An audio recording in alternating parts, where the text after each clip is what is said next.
Then we came to the opening session, and I've pulled together all of the submissions that came across the speeches. And this red one belonged to the earlier session, the breakfast session, that there was a need to give careful consideration for planning for a decade, so that if our new urban policy was going to cover the period 2023 to 2033, we needed to consider the level of change in urban population characteristics and dynamics that had taken place between 2010 and 2021, and see that that kind of dynamic change could underpin and influence implementation of whatever policy we were going to formulate, and we needed to take that into the extrapolation.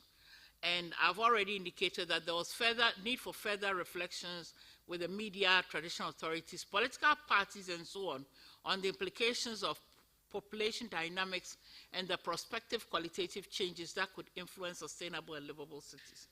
So we had a sense of what the 2022 Urban Forum was supposed to achieve, including facilitating sharing of evidence on urban issues and generating innovative solutions, impulse to redefine urban concepts, and for formulating the urban policy, a communique on what needs to be done to make Ghanaian cities sustainable and livable, and a comprehensive report as a reference document. We saw the forum as an opportunity to input, as I said, into policy formulation, engage the private sector and civil society in planning, clarify roles, the various roles that are involved in achieving the smart, livable, sustainable cities, take stock on performance, look at the future of Ghanaian cities in relation to climate change, and address the fact that the pandemic revealed disproportionate impacts on vulnerable and marginalized groups in urban areas.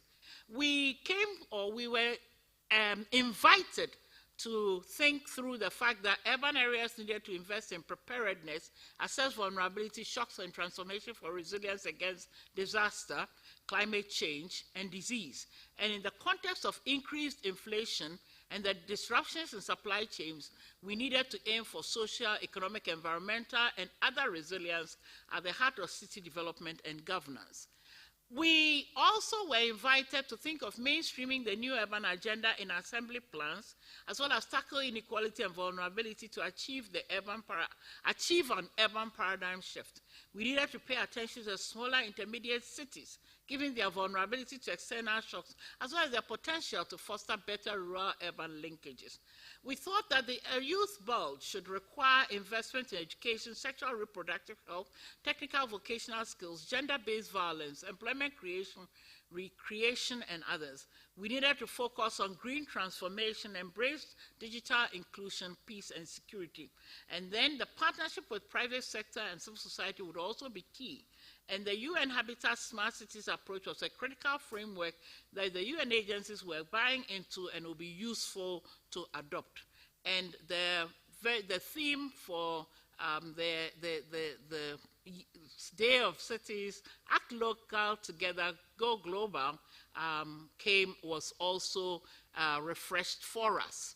We needed to explore the sectoral linkages, sectoral issues to build linkages and achieve a robust framework for urban planning. We needed to prioritize affordable housing, which had necessitated the National Housing Authority.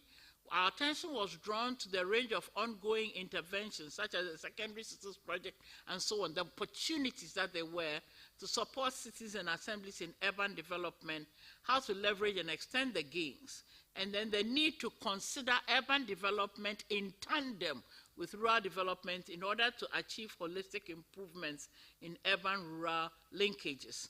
The fact that every assembly must have corresponding special development plans was brought to the fore.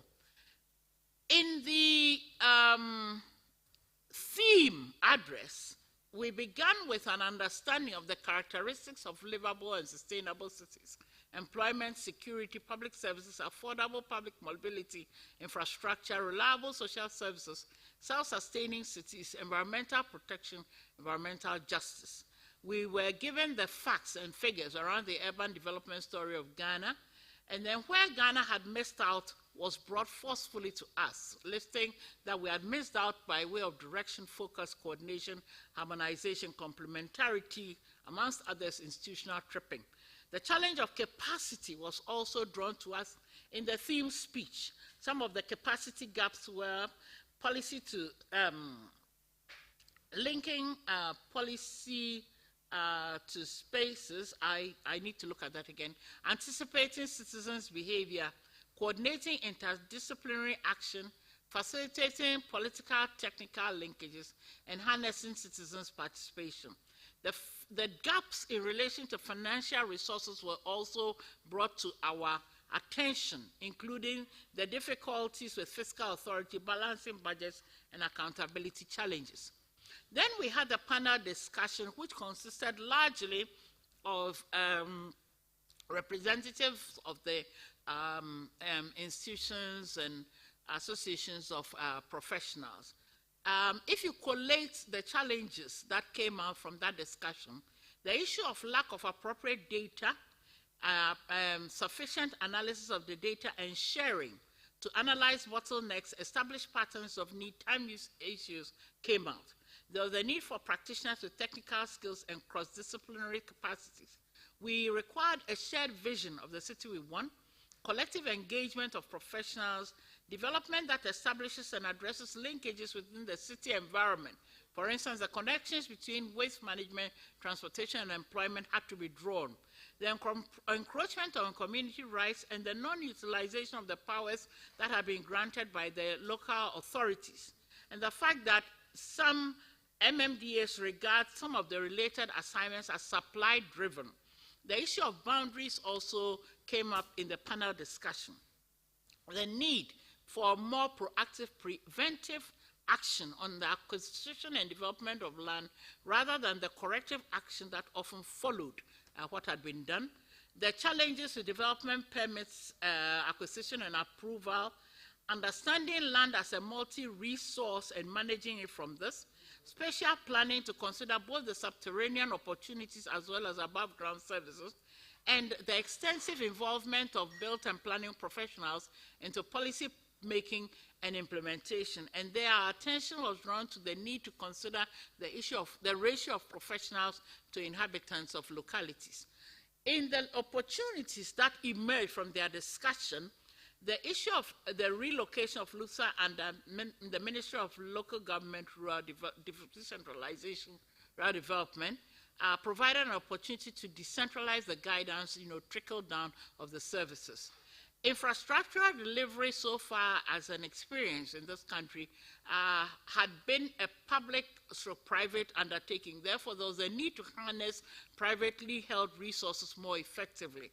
The opportunity to link GPS to land use and ownership information came up, using technology to trigger applications and approval, and then the proposal of one architectural firm to one MMDA was also highlighted. Priority actions, the moderator asked them to provide us with some priority actions, and this is what emerged. Continuing capacity development and professional education for assembly professionals with the support of the professional bodies, opportunities for experience sharing and learning lessons from policy implementation.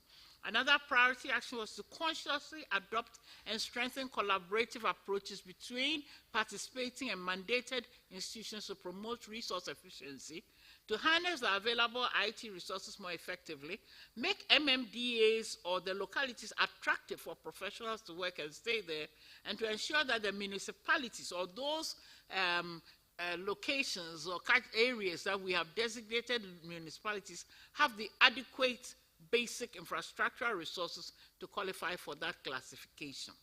Then we went out into the breakout groups, and this feedback emerged. Redefining the Ghana urban landscape, that the definition of 5,000 came up, that word is came, not can, came up in the context of the 1960 census, and we are still using the same definitions with modest variations, but the Ghana Statistical Service had drawn our attention to the different ways of understanding this lately. We needed to shift from glorified villages and have realistic and meaningful definitions. and it was about time to institute accelerated urban development. There was the need to work with the availability of data, geospatial data, with appropriate resolutions, maps, algorithms, and various cases. We're drawing from the experiences from the World Bank where a dashboard approach with or without a threshold could be used. We needed a rethink around the population criteria based on scientific evidence, and we needed to consider the functional complexities and multidimensional indices so that any area falling into the determined categories would qualify to be considered as urban. We needed to think about all of this. That the preliminary work being done by KNUST was interesting. There were some proposals that if the November 2022 meeting that the minister was dreaming of would come off, the initial work or baseline could be presented at that meeting. In rethinking investments in Ghana's cities and towns, it was evident that we needed serious and deliberate investment in infrastructure and financing, that the options available required capacity to access them. For instance, we needed capacity building in project preparation for bankable and marketable proposals. We needed to see how we could use tax exemptions to achieve this, because this was working in some jurisdictions where tax policy was being used to promote investment, even in Africa. The issue of crowdfunding being used formally in other countries, could it be applied here in Ghana?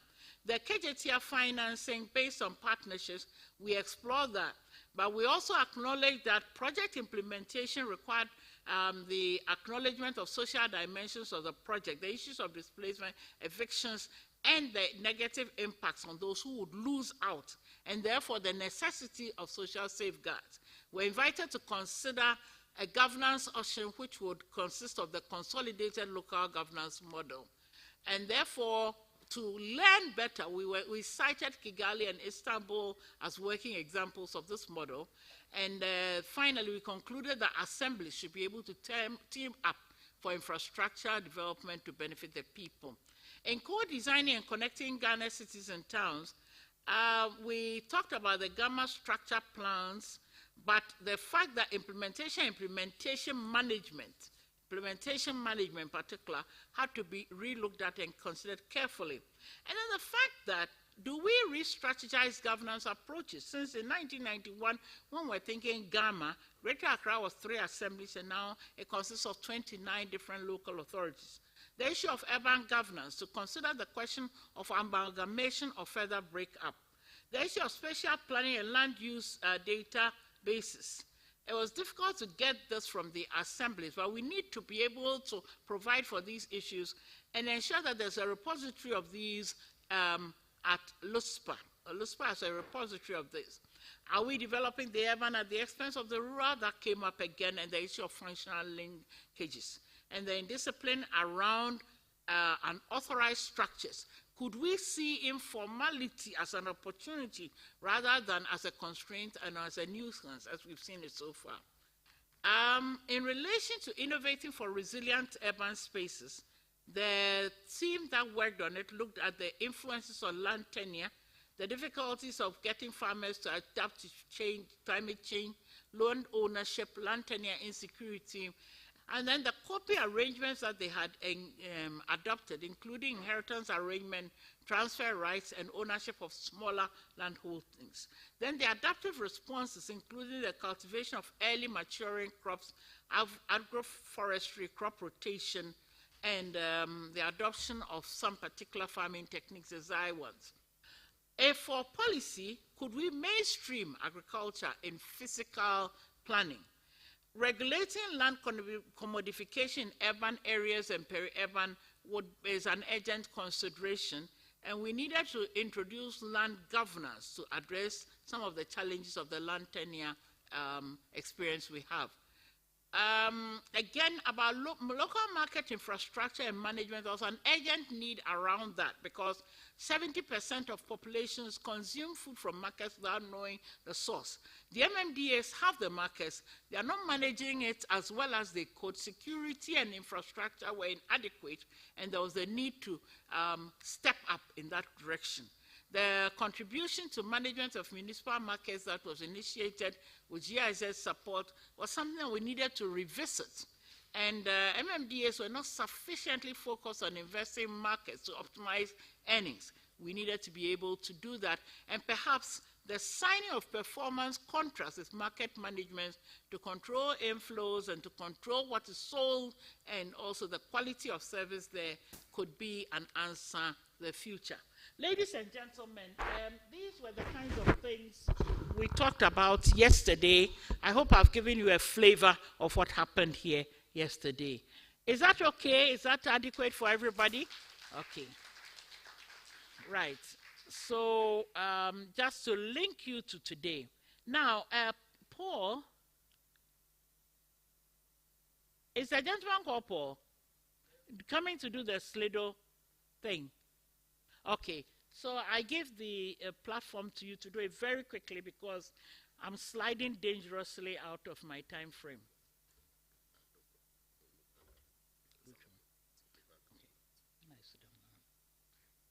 Okay. Right.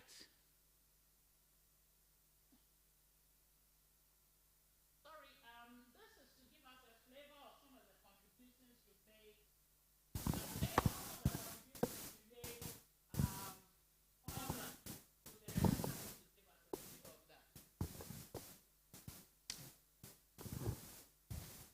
Thank you very much.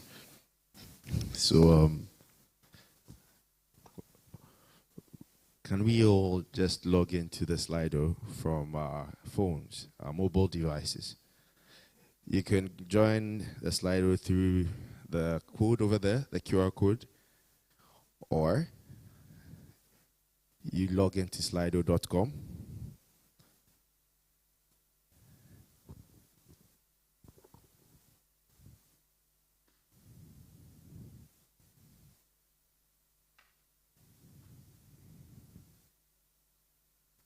And then you enter the code. No need to enter the hash though, because the hash is already there.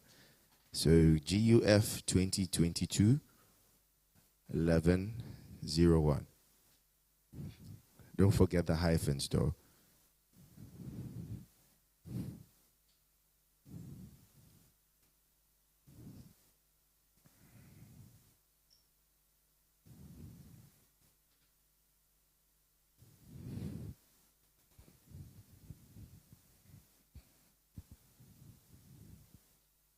So we can try it with how you're feeling today. In one word, tell us how you're feeling today. Just to be sure we're on the same page. Great.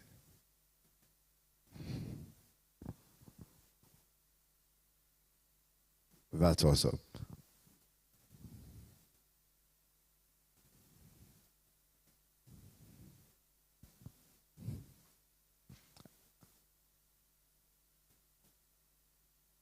We are waiting for more people to join and then answer, so we know everybody has a hang of it. We are doing this because in the breakout sessions, we will be using the Slido for the questions and our discussions. So just like the way we've logged in to the Slido right now, that is what we'll be doing in the breakout sessions. And then you would push your suggestions, your comments, and all your questions through the Slido.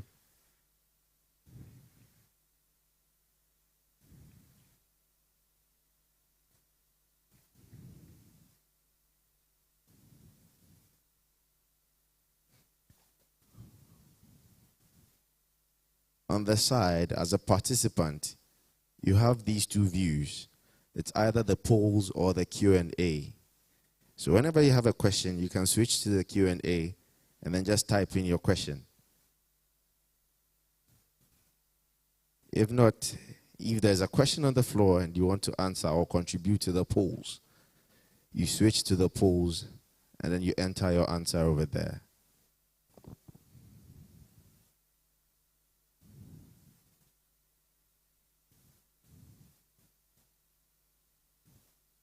So we'll have a go at the second poll.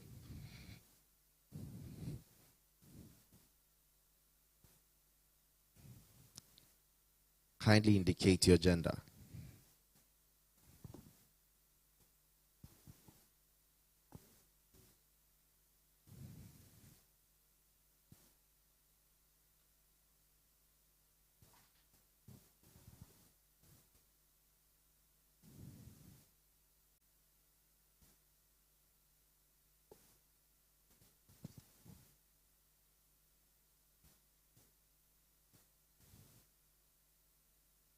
If you're having any issues, you can show by hand so that we assist you.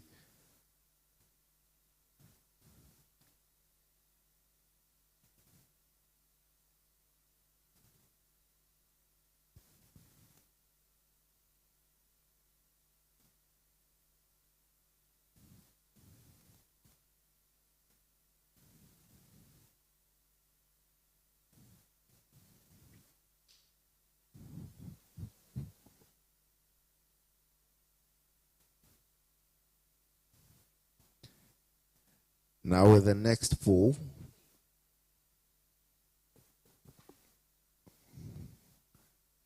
you have to tell us which of the categories your institution belongs to.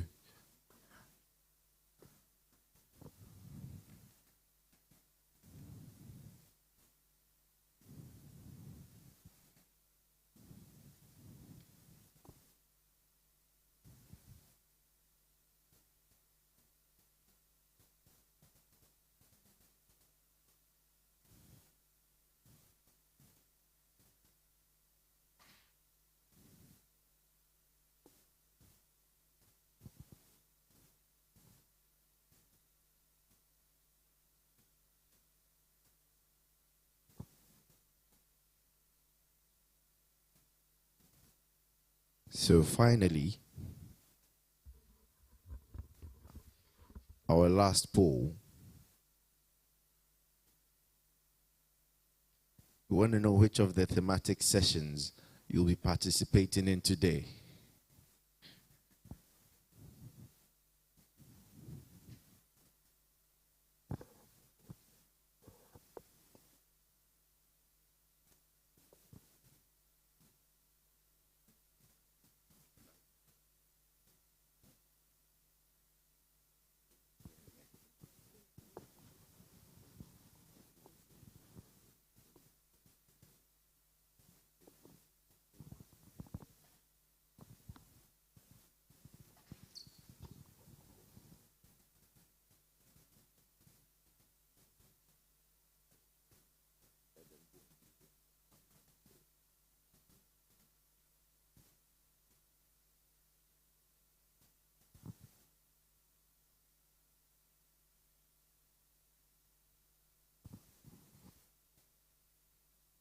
So as we can see, we are having a lot of people opt for climate change. On the other hand, social cohesion, conflict and migration of people.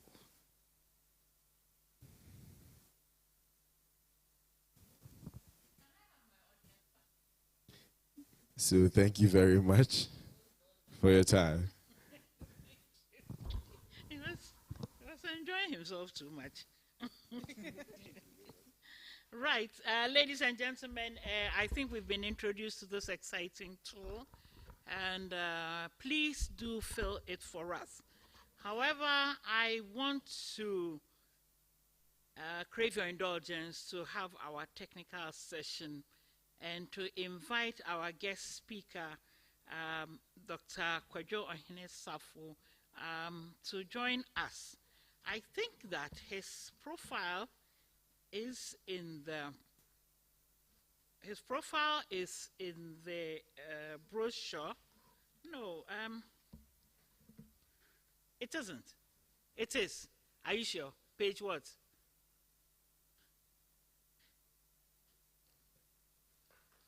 But I think that most people in this room do know Dr. Ohene Safo. He is, I think, Kwadwo Ohene Safo began life as a quantity surveyor. And then he gravitated to doing many exciting things besides. But right now, he is coordinating the Greater Accra Resilience and Integrated Project, GARID. So I want to be able to hand this platform over to him to see and enjoy the sweetness of the pudding.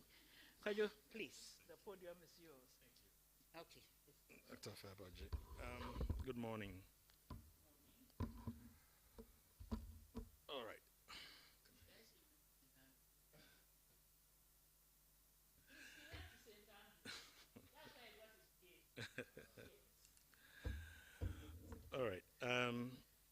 Thank you very much, Honorable Chairman, for this opportunity to share in this forum. Indeed, Dr. Feboaji and myself and a few others were there from the very beginning.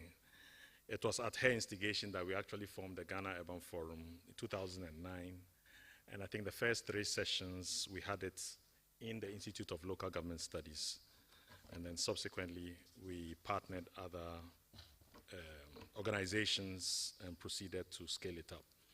So I want to talk briefly about what is happening on our landscapes, which is the conversion of ecologically sensitive zones or ecological sensitive areas for urban infrastructure, and using Gama as a case study. And I'm looking at the subject from the lenses of the GARID experience particularly. The GARID is the Greater Accra Resilient and Integrated Development Project, which was also instigated by the June 3rd, 2015 floods that caused substantial damage in most of the Greater Accra metropolitan area. But the epicenter was the Odo, whether you call it drainage basin, Odo River, as we've conflated both the rivers and the basins, the drainage basins, as one entity. And what we are referring to when we talk about these ecologically sensitive zones or areas would cover the likes of the wetlands, the mangroves, the river streams and other types of water bodies, the forested areas and the coastal landscapes generally. And these, in their natural states, as we have come to recognize globally, they also serve as important green infrastructure, such that they enable the cities, the locations where they are situated, to also support or complement the gray infrastructure, that is the brick and mortar infrastructure that we build, particularly when it comes to surface water management, when it comes to storm water management, air quality management, and even thermal comfort.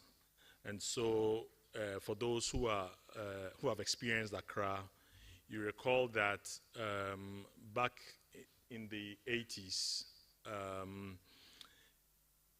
we would have specific seasons where we knew that, the city would experience some rains, but we didn't experience as much flooding because, of course, our wetlands were functioning, our streams were able to carry the runoffs, and so we didn't have as much disaster or damage caused by the rains and so on. Unfortunately, that is not the case. The fact is that we've long recognized these ecological sensitive areas as part of green infrastructure, supporting the green infrastructure, way back in the 1992, 1991 Accra Structure Plan preparation, where specific references were made. Can you kindly project? There appears to be the controls. Can you make sure we are in sync? Okay.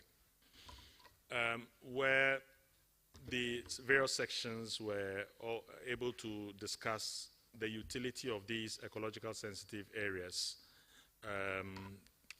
to support the infrastructure, particularly for flood management and surface water management.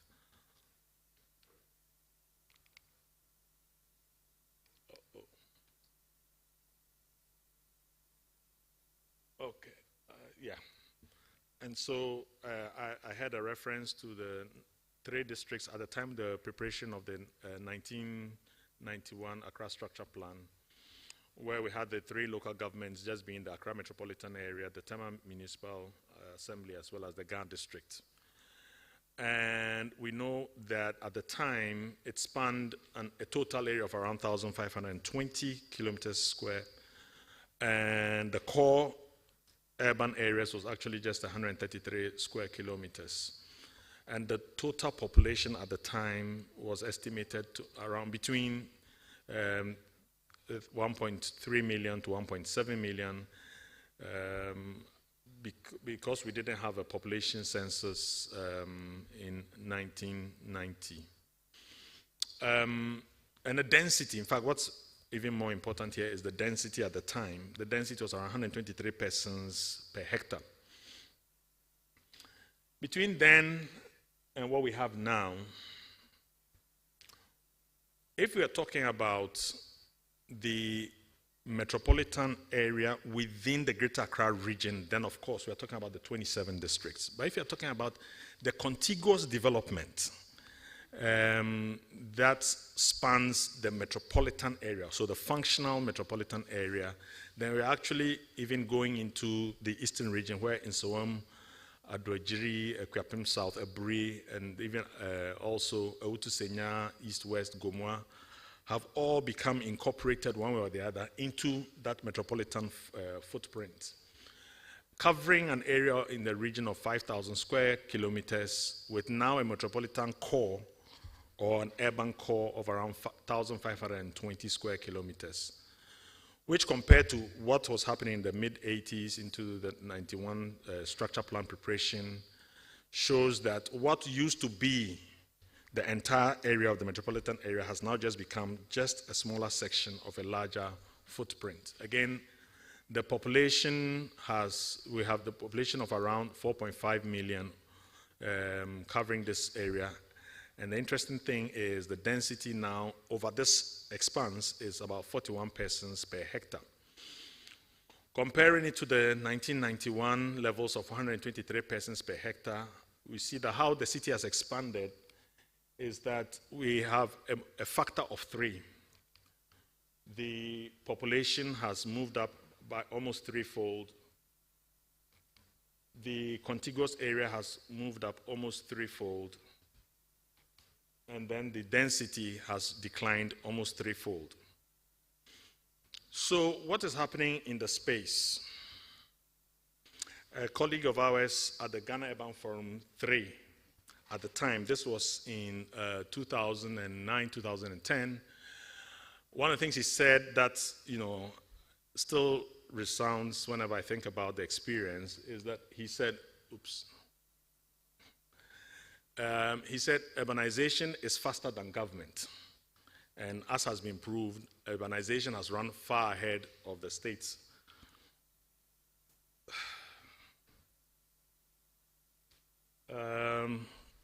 Projection, please. Sorry. So in looking at this growth, we see 3 types of threats that we are facing. The first is sand winning. There are instances where you find trucks on our beach fronts actually evacuating piles of sand for block making, for filling, and for doing all kinds of things. The other is sand filling, where a lot of these are water bodies that we frame as the ecologically sensitive areas, the ESAs, are also facing the threat of being totally obliterated by filling up for developments. And then, of course, the green areas that we had, we are clearing all of them again for developments. This is further, if you look, especially when we're designing for this guide project and in the process of designing the actual interventions, we see certain processes going on. This stream is called Onukpawahe. Onukpawahe, it originates from beyond Adenta. It moves within the Adenta area and comes through certain parts of Ajirigano, crosses the motorway, and then enters into the Sakumano. What we see is that some sections of this water body are being diverted.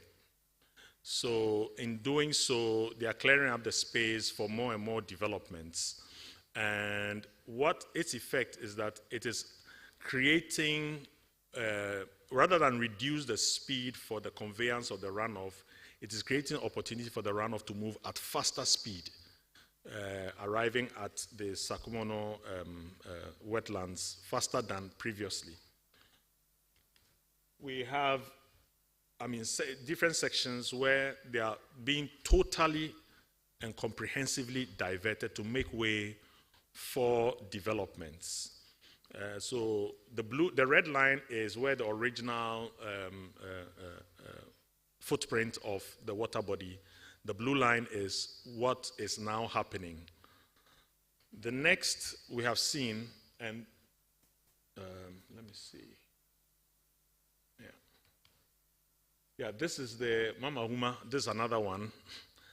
It's also another stream. Actually, it takes off from the Odo at Abokobi, crosses the road into Adenta, passes through Ogbojo, connects crosses the motorway, and then connects with the Mama Huma, the Onukwawahe at Community 18, and then enters into the Sakumono.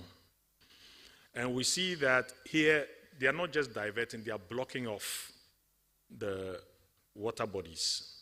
So we have less capacity for conveying the runoff along the channels. Just a second.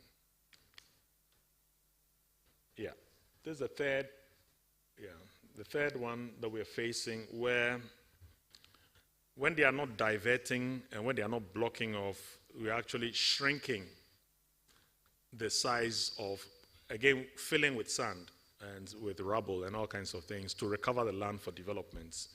So we did a small exercise. We had a LiDAR done, which is an aerial survey done under the Gary project, and then we used the maps to compare using Google Earth, previous maps of these same locations. And for this one is referring to the Mama Huma, some parts of the Mama Huma, where we see that the size of the water body has shrunk. This is between 2015 and the present. So just within 7 years, we've lost half the width of the water body, from 34 meters wide to now 16 meters wide. This is another section, Medina, which used to have a buffer, as you can see. I don't know if this works, the pointer works, I'm not sure. But the image to the right-hand side, you see the encircled place. The sides of the water body has some buffer, some greenery that would take up any spillovers, any floods, and so on, without too much destruction, as compared to the current state where it is built up to the very edge and nothing is left. In the, if it so happens that we have rains of any volume, significant volume, the disaster levels are quite enhanced in this instance. Now, another dangerous thing that is happening, I'm not speaking only to just the water bodies, is the forested areas.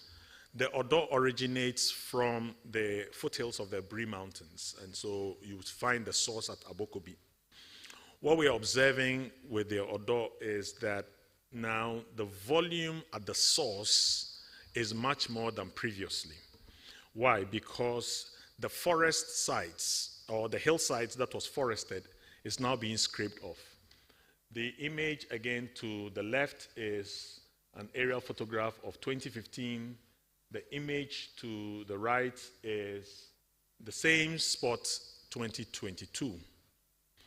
And clearly, we have lost a lot more green spaces that, normally if you have more forest and undergrowth, they will serve as a point of infiltration for the rains.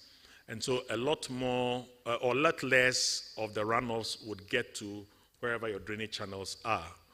But this time around, we are being compelled to look at even the sizing of our channels because a lot more volume is arriving at the source. I want to then expand the conversation to others that we are aware of, some of which is in the news lately. The Sakumono Ramsar site. It was, after Ghana signed the convention itself, we started preparing coastal management plans that would include the Ramsar sites. This work was done by Professor Chris Godwin and then Professor Ntiama Boedi in 1991, where the wetlands, Sakumono wetlands, had an open lagoon, floodplain, freshwater marsh, total coverage of 13 square kilometers. The area had already been demarcated. they had been pillared the boundary descriptions provided to the survey department. So it's not as if it was some amorphous place and we didn't know the clear boundaries of the Sakumono Ramsar site. And in fact, one of what they did was to establish the total area of coverage of the Ramsar site plus the critical floodplains that needed to be preserved. What I have encircled on the left-hand side is a site that, subsequent to the establishment of the Ramsar site, and I don't mean to denigrate any agency, but this was done by TDC. They then went ahead and serviced parts of the floodplains and sold it as Committee 18, Committee 19, Committee 20, and people bought the place. And so people are living, including myself actually, yes. So this is quite personal. But people bought these lands and developers bought, sold, and all the major developers had properties there. So it's a middle class to upper class community. It's not too far from some honorable members' homes as well. And subsequently have suffered perennial flooding up to date as we speak. A friend of mine, a colleague of mine, architect Tony Asari, last year was writing about Tema and visited the Ramsar site and looking at the land laws, equated it to approximately 5 football fields that had been lost from the Ramsar site. In fact, it was during the time that he was on his observation tour that he found this truck bringing in rubble to fill part of the landfill. And he took a picture of that. As part of the GARID, looking at the water bodies within the GARID area of influence, we came across a place called Pure Water in Agbogba. Now, pure water, for those who don't know, is actually a naturally occurring spring. And I've been to the source, and you see the water coming from the ground. And we were not ashamed. We called the whole neighborhood Pure Water, and then we built around it. So, in fact, you have edifices like the Pure Water Police Post. You have a Pure Water Last Stop. You have Pure Water Assemblies of God Church, all of them within the Pure Water location, as we continuously constrain this water body and limit its capacity to support the city as green infrastructure. This is just another, oops, sorry.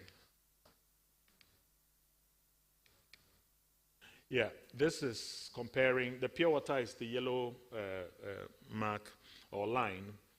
And then you see that the green areas that we have encircled, or the spaces that had adequate green spaces in 2022, this is from 2015 to 2022, we have built up even further and consolidated the developments around Pure Water. Very soon, there will be a child born in Pure Water who will not know why the place was called Pure Water, because there will be no evidence that a spring used to be present there. So, Mr. Chairman, what we find is that sand, which is really more of a metaphor for the housing development process, is at the nexus of the formation of the urban form and the state of the ecological sensitive areas. Now, as we limit these ecological sensitive areas, as we either shift, as we divert, as we fail, and as we just completely kill them off, with sand and other rubble, we are also perhaps creating the urban form, but we are also losing an important function. I came across a doctoral thesis done by a young lady called Catherine Dawson, very interesting doctoral thesis.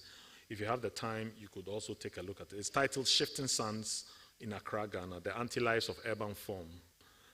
And it's online. It's a very interesting read. And clearly, the issue of how the urban form is proceeding needs to be given more urgent attention if we want to be able to ensure that our cities can function and can properly convey runoffs as and when we have incidents of rain. In fact, one of the interesting things that when I was reading the thesis, it reminded me of is that if sand is even used as a marker of ownership, land ownership. When people buy property, the first thing they do is just buy maybe a tipper truck load of sand to deposit on the land to show ownership, so that other encroachers may not come onto the land. But in all of this, what you cannot accuse us as a country is that we don't have adequate laws, or we don't have programs, we don't have policies. In fact, we have them in abundance. We have done policies and studies till thy kingdom come. We have done programs and projects till thy kingdom come. We have done master plans and strategies till thy kingdom come. We have done laws and regulations till thy kingdom come. But even more so when we think about climate change, we have even more policies, more plans, more commitments, and more intentions. So, and this is just a small, selection that I did, because the material I came across would fill a whole book of policies, programs, commitments, statements of action in protecting ecological sensitive areas as part of disaster risk management, as part of land use planning, as part of even the whole discussion around climate change.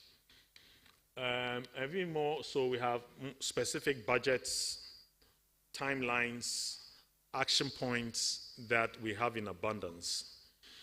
But when I look at what is going on the one side, so much of invasion in these naturally occurring landscape features, and so much also policy work, I get a sense that we're actually standing on the precipice. But on that precipice, we have this approach of one man, one plot. Everybody who wants a property, who wants housing, who wants shelter, is first and foremost looking for a plot of land to build on. I'll tell you a story, quick one, we did the slum upgrading facility project from 2000, we started 2005.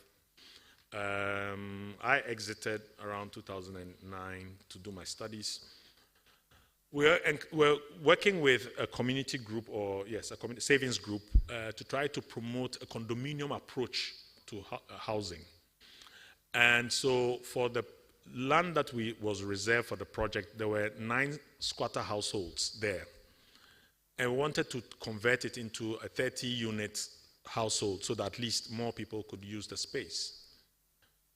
But for 2 years, we were challenged in convincing them, because the question that they felt they didn't feel satisfied was,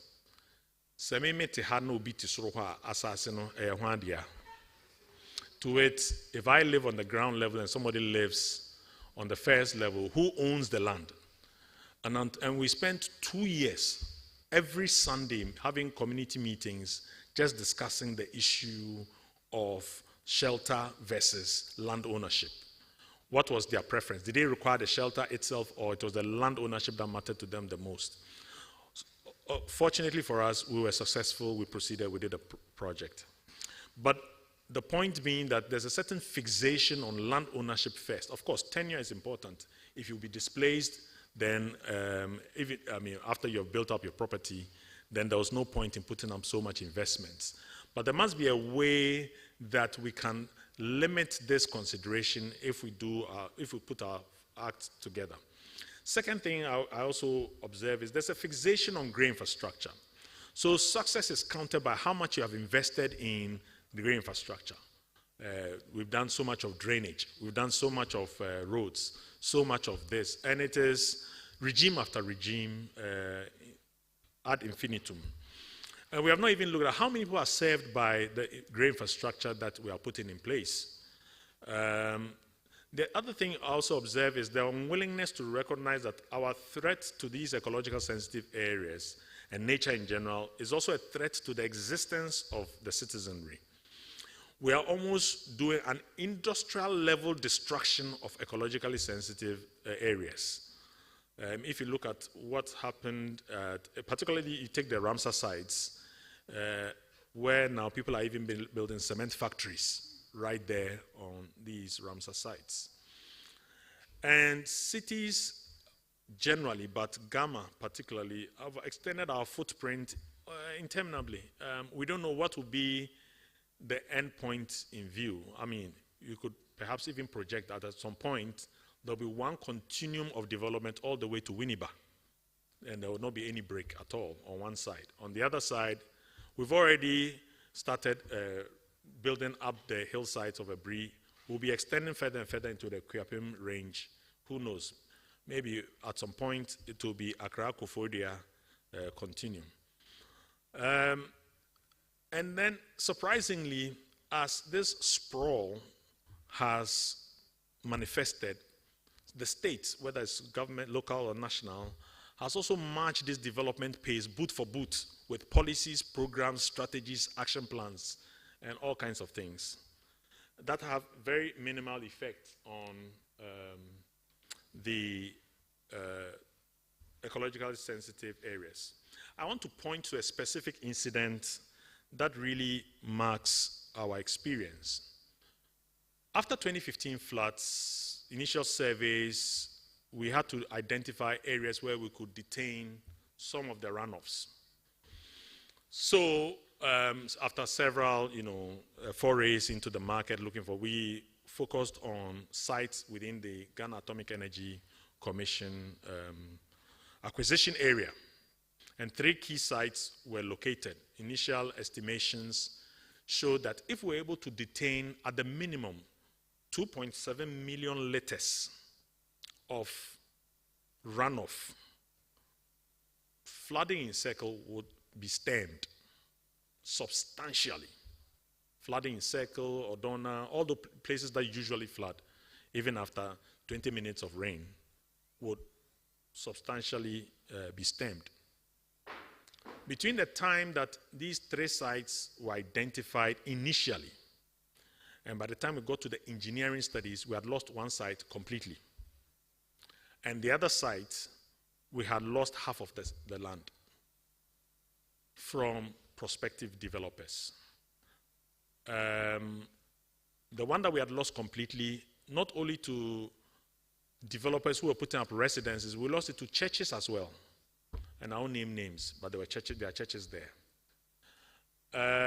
So of the 2.7 million liters of detention capacity we needed, and actually these sites were either within the river basin itself, the Odo Basin. In fact, the East Pond, it runs along the main Odo channel in the atomic acquisition area.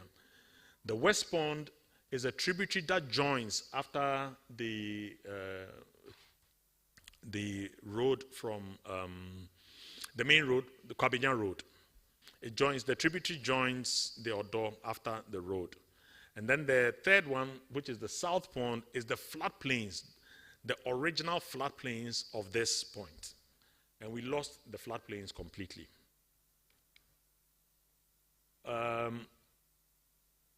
Now, having lost the floodplains, we took our orthophotos that we have acquired this year and we compared it to 2015. And we see some things, the same things that I had spoken about of other tributaries also happening. We see that there's a deliberate constriction of the stream there.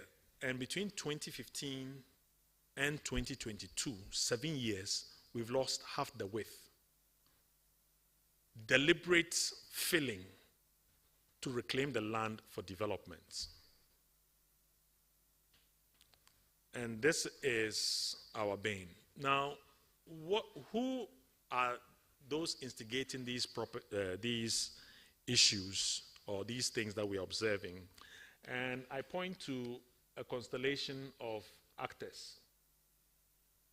And they're all converging. Of course, the first one is there's an inadequately housed growing urban population. And so people need housing, people need shelter, people need to build their homes. Of course, so it's creating pressure for land-owning groups to release these lands for developments. But if you look at all of the instances I've pointed out, none of these sites are leading to the building of low-income housing. It's the rich and the well-to-do who are building in these places. I could show you aerial pictures or aerial images later on, or when you have time, where these sites are being encroached or they are being taken up by middle to high income households. We also have our customary institutions that have become, I call them market radicalized. What we used to know as token fees for land leases. You'd pay a bottle of Schnapp, 2 bottles of Schnapp, and some token for a lease of land. Now, tokens have assumed Wall Street level prices. I did a small study for a colleague who wanted to buy land, so I had to go around searching for land. What I observed was that we have at the apex places like Cantonments, Ridge, Airport Hills, where we are talking $500,000 to $600,000 per plot onwards. There are poorer neighbors like Ogbojo. Manchester, you know Ogbojo very well. Their poorer neighbors are selling lands in the region of $150,000, not cedis, per plot. The further on places like Adenta, then you come to the region of $80,000 to $100,000. It is after Adenta that we start pricing in cities. So if you are heading towards, Aboko B and so on, then we start talking about cities. And you ask, weren't you supposed to be just paying tokens in exchange? But I'll proceed on this one subsequently when I come to the next point. The next thing we observe is also,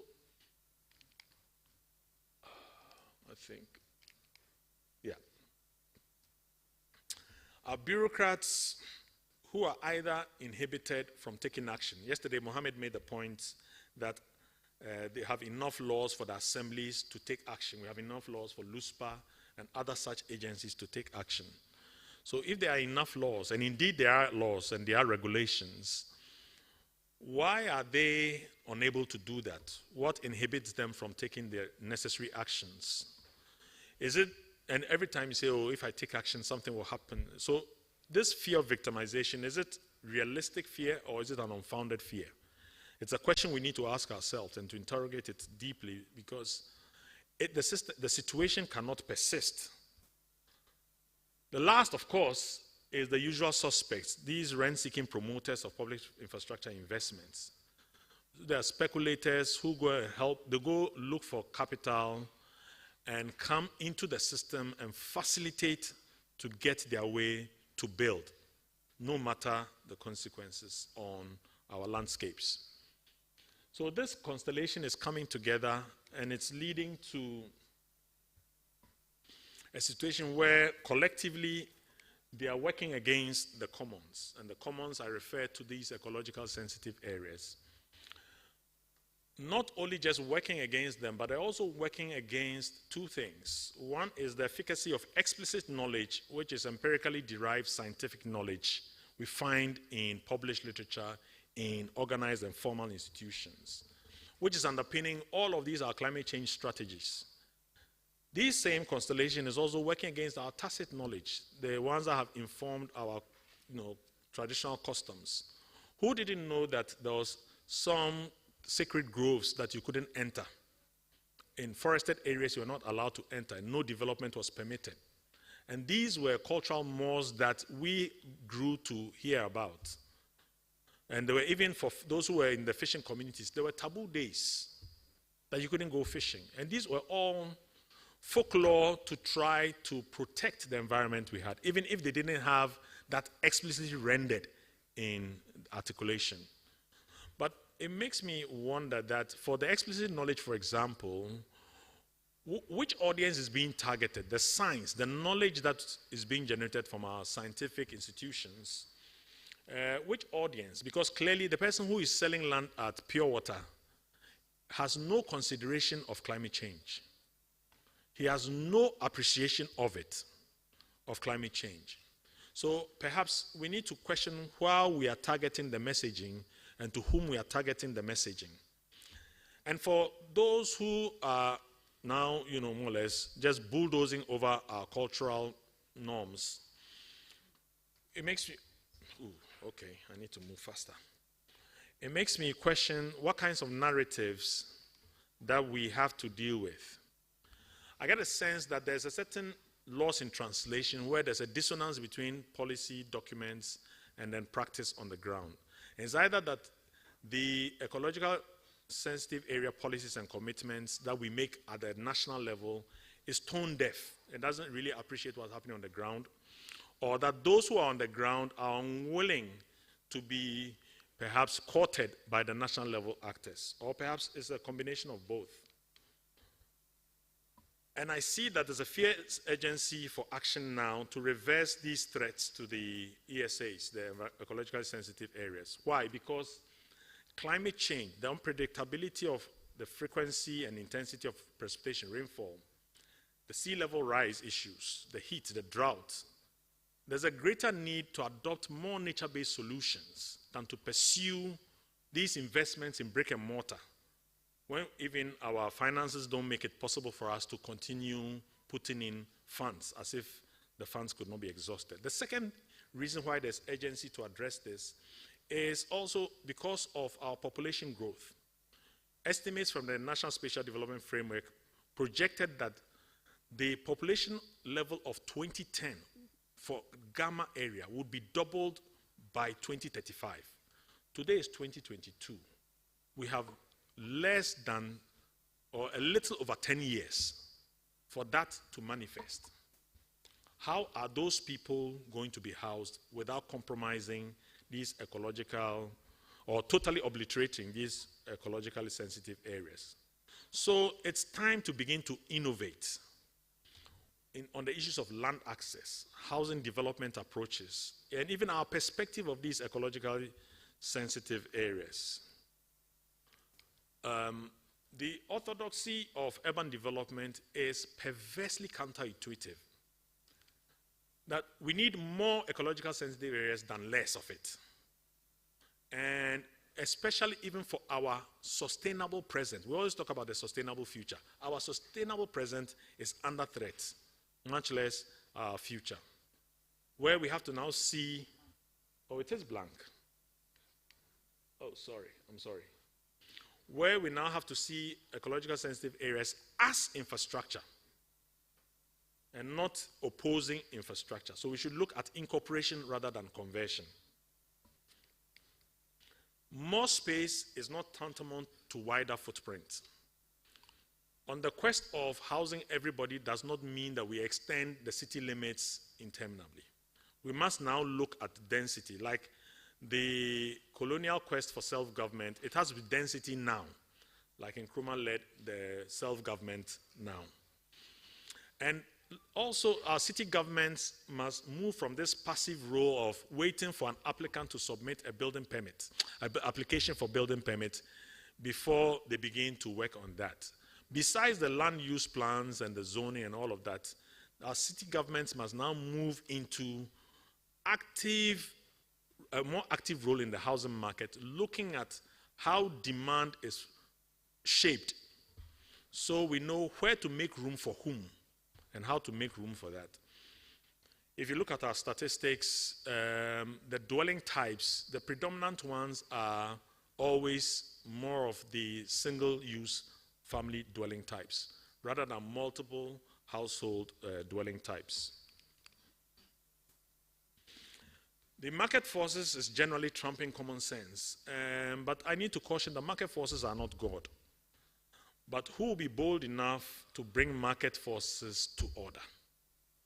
If somebody is charging $150,000 for a plot of land, and the assembly is supposed to provide infrastructure, how much of that value is the assembly able to extract to support with the infrastructure?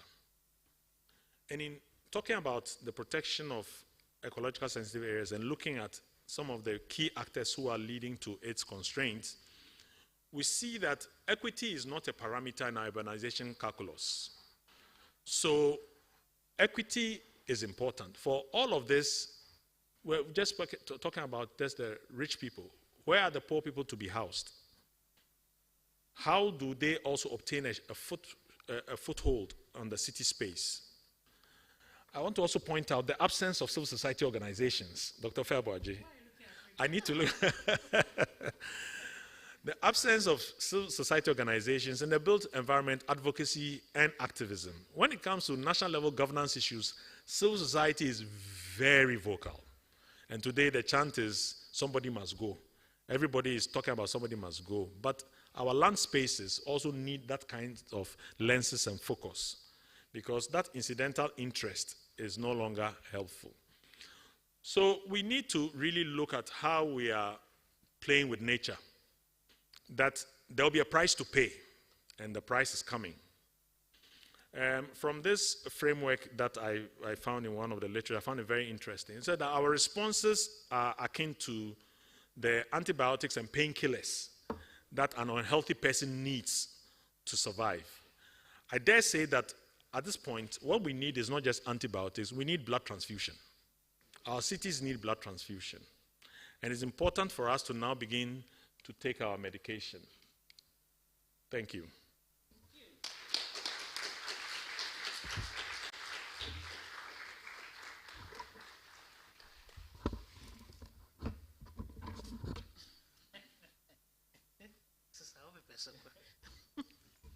Wow. Please give him another round of applause.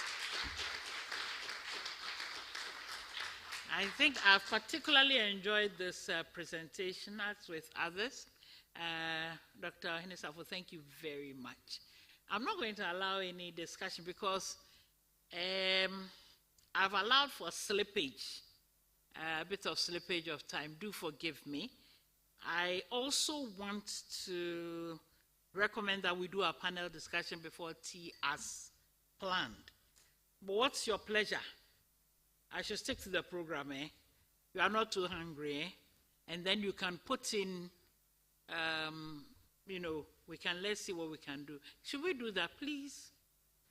Okay. Nobody's saying anything, so I'm going to take advantage of the silence to, even as we digest all that Dr. Hoped with us, I want to segue. Segue is a particularly favorite word of Dr. Hinesafo. He and I go back a very long way, so segue is one of his favorite words. I want to segue into the panel discussion on this, and then maybe we'll be able to salvage something. Dr. Fosu-Mensah, are you there? I don't know her. Yes, please. Do you mind that we start with the panel discussion immediately? Okay, so do come up, please. She's our moderator. And her panelists include Dr. Hinesafo, please. So you'll be up there. Dr. Lynch, I think we met yesterday. Catherine Lynch, yes, please. And then the acting director of EPA, Godson, Dr. Vodo, yes, please. And then Dr. Daniel Nukpeza. Dr. Nukpeza, are you here? Okay, good. So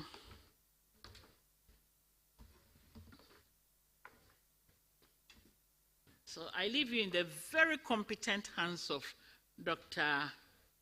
Fosu-Mensah. Right. Okay. Right, good. We are all sorted. Thank you.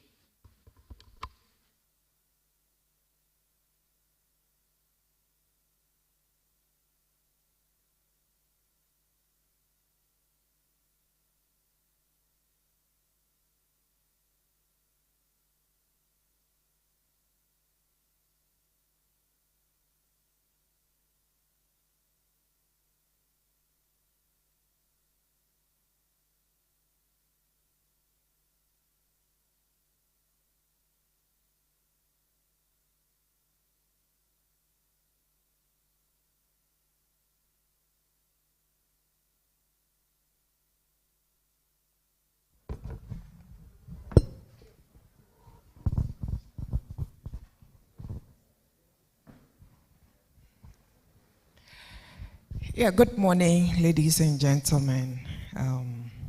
You are all welcome to this session talking about panel discussion. We've just heard some presentation from Dr. Kujo Ohini about ecological sensitive area.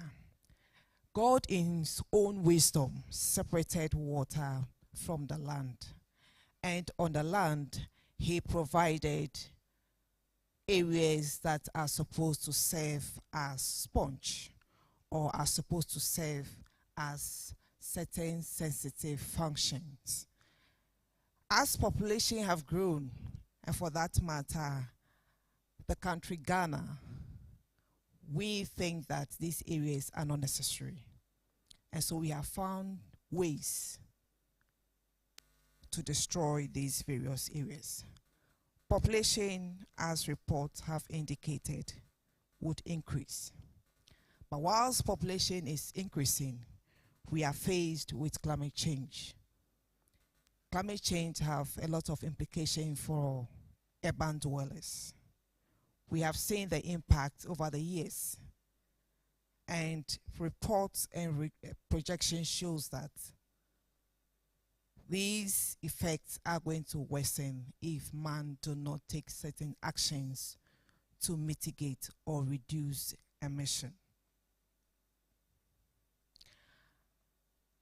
So we are faced with increasing population and also a threat to human survival as far as climate change is concerned. How do we work around these two challenges? And as we saw with our presentation this morning, Accra have expanded over the years, and these have implication on green spaces. So I just go straight to the panel discussion. Maybe I start with Dr. Kujo Ohini. You've given us a presentation and some historical perspective, how Accra started, the population, the areas, and some streams that we have. And over the years, we are seeing either the streams shrinking or these streams are being diverted. And also, in your presentation, you made known the implication of climate change as far as some of these actions that man is taking in terms of man's interaction with the environment. So I want to just put this. What is the implications of our encroachment of these ecological sensitive areas to urban dwellers, taking into consideration the urban poor? Thank you very much. Clearly, the future does not look good if we continue on the same trajectory we are currently moving on. I mean, the science tells us that the climate change will necessarily lead to perhaps intensification of rain incidents. So we might have a lot more precipitation, perhaps in shorter periods. But we will also have situations where if you combine it with sea level rise, clearly we are going to also have coastal inundation. And so for the urban poor particularly, their livelihoods are compromised by the fact of limited spaces for where they can sleep, where they will live, because we had known that the urban poor would normally take up precarious locations. But as my presentation has shown, even what we would call precarious locations, such as these floodplains and so on, are being taken over by the rich. So no spaces are being left for the poor. So they will be left to the elements, more or less. And of course, that will not be good enough for a society because it can lead to all manner of things. So the exposure of the urban poor is even enhanced by these threats that we face from climate change. One of the things that just looking at the landscapes, especially if you look at the Abri side. I mean, I'm just taking Accra as an example.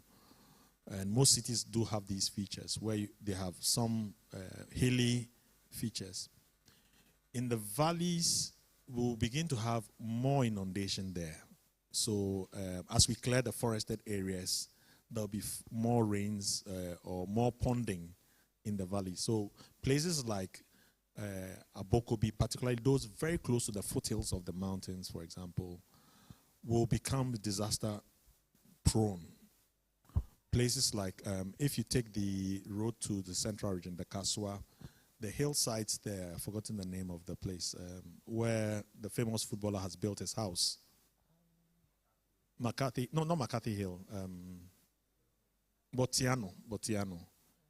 I mean, my fear every time I drive by, my fear is, or what comes to mind every time is the landslide that happened in Sierra Leone, where hundreds of households were buried because the landscape has so been denuded that there would not be any protection for those living below.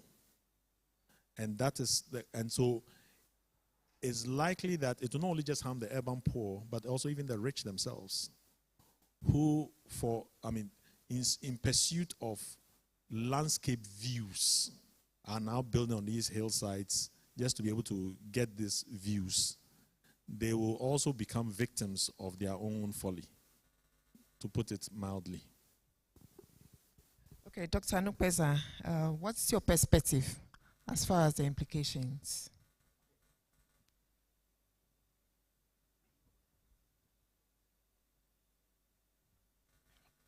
Okay, good morning once again, and thank you very much for the opportunity. First of all, to be able to talk about the implications, we should be able to establish that these ecologically sensitive areas actually make some contribution in terms of the benefits that they make to us. Once you establish that, then you can then talk about the implications. So in terms of that, if we talk about ecologically sensitive areas, from Doc's presentation, we heard that wetlands among them, mangrove ecosystems. We can talk about even our waterways, floodplains. They are part of wetlands. Now they play a very important role. And you can best appreciate that. Let me use this analogy to help so that we appreciate that. And then I will answer your question directly. So you can imagine that you have a very beautiful house, and probably you pay somebody, a security guy, a token, and the guy is there, and he's just been there for 5 years. You keep on paying him, and you feel that this guy, you are just paying this guy, and nothing is happening. Nobody has come to steal anything. So you decide to sack the guy. And the next time, then you could imagine what would happen. So the importance of that guy is in terms of his visible presence.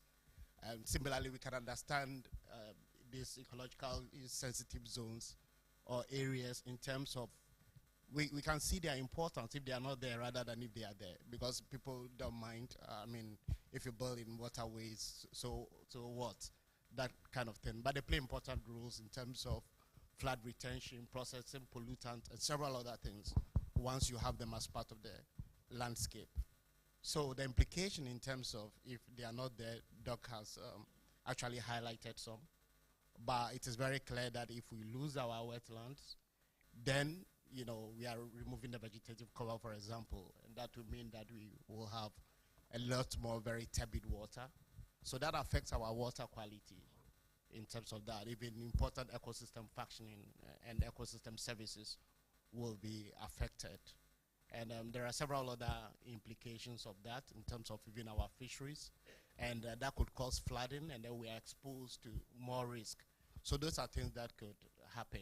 And clearly, that will be the implication of, if we continue to encroach on these sensitive areas. Okay, thank you. Miss Catherine, or Mrs. How would you, or from your perspective, what can we say that the reduction in urban green space, what can we say is the contribution as far as climate change is concerned, and its implication also in terms of the quality of life of urban dwellers? Yeah, so you know, before answering that, I want to be a bit of a contrarian and throw out an idea, and that is, what if your audience just doesn't care about the environment? What is the message that you can use to get their attention? Because we know that this is a problem in which few actors have the potential to have huge impact on the commons, on many people. So I think that if for those who are, you know, I think you used the word tone deaf, right?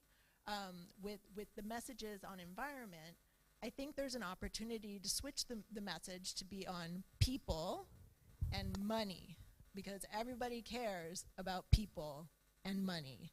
So in terms of people and money, we should focus on narratives related to flooding. And, you know, even from DC, I was receiving pictures from staff at the World Bank about the flooding right in the middle of the city, and that, you know, all of the economic losses related to that, and people being stuck in traffic, and people being harmed from it.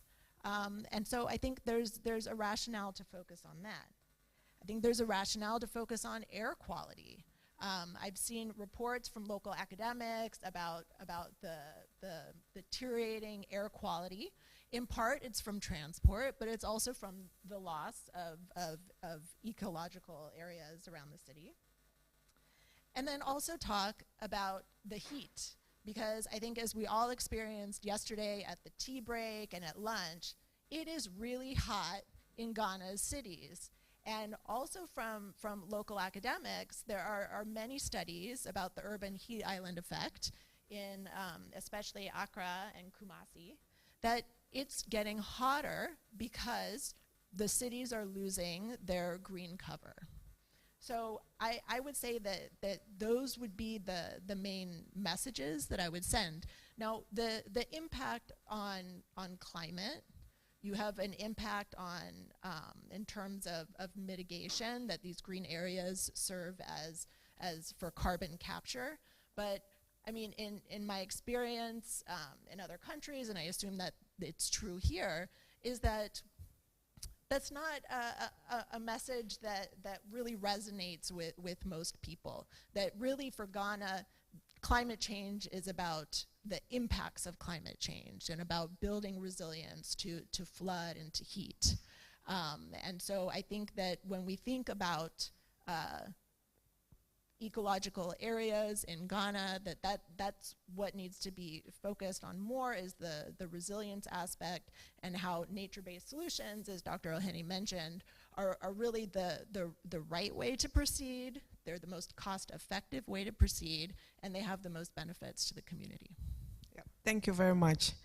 Climate change is real, and urban dwellers will be affected greatly.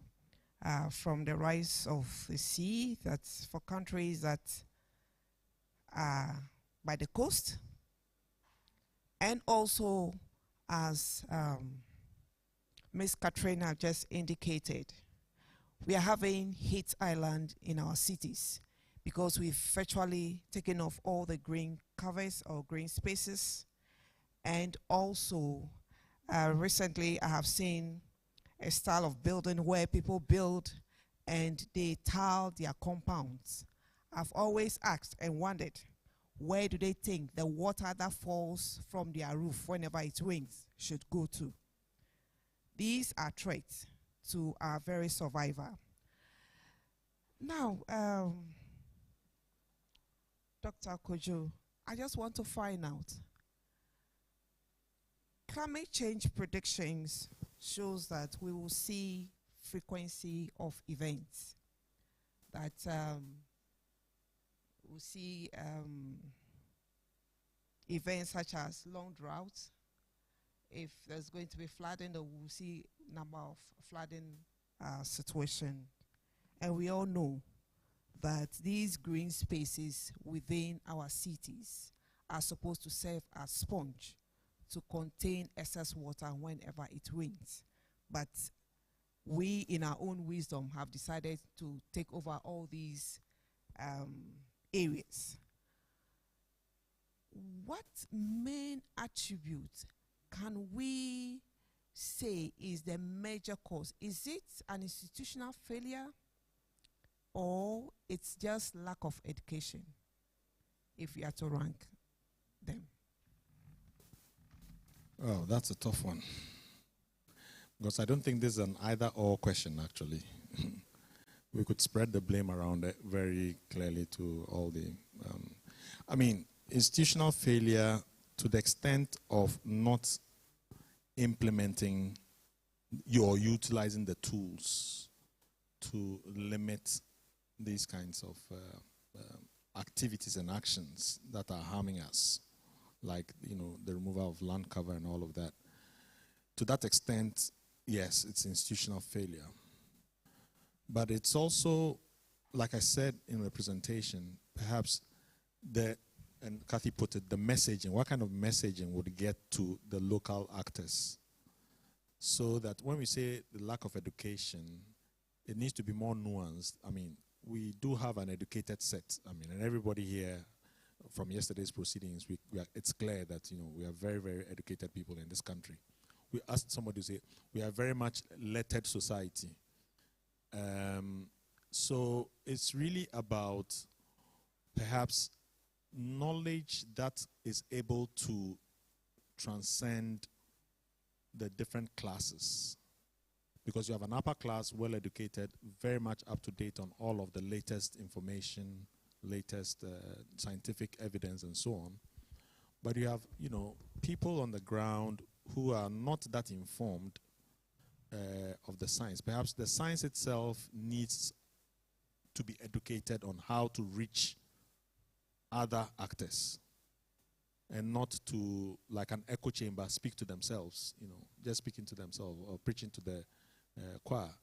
So in terms of the lack of education, we need to have a more nuanced appreciation of who is not educated and in what form of education they need to have that. The other contribution is also perhaps more of the, and that could also be an institutional failure, more of the systems that we have in place. Let me cite the example. I think it came up yesterday. You know, we have this continuing fragmentation of the same land space. What used to be 3 local authorities is now 25 local authorities. And for some of these activities, you need stronger coordination. But the more fragmentation you have, the more expanse you need to deal with people in terms of the institutional architecture. So if you are the planning officer of one district and you are neighboring 4 districts, now you have to have 4 planners come together to think about whether it's an ecological, you know, any type of the ecologically sensitive areas, to think about how to do that. And it's something that the guide is trying to address through joint basin planning and management, yes. But to that extent, the systems themselves need to be re-looked at. Do we continue to fragment because of the way that our population census compels us to look at the calibration of assemblies and constituencies and so on and so forth? That needs to be questioned, that needs to be interrogated, and needs to be perhaps reviewed, that approach. Or otherwise, is there a need to insert a metropolitan layer of governance, a formal layer of governance, over and above the district level of governance, as you would have in other jurisdictions where they have boroughs and then they have, you know, the city government. And then the boroughs themselves have certain roles and functions, and the city government has roles and functions, which is quite absent for particularly a contiguous area like the metropolitan, the so-called metropolitan areas that we have here. I mean, Kumasi, Accra, I dare say even Takoradi, we've gotten to the level where the metropolitan question needs to be answered. You need to have formal functions assigned to a convening actor, an actor that's able to coordinate across this land space. That would traditionally would have had just 3 distinct parties, not necessarily engaging with each other. So that's also something to look at. Yeah, thank you very much.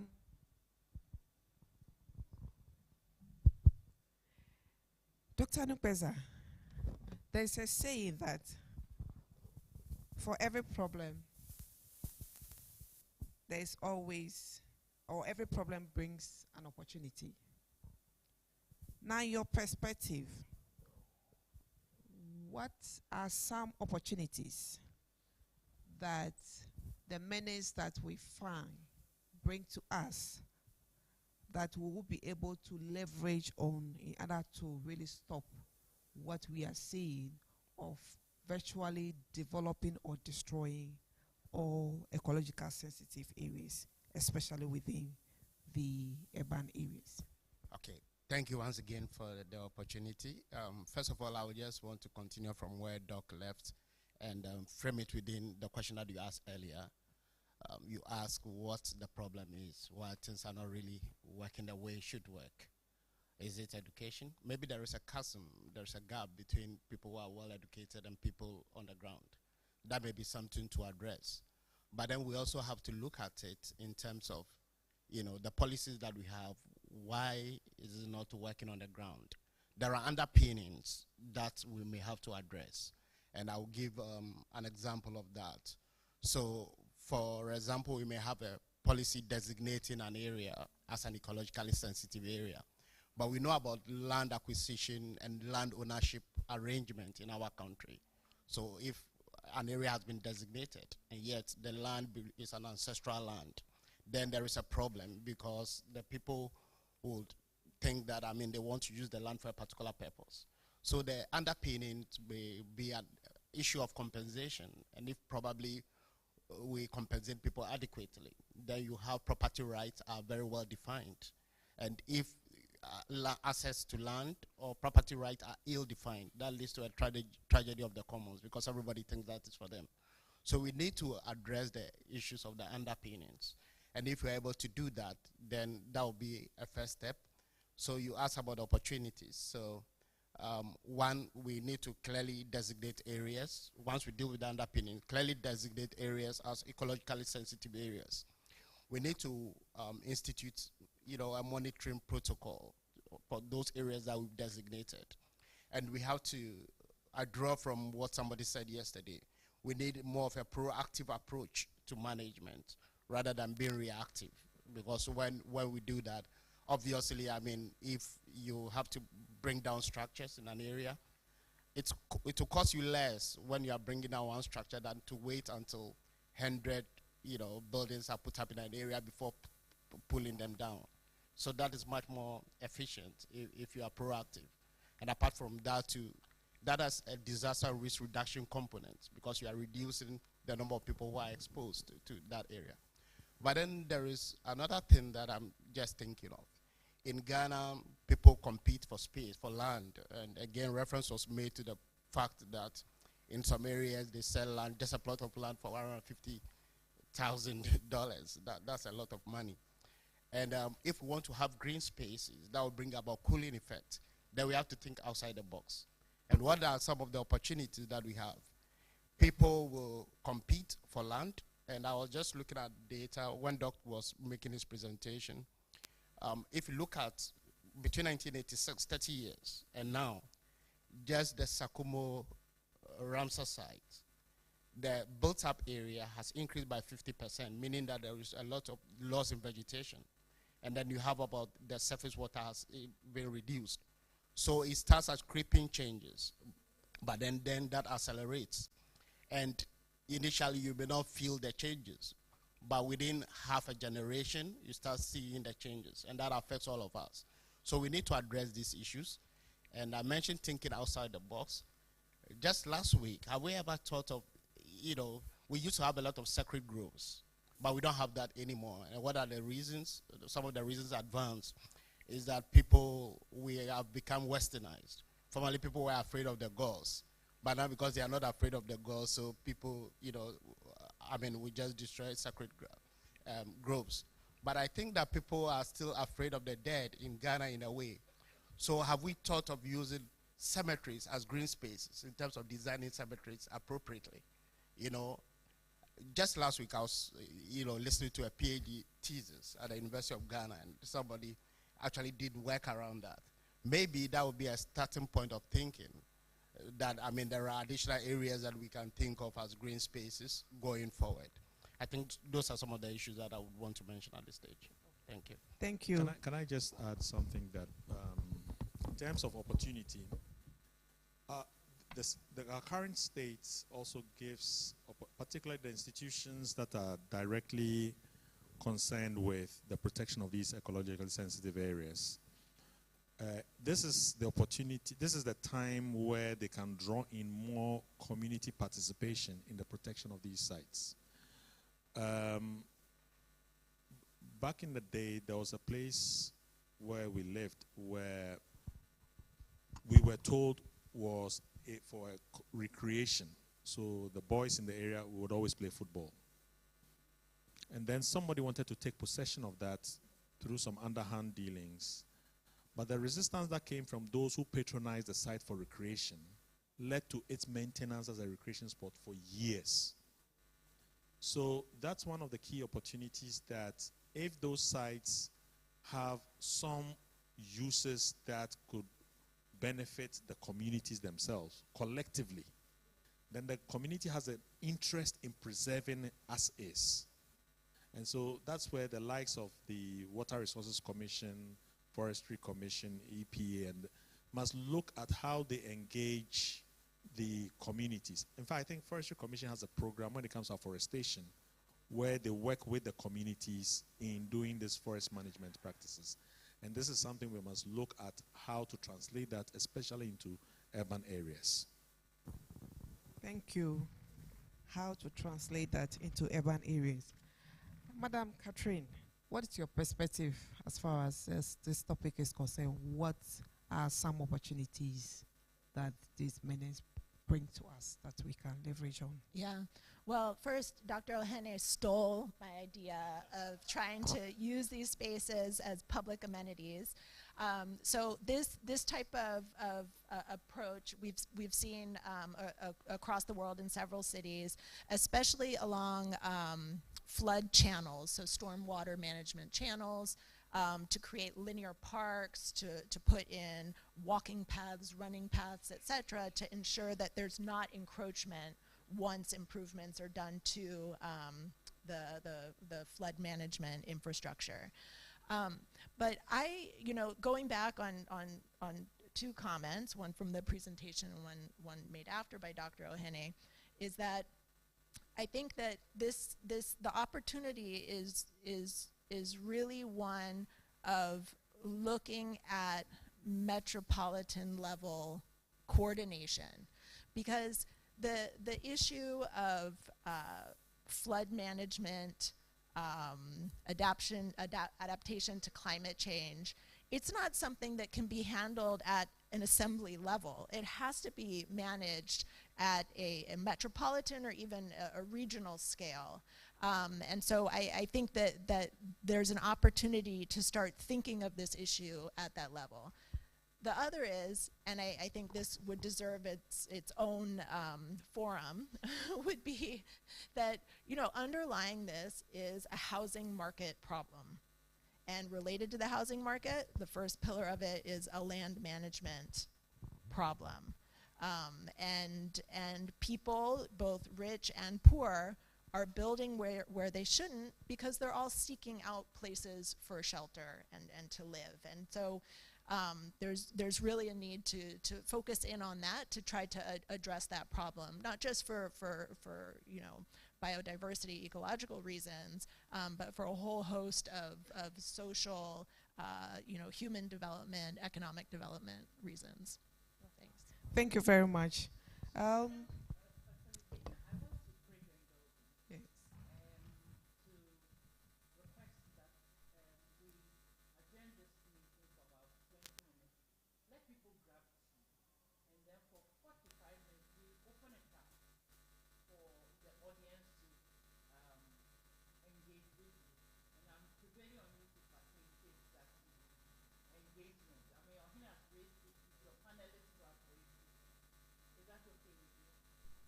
Yeah, that's fine. That's fine with me.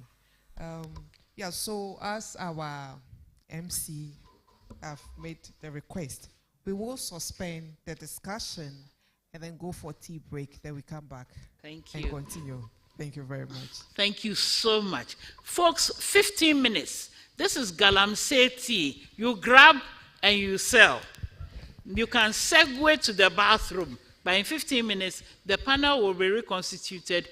Our honorable moderator will moderate the questions. I mean, audience, you get involved in asking the questions so we can have a bit of a rigorous discussion of the issues that have been raised. Is that okay with people? Is that okay? Okay. Asami Edika Hinabeka. Won't you respond? Okay, 15 minutes, please.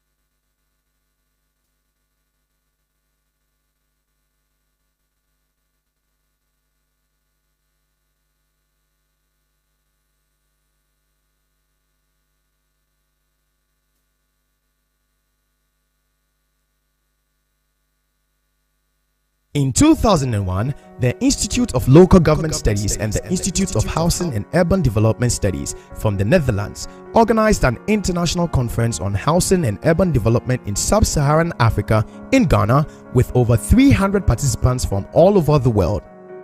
From this conference, Ghana was identified as a focal point due to the realization that Ghana had difficulties with regards to housing and urban development. Discussions from the conference, putting Ghana in perspective, was focused on the relocation of the Abobloshi squatters. As a follow-up, a 4-member group of private sector workers, through a joint effort, started a stakeholder engagement platform known as the Ghana Urban Platform. The then Ghana Urban Platform over time grew up to 200 members both from Ghana as well as the diaspora. From the establishment year, thus 2001, through to the year 2005, all meetings were held on virtual platforms. In the year 2005, the Institute of Local Government Studies organized a forum called Entrepreneurial City, which focused discussions on the ways through which cities could enhance their economic opportunities for the residents and the entire city to attract both local and foreign investments.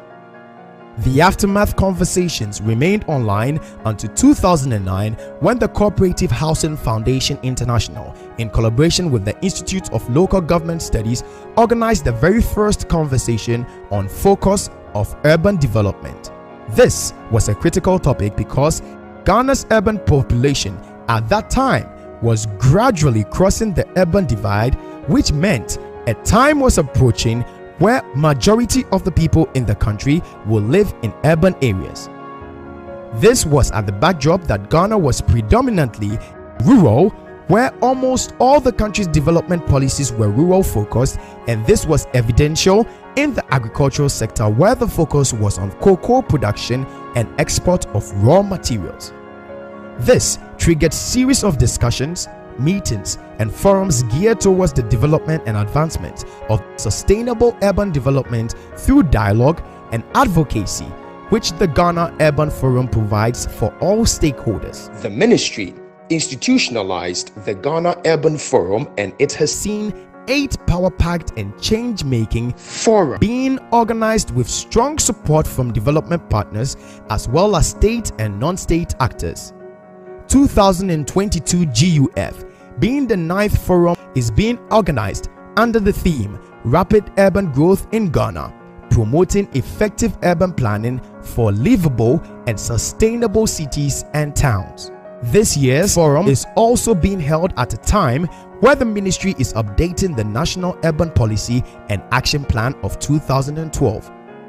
The Ghana Urban Forum, largely in itself, is a distinctive chance worth capitalizing on by Ghanaians to start a national discourse on defining urban areas beyond a population threshold, as well as sustainable urban development through leveraging the private sector to consider delivery of urban services to promote inclusivity.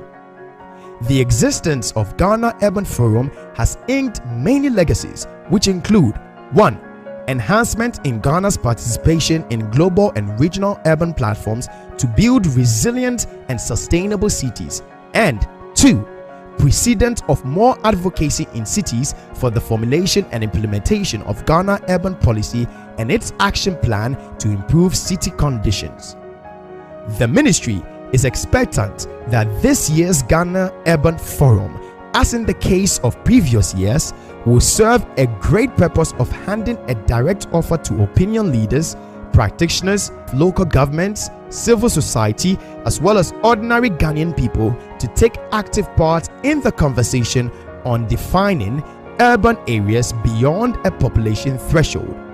We look forward to an impact-driven forum and look forward to fruitful discussions. In 2001, the Institute of Local Government Studies and the Institute of Housing and Urban Development Studies from the Netherlands organized an international conference on housing and urban development in sub-Saharan Africa in Ghana with over 300 participants from all over the world. From this conference, Ghana was identified as a focal point due to the realization that Ghana had difficulties with regards to housing and urban development. Discussions from the conference, putting Ghana in perspective, was focused on the relocation of the Abobloshi squatters. As a follow-up, a 4-member group of private sector workers, through a joint effort, started a stakeholder engagement platform known as the Ghana Urban Platform. The then Ghana Urban Platform over time grew up to 200 members both from Ghana as well as the diaspora. From the establishment year, thus 2001, through to the year 2005, all meetings were held on virtual platforms. In the year 2005, the Institute of Local Government Studies organized a forum called Entrepreneurial City, which focused discussions on the ways through which cities could enhance their economic opportunities for the residents and the entire city to attract both local and foreign investments. The aftermath conversations remained online until 2009 when the Cooperative Housing Foundation International, in collaboration with the Institute of Local Government Studies, organized the very first conversation on focus of urban development. This was a critical topic because Ghana's urban population at that time was gradually crossing the urban divide, which meant a time was approaching where majority of the people in the country will live in urban areas. This was at the backdrop that Ghana was predominantly rural, where almost all the country's development policies were rural focused, and this was evidential in the agricultural sector, where the focus was on cocoa production and export of raw materials. This triggered series of discussions, meetings, and forums geared towards the development and advancement of sustainable urban development through dialogue and advocacy, which the Ghana Urban Forum provides for all stakeholders. The ministry institutionalized the Ghana Urban Forum, and it has Seen 8 power-packed and change-making forum being organized with strong support from development partners as well as state and non-state actors. 2022 GUF, being the 9th forum, is being organized under the theme Rapid Urban Growth in Ghana, promoting effective urban planning for livable and sustainable cities and towns. This year's forum is also being held at a time where the ministry is updating the National Urban Policy and Action Plan of 2012. The Ghana Urban Forum, largely in itself, is a distinctive chance worth capitalizing on by Ghanaians to start a national discourse on defining urban areas beyond a population threshold, as well as sustainable urban development through leveraging the private sector to consider delivery of urban services to promote inclusivity. The existence of Ghana Urban Forum has inked many legacies, which include 1. enhancement in Ghana's participation in global and regional urban platforms to build resilient and sustainable cities, and 2. Precedent of more advocacy in cities for the formulation and implementation of Ghana urban policy and its action plan to improve city conditions. The ministry is expectant that this year's Ghana Urban Forum, as in the case of previous years, will serve a great purpose of handing a direct offer to opinion leaders, practitioners, local governments, civil society, as well as ordinary Ghanaian people to take active part in the conversation on defining urban areas beyond a population threshold. We look forward to an impact-driven forum and look forward to fruitful discussions. In 2001, the Institute of Local Government Studies and the Institute of Housing and Urban Development Studies from the Netherlands organized an international conference on housing and urban development in sub-Saharan Africa in Ghana with over 300 participants from all over the world. From this conference, Ghana was identified as a focal point due to the realization that Ghana had difficulties with regards to housing and urban development. Discussions from the conference, putting Ghana in perspective, was focused on the relocation of the Abobloshi squatters. As a follow-up, a 4-member group of private sector workers, through a joint effort, started a stakeholder engagement platform known as the Ghana Urban Platform. The then Ghana Urban Platform over time grew up to 200 members both from Ghana as well as the diaspora. From the establishment year, thus 2001, through to the year 2005, all meetings were held on virtual platforms. In the year 2005, the Institute of Local Government Studies organized a forum called Entrepreneurial City, which focused discussions on the ways through which cities could enhance their economic opportunities for the residents and the entire city to attract both local and foreign investments. The aftermath conversations remained online until 2009 when the Cooperative Housing Foundation International, in collaboration with the Institute of Local Government Studies, organized the very first conversation on focus of urban development. This was a critical topic because Ghana's urban population at that time was gradually crossing the urban divide, which meant a time was approaching where majority of the people in the country will live in urban areas.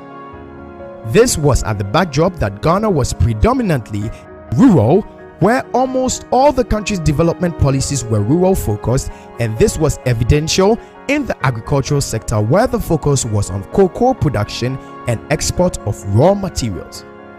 This triggered series of discussions, meetings, and forums geared towards the development and advancement of sustainable urban development through dialogue and advocacy, which the Ghana Urban Forum provides for all stakeholders. The ministry institutionalized the Ghana Urban Forum, and it has Seen 8 power-packed and change-making forum being organized with strong support from development partners as well as state and non-state actors.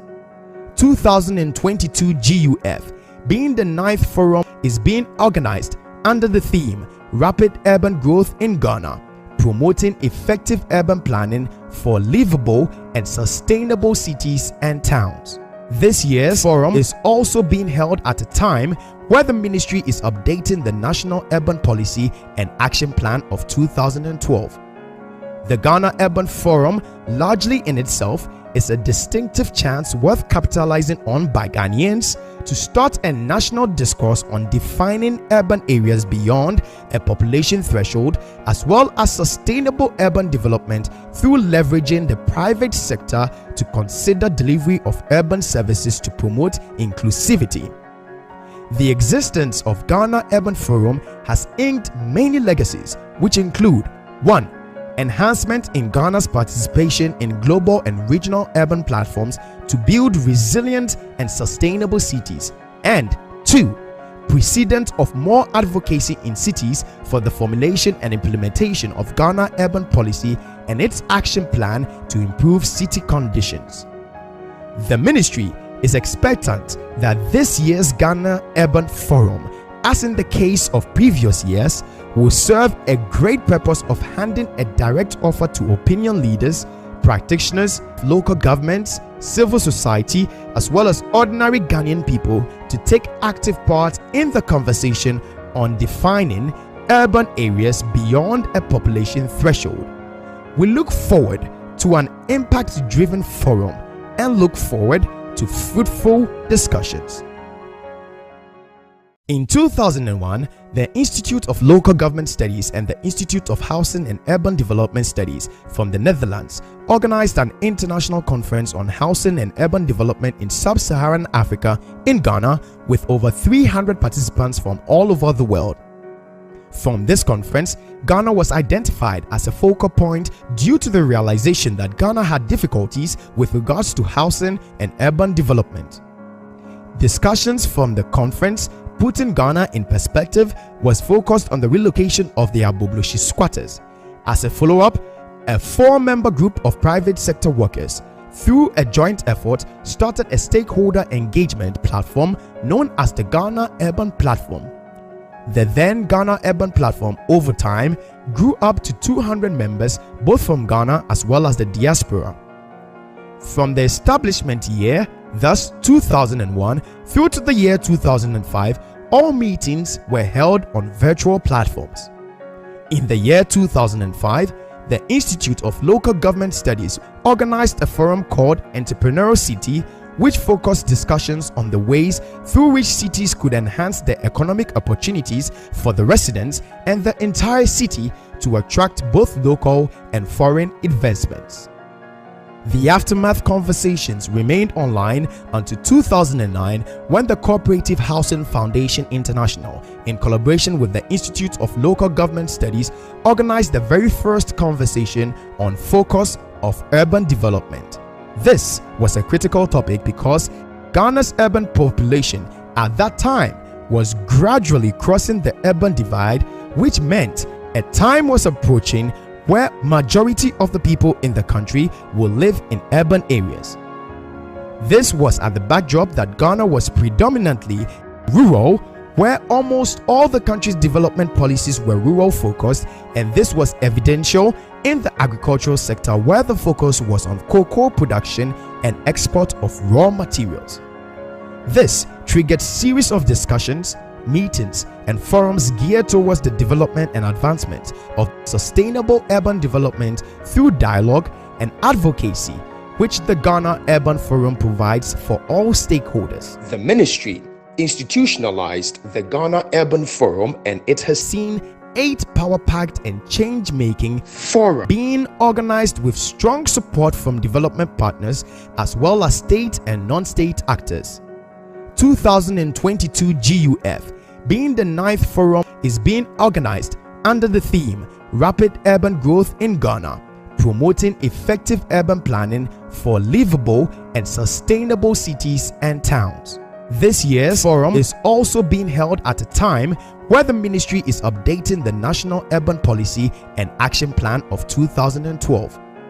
The Ghana Urban Forum, largely in itself, is a distinctive chance worth capitalizing on by Ghanaians to start a national discourse on defining urban areas beyond a population threshold, as well as sustainable urban development through leveraging the private sector to consider delivery of urban services to promote inclusivity. The existence of Ghana Urban Forum has inked many legacies, which include 1. Enhancement in Ghana's participation in global and regional urban platforms to build resilient and sustainable cities, and 2. Precedent of more advocacy in cities for the formulation and implementation of Ghana Urban Policy and its action plan to improve city conditions.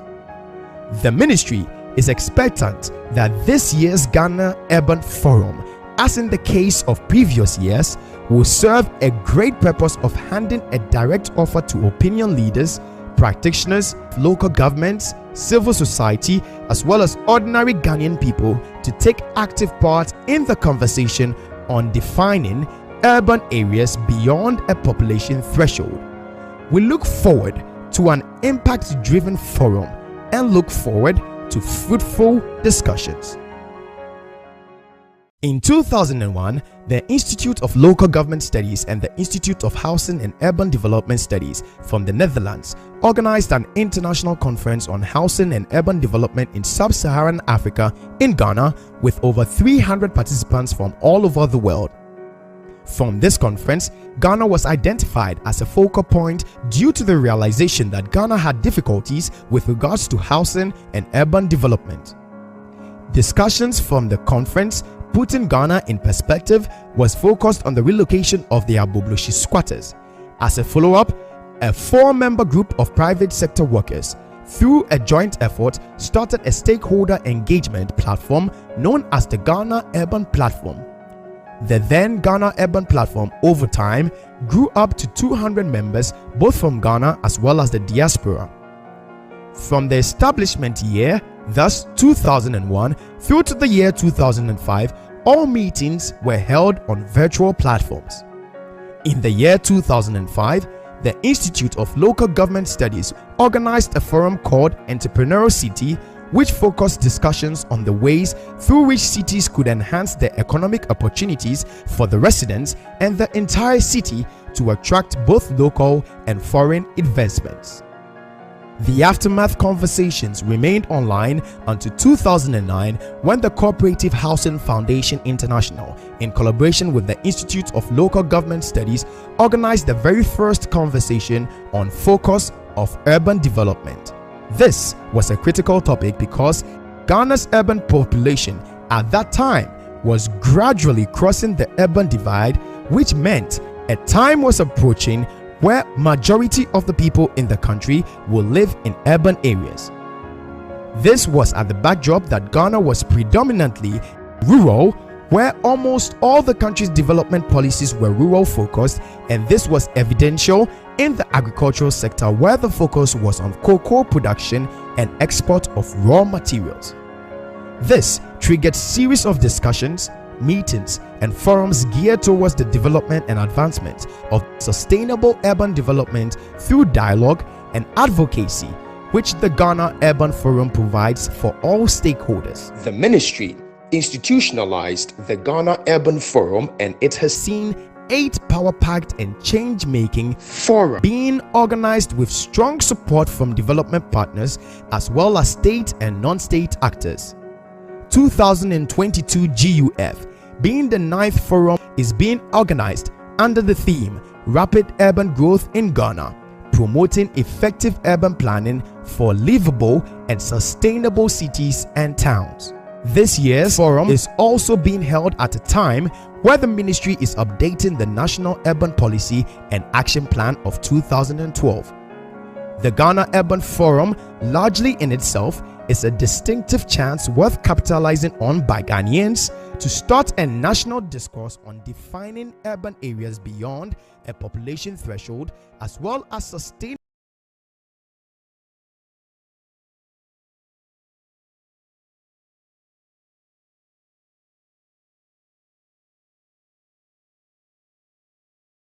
urban development through leveraging the private sector to consider delivery of urban services to promote inclusivity. The existence of Ghana Urban Forum has inked many legacies, which include 1. Enhancement in Ghana's participation in global and regional urban platforms to build resilient and sustainable cities, and 2. Precedent of more advocacy in cities for the formulation and implementation of Ghana Urban Policy and its action plan to improve city conditions. The ministry is expectant that this year's Ghana Urban Forum, as in the case of previous years, will serve a great purpose of handing a direct offer to opinion leaders, practitioners, local governments, civil society, as well as ordinary Ghanaian people to take active part in the conversation on defining urban areas beyond a population threshold.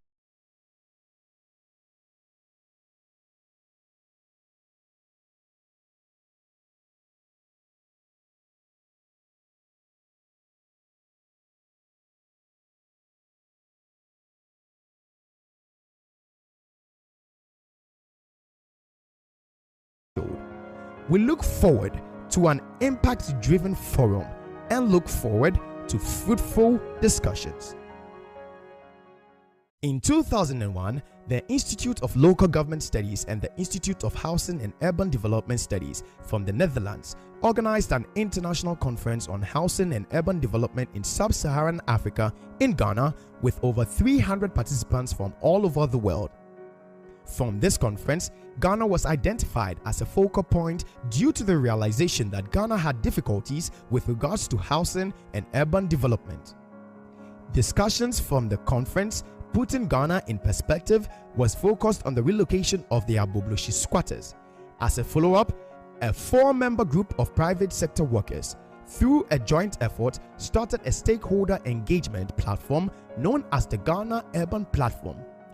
The then Ghana Urban Platform, over time, grew up to 200 members, both from Ghana as well as the diaspora. From the establishment year, thus 2001, through to the year 2005, all meetings were held on virtual platforms. In the year 2005, the Institute of Local Government Studies organized a forum called Entrepreneurial City, which focused discussions on the ways through which cities could enhance their economic opportunities for the residents and the entire city to attract both local and foreign investments. The aftermath conversations remained online until 2009, when the Cooperative Housing Foundation International, in collaboration with the Institute of Local Government Studies, organized the very first conversation on focus of urban development. This was a critical topic because Ghana's urban population at that time was gradually crossing the urban divide, which meant a time was approaching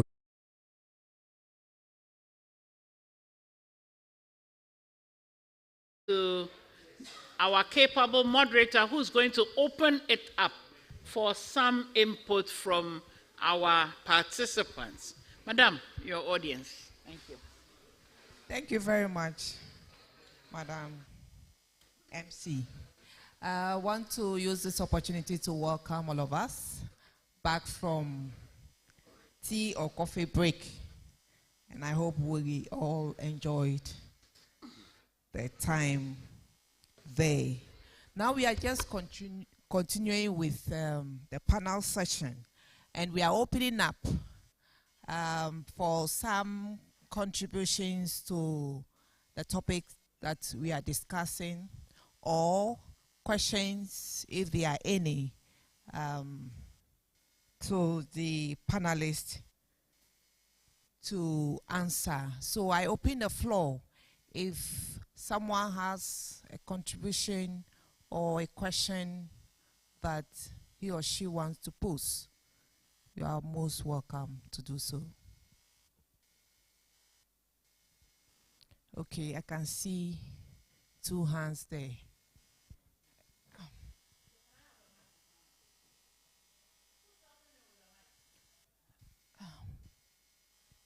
Can we please have somebody just helping us with the mic? Oh, no.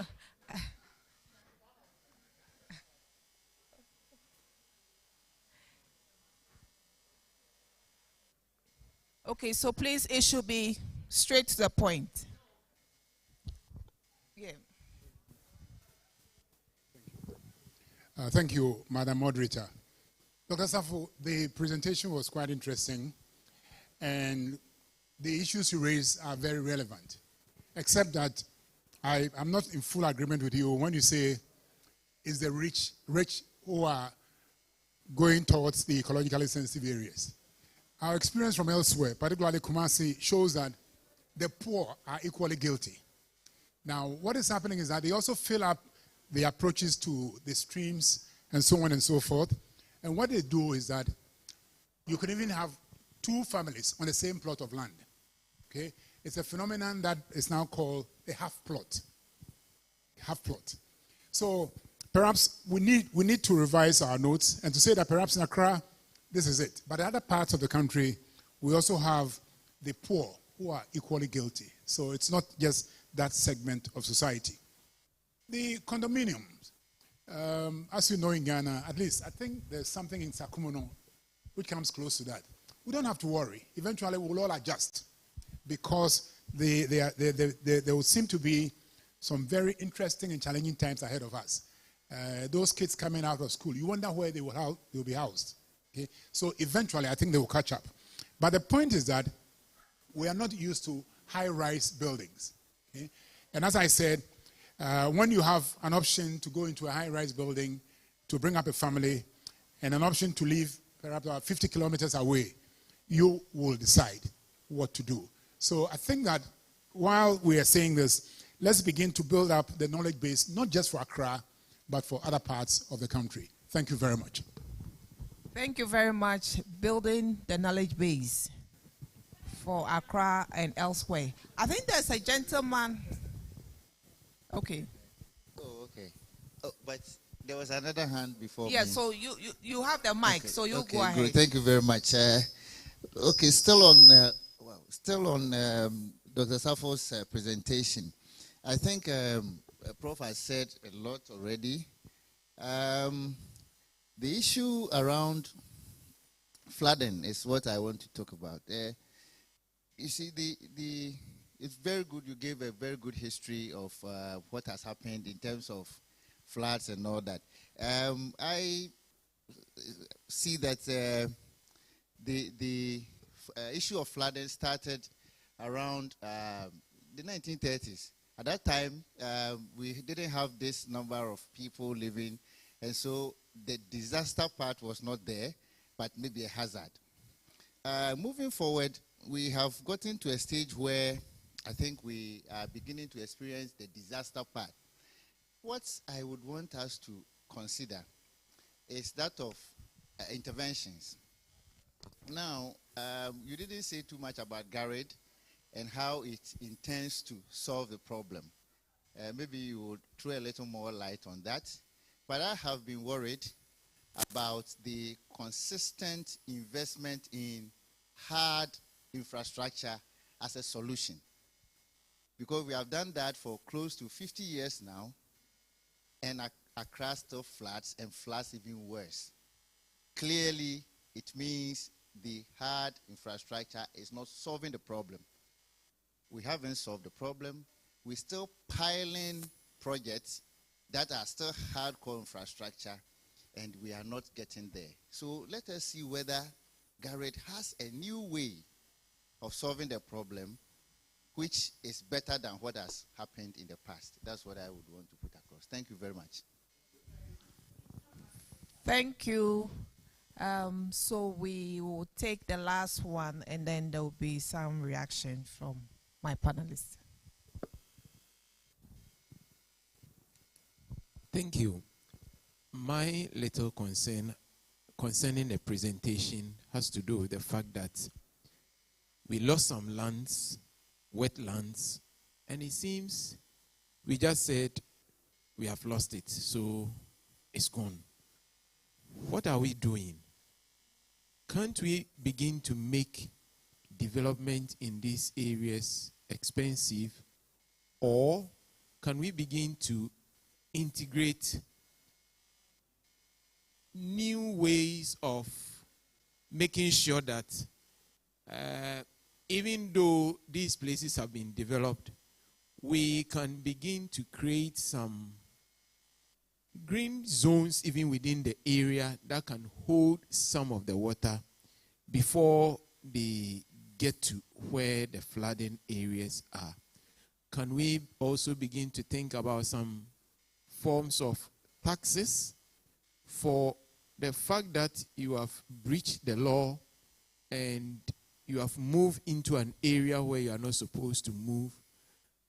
Can we begin to make it expensive so that some of these funds or some can be used to do this green infrastructure within the area to curtail the problem of flood? So innovative way of redesigning probably these areas to Right. help them. Let me attempt to address the three, I'll take them, enhancements to the presentation. And taking it from the last one, I mean, why are we just accepting that the land is lost? Sometimes, and I didn't really speak to that, there's also either direct or tacit official complicity in the loss of some of the spaces.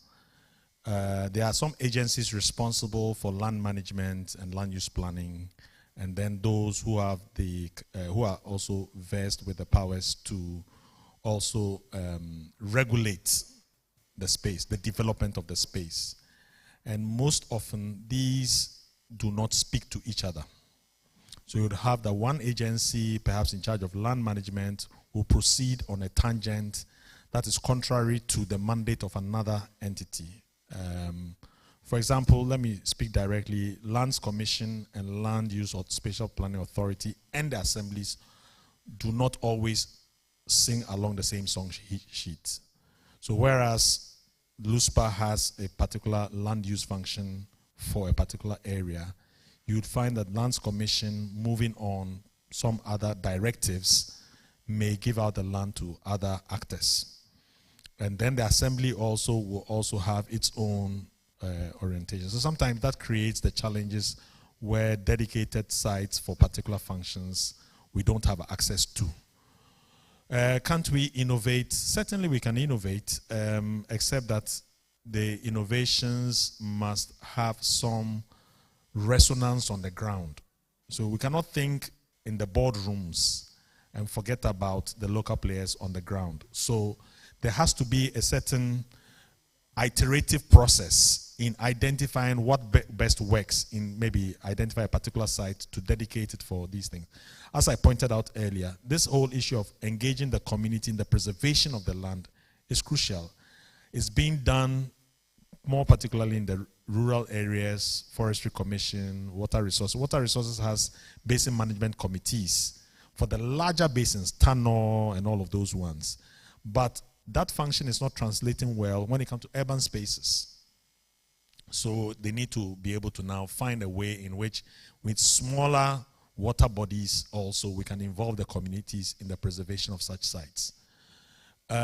So yes, that is the approach to go. And Prof, I admit that this was specific to the Gamma context, and that's how come in the Gamma context, it's really the rich who are really at the forefront. That said, when you go to like the Mokwe Lagoon and the ones near Tema Harbor, of course, Tema Newtown, some of the water bodies there is being undertaken by the lower income people, admittedly, but the proportion is much, much smaller than, of course, the well-to-do. The well-to-do are really driving this thing. The half-plot phenomenon is here, but except that in Accra, it's more on the frontiers. So if you go towards Afenya, thereabouts, inland, we are selling even quarter plots now, and so on. So that's also a phenomenon, except that where it is occurring is different from where it's occurring in Kumasi. But I do recall that, Prof, there was an instance where Asante had to intervene because one major water body was being failed to be sold for commercial developments by another sub-chief. I'm not mentioning names, please. I'm not mentioning names. I want to be able to go home in peace. I'm an Ashanti, so I want to be able to go home in peace. So, really, yes, it's the poor and also the rich all pursuing the same thing. But it brings to a question really about the issue of housing development and how we proceed on that. So maybe there has to be a bigger conversation really about, if it was UN Habitat that raised an approach, they called it housing at the center, as a way of looking at urban development. We need to interrogate it locally to see how our context will be able to manage conversations around housing development that does not compromise these ESAs. Prof. Amako, so what is Garrett doing that is different from grey infrastructure? I'm sorry to disappoint you. We are still doing more grey infrastructure. But we are also exploring opportunities for nature-based solutions. It's not as if we are entirely overlooking nature-based solutions. So along the Korle area, we are thinking of revegetating the banks so that it fulfills its function to take over the overflows of the lagoon in cases of... But the Korle is peculiar. You know, certain sections of Accra actually are low-lying, far lower than sea level. So most often, high tide, we have the inflow of the sea into the sea. And on the June 2015 floods, where it was a high tide night. So the tide had come all the way to Circle. In fact, Hydro Department estimates that some bit even got to Caprice. So that's how come when that volume of rain, and what we had on June 3rd was 131 millimeters of rain in over 6 hours. It was not the highest rain incidence, because we've had 256 before, that 1997, the one that led to even the channelization of the Odo itself. Except that the downstream flow was impeded by the tidal flow that had come inland, and therefore the ponding and creation of all of that problem. So we are thinking of revegetating the banks if we can. What we are challenged with is the pace of development coming from Old Fadama towards the edge of the banks. So it's really a race to try to preserve as much as possible some banks, revegetate it, allow it to act as additional spaces for taking the overflows of the lagoon. But we're exploring more and more. In fact, the design for the Garrett is to try to give at least the basin itself a 1 in 10 year flood protection. Even with all of our interventions, we are still getting 1 in 10 year with some minimal risk of further flooding.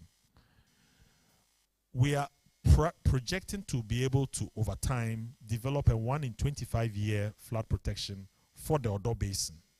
For that, we need additional detention capacity.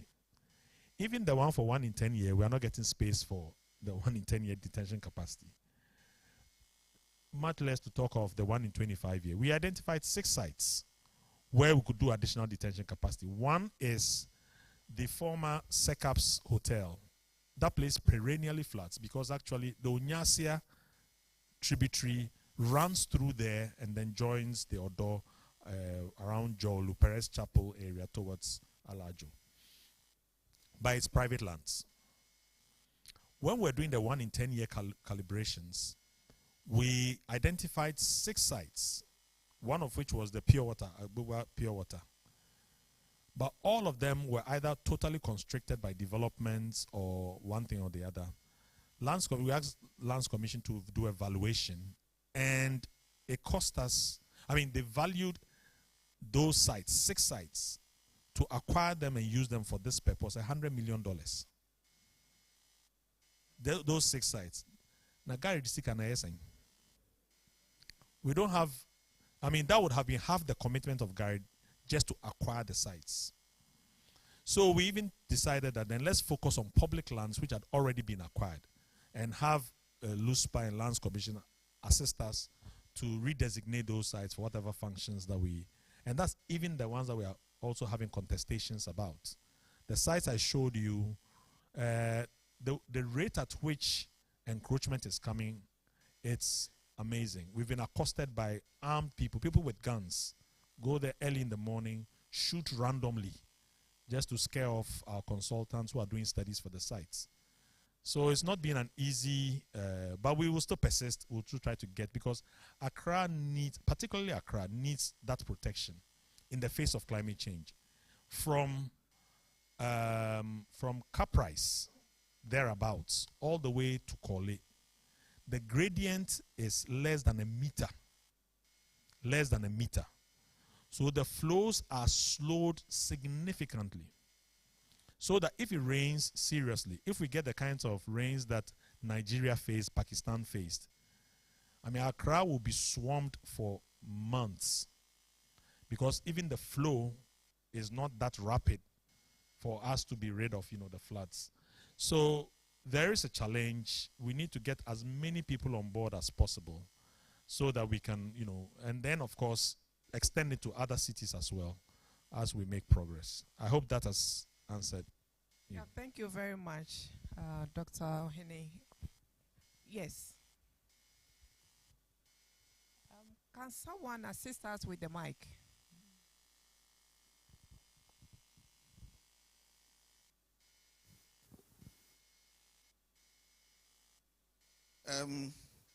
Look, for me, my problem about the climate change, there's a question on education, and it was whether there's no education or not. And your answer was that from yesterday to today, people here are quite literate.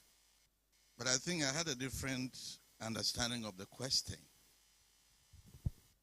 I still believe the word climate change is still in its scientific form, that not many people understand what is climate change.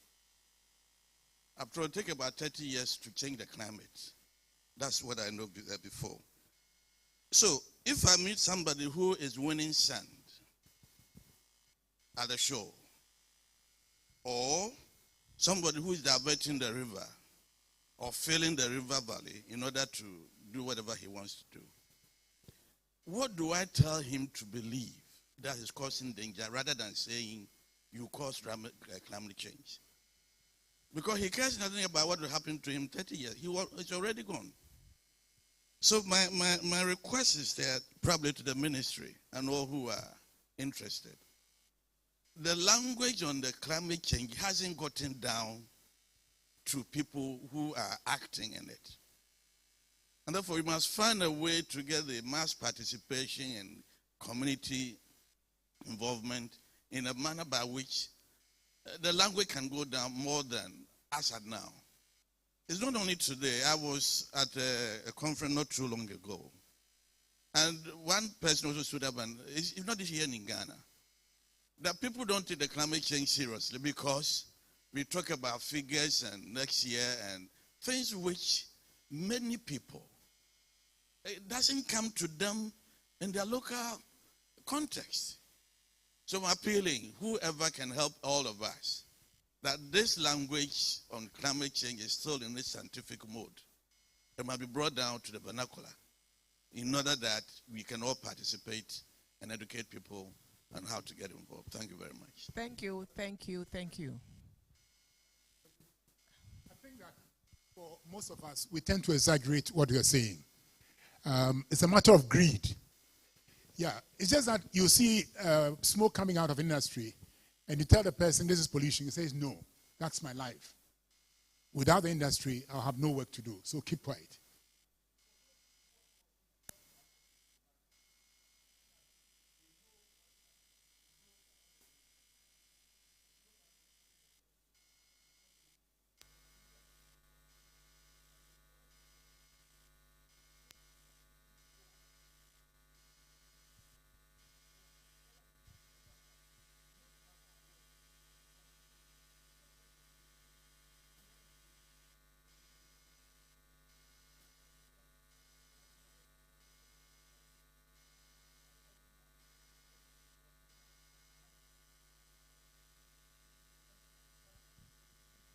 Thank you, Prof. Yes, there's a hand behind you.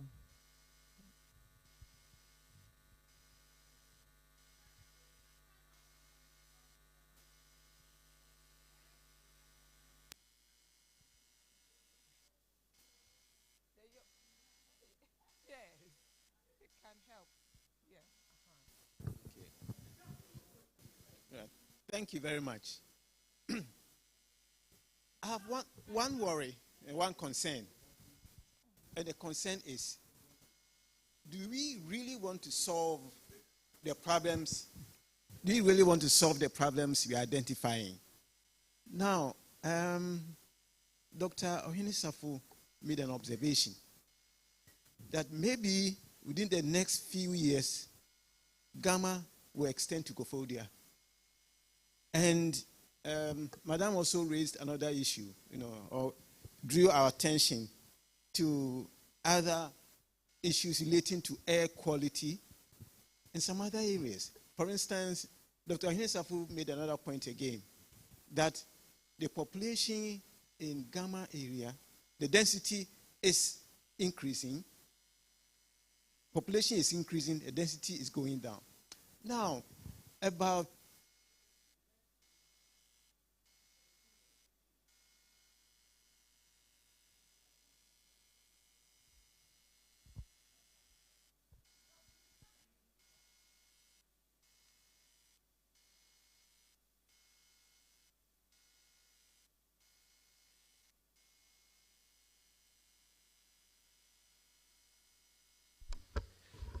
So what happened was that in 1998, there was a project called the Southeast Greenbelt project. I don't know how many of us are aware of that.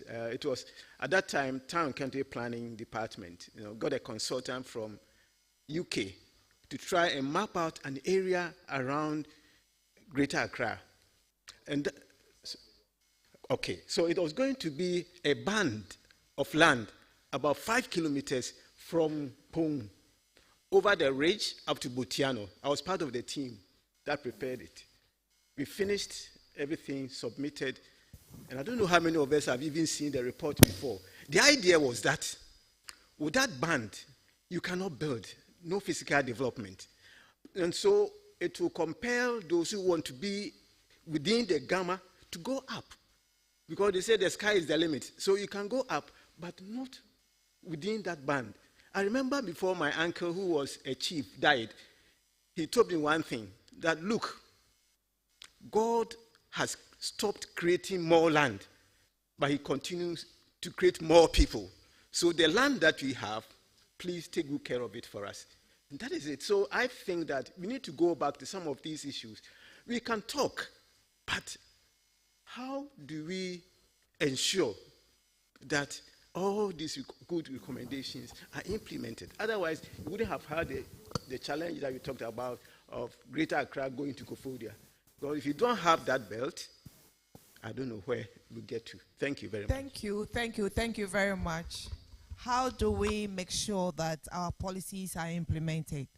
They do not just remain on a shelf gathering dust.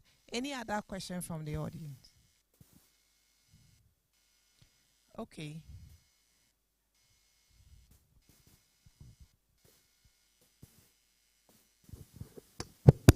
Thank you very much. Dr. Safu, we are seeing the effect of climate change, such as irregular rainfall, floods, sea level rise, water scarcity, increased temperature. We know climate change also affects production by altering yields and areas where crops are grown. Is it possible for us to build capacities of individuals, communities, to be able to adapt to climate change in Ghana? Thank you. Yes, the next, no, just behind you. Okay, thank you. So I also have a question here.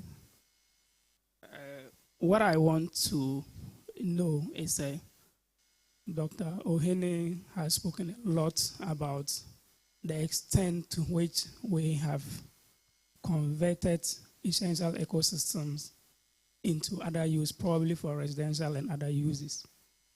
And I want to believe that in addressing this issue, we cannot leave the indigenous landowners behind. And so I want to find out to what extent have the indigenous landowners been involved in terms of the understanding of some of these undertakings. Maybe have we made an attempt to bring them on board to let them know the effects of some of the activities, because they have a significant role that they play in terms of land use in the urban space. So to what extent have we brought on board the indigenous land owners? And apart from that, myself and my colleague were just talking about it. We are here in this forum, but I haven't seen maybe somebody from the traditional authority, but I think that they have to be brought on board, because whatever we are trying to do here, we need to co-produce that with them. So at the end of it, it shouldn't become difficult for us to implement what we want to do, because if we engage them at the beginning, they become part of the process, and it may be easier for us to enforce or to implement whatever policy we want to develop. So I think that we need to engage them at the beginning to the end, and in that way, it will be helpful than leaving them behind and going to tell them that this is what we want to do. But let's bring them on board, and it will be like together, this is what we want to do. So that's just something I want to add. But I am still interested in knowing to the extent at which the indigenous land owners have been involved in the process and even made to understand the consequences of some of the undertakings. Thank you. Thank you very much. So we take the last question and then they'll react to it.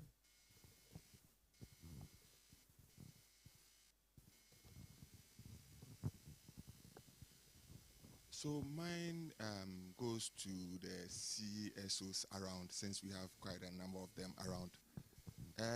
From yesterday's discussion, you get some of the panelists saying assemblies are clothed with all the laws and the acts and all that to take some actions when all these encroachers and developers are, for want of a better word, messing up the system. The doc has equally mentioned that sometimes the assembly also doesn't do exactly what they are expected to do and all that. But my question to the CSOs is this, because yesterday one of your panelists said, we've been wanting to even support the assembly, but it's more like the assemblies are not making themselves available for support. There is a ruling that one of the assemblies, Infantiman, I think Infantiman East, had an issue by way of a developer raising a structure, and then the assembly decided to demolish. Then the developer took the assembly to court, and the judge is saying the assembly did not go about it the right way.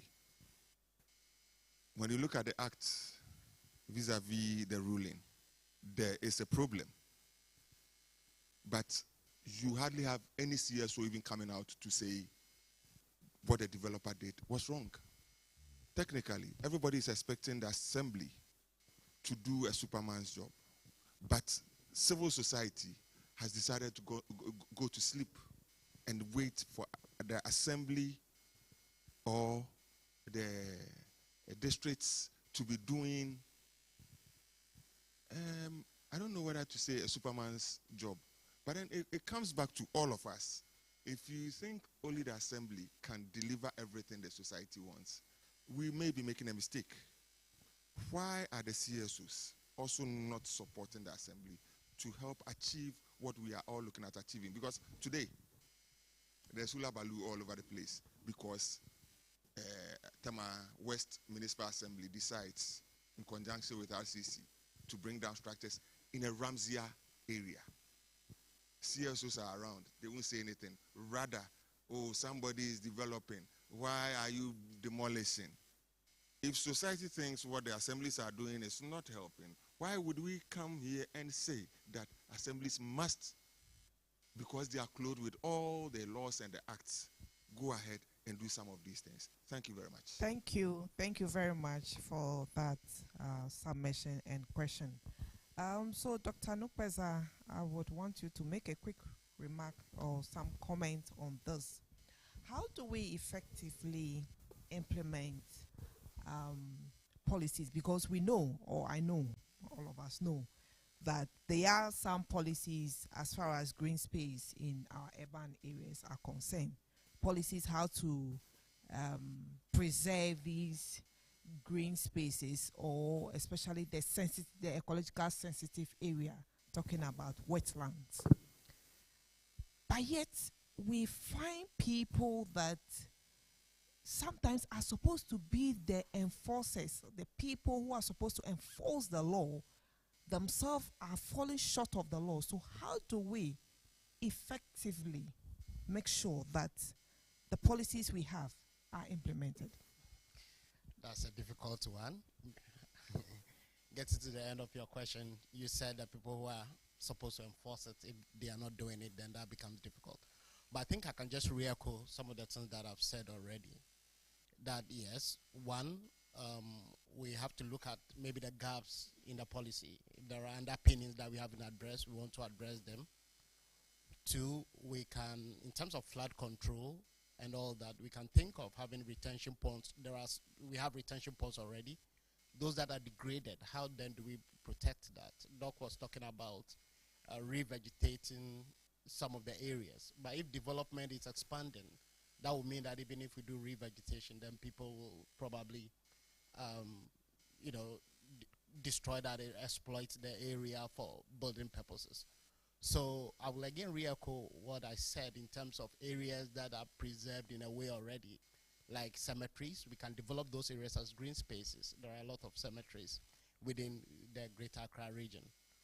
So I've mentioned cemeteries, developing green retention pond. And we are losing our wetlands, but then there is this concept or this issue of engineered wetlands, constructed wetlands. So we can construct wetlands and floodplains and all that.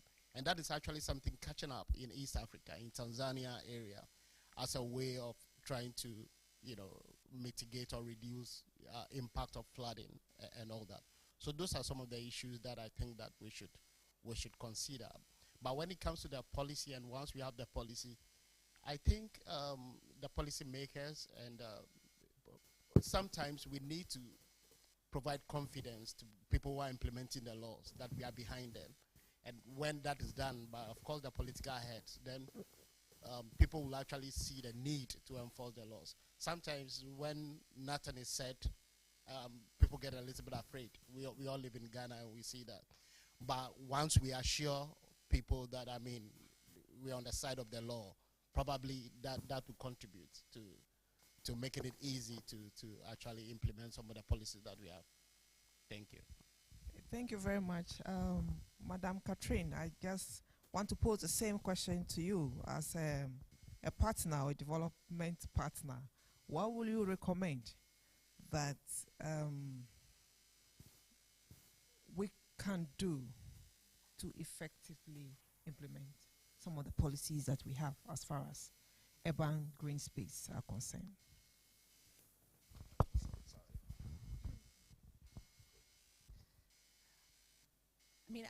I don't think that there are any silver bullets, or that a development partner from the outside would have a solution to this. I think the solutions are here and have been discussed, and it's largely an alignment of incentives and benefits. That, when the gentleman here was talked about, greed, I think that's maybe a harsh way to look at it. I think that there's an idea of self-preservation and wanting to do the best for yourself, for your household, for your family. And if the view is that land is a scarce commodity, so I need to get some before it's gone, it leads actors down a path that may not be positive for the community as a whole. But I think, as Dr. Ohene outlined for us, all of the policies and plans are there, but maybe there's room for innovation in terms of getting incentives right at the assembly level, because they cannot be Superman and enforce everything. But then incentives to the individuals in society, so that they're not put in a position where they feel like the only option is to try to get the land now at any cost. Yeah, thank you very much. I have always been wondering, Ghana as a country, what steps we are taking as far as estate development is concerned, and policies or issues of land acquisition. It appears the land market is open and it's based on affordability.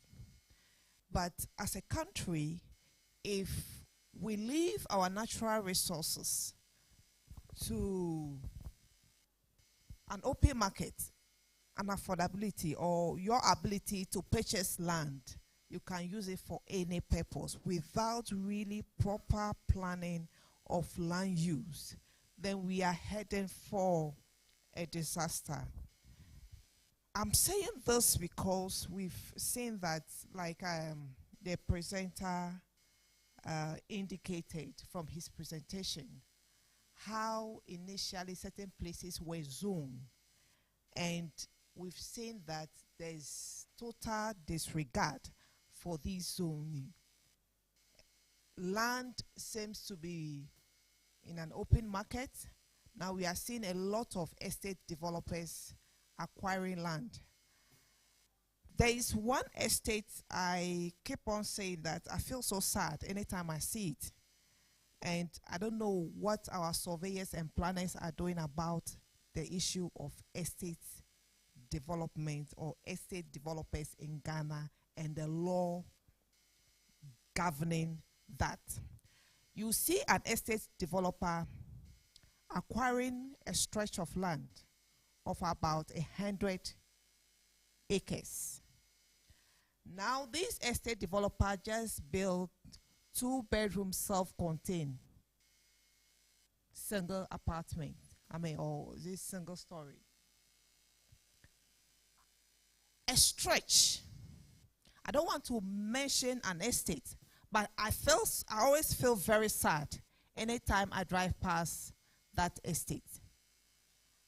What makes it even worse is the fact that after destroying the green vegetation, they do not plant just a single tree in that estate. Doc, I'm coming back to you. What do we do as a country? Because thank you. What do we do as a country? Because for me, I think it's just a matter of time. We are sitting on a timing bomb that we are destroying all our vegetation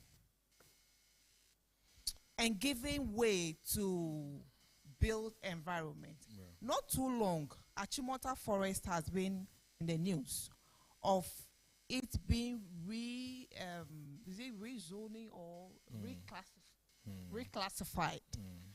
And we have seen that the Forestry Commission was initially a forest.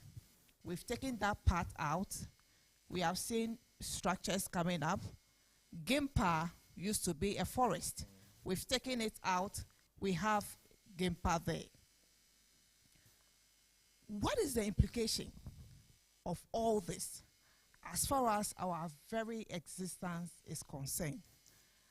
So you just have 2 minutes to react to that, and then we wrap up. Yeah, I'll do that.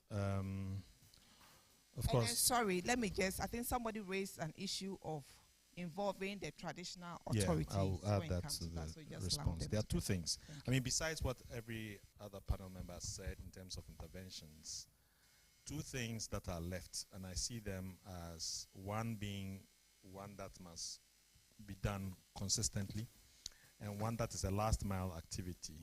The consistent one that we must do regardless, except that the concept has been abused a bit, is about capacity building. The engagement with traditional authorities must be continuous, because you deal with one chief, he passes away, the one who succeeds him doesn't have the same level of awareness and knowledge, so you must go back and continue to build capacity, except that this country, we found ways to abuse capacity building. So if we were to be doing the correct thing, sensitization, information sharing, building capacity of traditional authorities is key. When we're doing the Ashaman project, we took the Tema chief to India to see an example of what we wanted to do. When he came back, he provided the land for free because he understood the intervention we're doing. So that's something that is important. The other one, which is the last mile, which is a radical approach really, is taken from the example of a man from Cape Coast who was called Kojo Alata. I don't know those who are old enough to remember Kojo Alata. This was in the 70s particularly, where Kojo Alata would take the then local authority, Cape Coast, to court on every single issue. His own was that he would wear his cloth and go to court. He would sue you.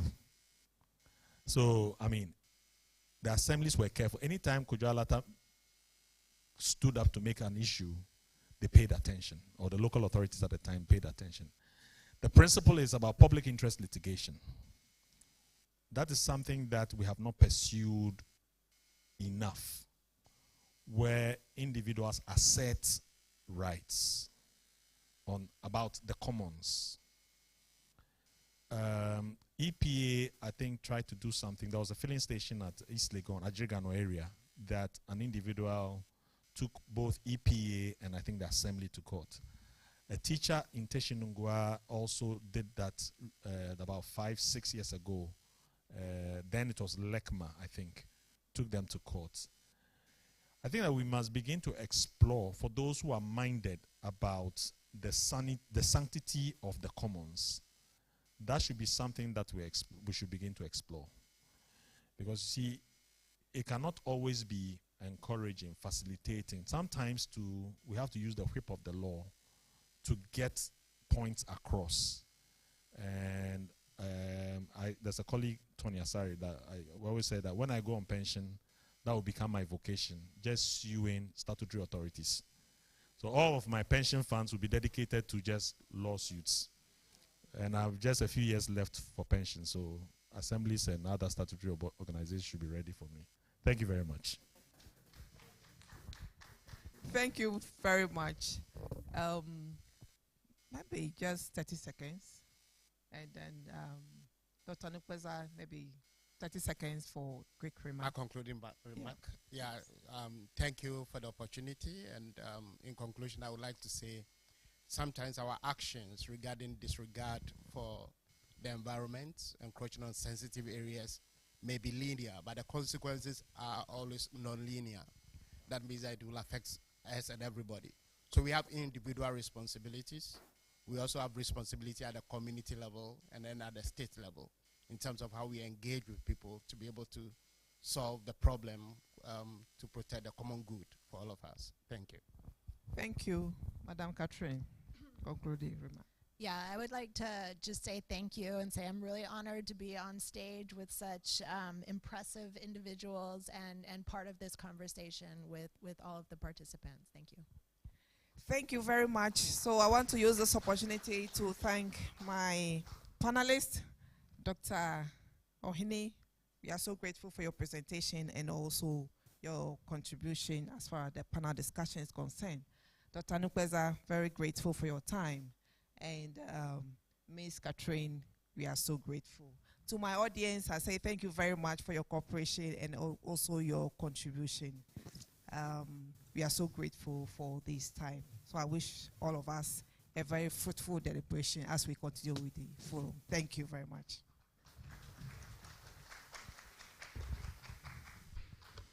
Thank you very much, the panel, and my long-suffering moderator. She's been fielding all manner of inducements, threats, intimidation, and things from my corner. Madam, we are very grateful. Thank you so much for your able handling. Folks, it's time to do a bit of side eventing. As you can see from the program, they are meant to engage our stakeholders in 5 thematic areas related to the social cohesion project. I think when you get into the groups, more about the project will be shared, and then efforts will be made to ask you to contribute to program design and investment decisions.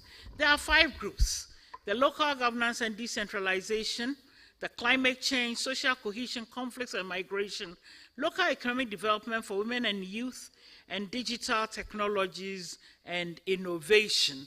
I believe that the areas or the places are already set. The rooms are already, the places are already set. It's you I'm referring to. Sit down here.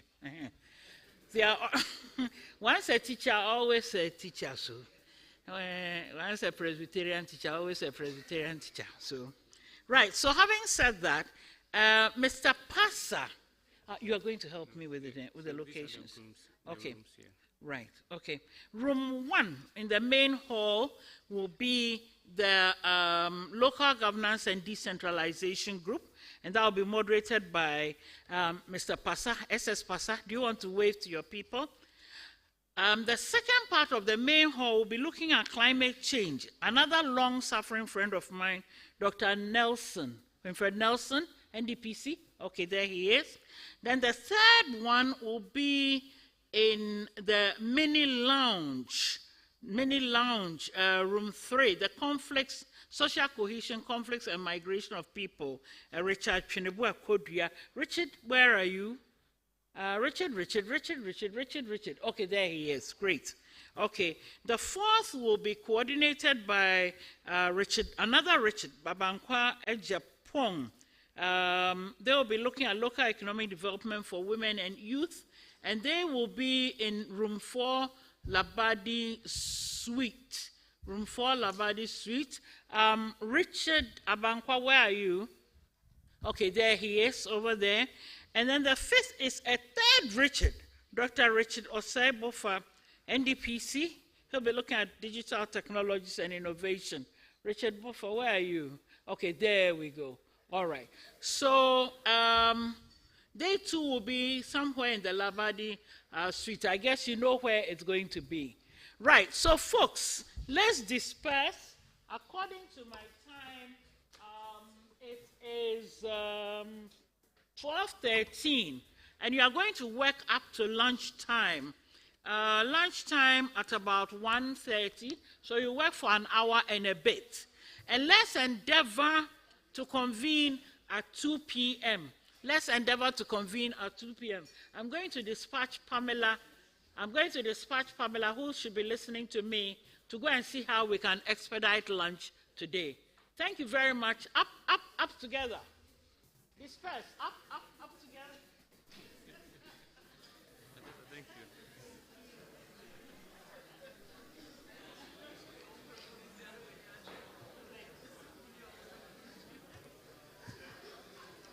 Yes, please. Let's clean this up very quickly and see how we can get this show on the road.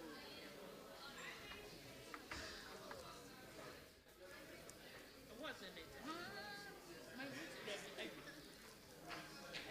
don't like this.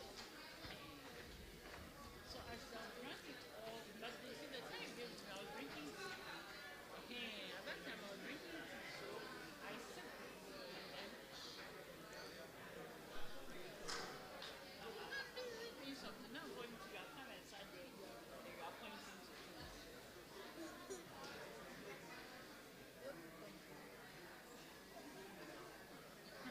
SS, I believe the young man. What can you do at the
promote regional dialogue. Then we also have organizing annual and regional forum among the 4 countries and key regional stakeholders.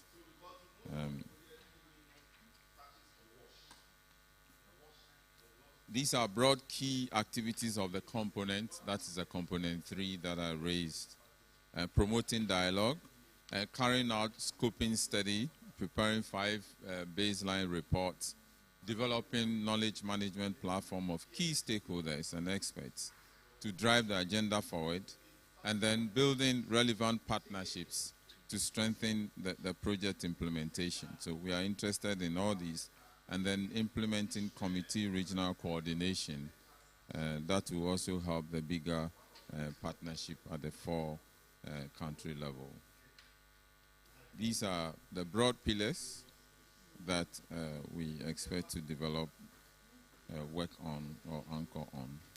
We are also looking at things like thematic studies, sentiment analysis in terms of how people feel and think,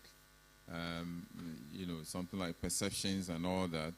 All this will be done. National Development Monitor to deal with and tell us the status of the indicators and actually what is happening in terms of monitoring and all that. There are pillars, and it's about, you have dialogue. We'll be having frequent dialogues, which aims at improving regional and in-country, especially we're dealing with the border towns, collaboration by providing solid and neutral grounds for discussions.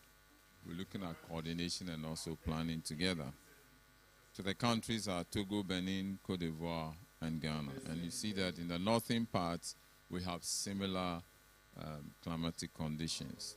So national dialogues, local institutional dialogues will be done, regional talks, TED talks, and then quarterly development forum would also be part of the process, as well as community voice.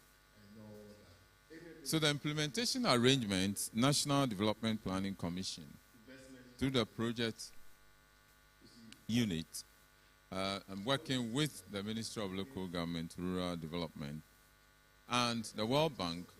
They will lead the implementation of the activities, especially in this component 3. We are working with the regional coordinating councils, regional, of course, you have the RPCUs also as part, and then the zonal coordinating offices to provide the field support when we go to the regions and the districts, especially for data collection. And we'll be talking about brainstorming and discussing as stakeholders issues regarding data collection. Project implementation, implementing partner institutions, ministries, agencies, departments, MMDAs, academia, non-governmental organizations, civil societies, and other relevant actors are all part of the implementation arrangements. In other words, we are not planning for anybody, but the focus is to plan with the key actors. Some of the things that will be carried out July 2022 to 2023, some activities have already been done or are being done to carry out scoping study and prepare 5 scoping reports. And then we also want to disseminate, or we will disseminate the scoping reports, promote dialogue with relevant experts and stakeholders, just like we are trying to do this afternoon, and then develop knowledge management research plan for year 2 and onwards. We also have an operational plan for piloting the digital innovations in year 2. And then develop knowledge management platform comprising a number of stakeholders. Relevant partnership is very critical in this process to strengthen the project implementation process. So what has been done so far, socializing SOCO amongst and across the teams. They've met, across, is a big thing. within this is component 3. We have other components too. Then looking at the team composition for the scoping study. This has been done. Some work has also been done in the northern part of the country. TORs have been developed with the bank and Ministry of Local Government. DEX reviews, developing contextual regional district profiles. These have also are in the process, are being done. And then scoping project implementation, supporting project implementation and other things are. So these things are in operation. Orientation, sensitization for stakeholders in Tamale, Bolga, and Wa, these have been done. And planning for stakeholder consultation at the moment is ongoing. Field data collection analysis, report writing. So these are things that are so far in place. So there will be 5 concurrent breakout. Okay, no, we don't need this, and this is what we are doing now. But these are the 2 that we want to focus on this afternoon, this and that one.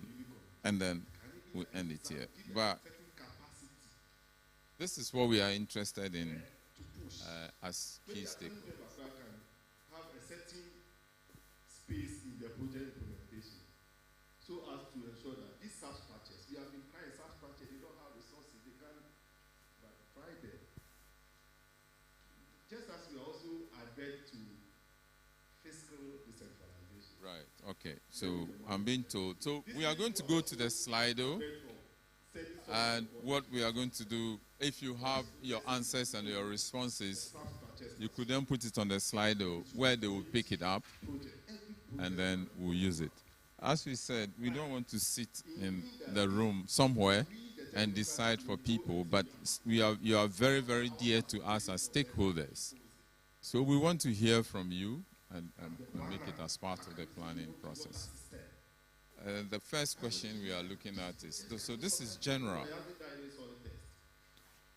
How can stakeholders improve data collection for better clarity? And we want to create a shared platform to monitor key indicators of socioeconomic development. Things like, in our context, climate resilience and exposure to conflict and climate risks. So, ladies and gentlemen, what we are interested in here is, as stakeholders, how can we improve data collection for better clarity in terms of dealing with climate change, resilience, and exposure to conflict and risks? So that you can participate with your comments on the slide. So that we can even have reference to it. Yes. Thank you. This time I'm not hearing you because are the typings coming out? They are yet to set it up. But let's have a conversation. Let's hear from us.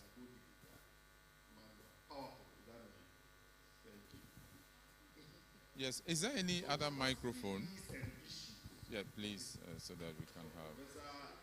So how can we improve our data collection? There are different forms. Yeah, his hand is up.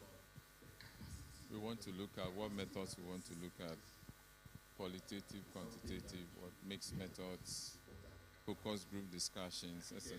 How can we improve data collection for clarity? So yes. One of the, I suppose you can hear me. Sorry, for purposes of, if you could kindly just introduce yourself, and then we are still interacting here. Okay, sounds good. My name is Nathan Tumising. I work with the World Bank. So one of the things I think we probably want to do is to map out, and I speak from the infrastructure development space, is to sort of map out who is responsible for infrastructure planning and development. And then engage them on issues to do with communication of development plans and what platforms they actually do use. Because a lot of the times, planning does not from a climate impact mitigation and adaptation perspective, not enough work is done in terms of stakeholder engagement. But part of it is because stakeholder analysis is not done as comprehensively as it should be done. So one of the things that I suppose needs to be done is to sort of map out that value chain, identify what those conversation spaces and platforms should be, ought to be, or have been, and leverage on those platforms for purposes of improving your data collection. Great. But I suppose another element that we probably want to do is to sort of, do a heat map. A heat map, as in temperature map. Not necessarily because it's temperature related, but a heat map of the footprint of climate impacts in the various segments of society that are of interest to Ghana, looking at Ghana's own climate risk profile, and the Ghana climate report provides a bit of that footprint, and using that as a footprint for purposes of locating your data collection points. That would help in raising the kind of voices you really want to hear in terms of what the history has been and what the future will look like, for informing the drivers of what do we need to do to enhance and entrench climate resilience in preparation of investment plans, as well as what mitigations and adaptation measures are required to be implemented. Great. Excellent points. I think the talking is also interesting. We need to blend it. I can imagine he typing this, what is just said out into Slido. It's good. If you could still, as you sit, play around with it.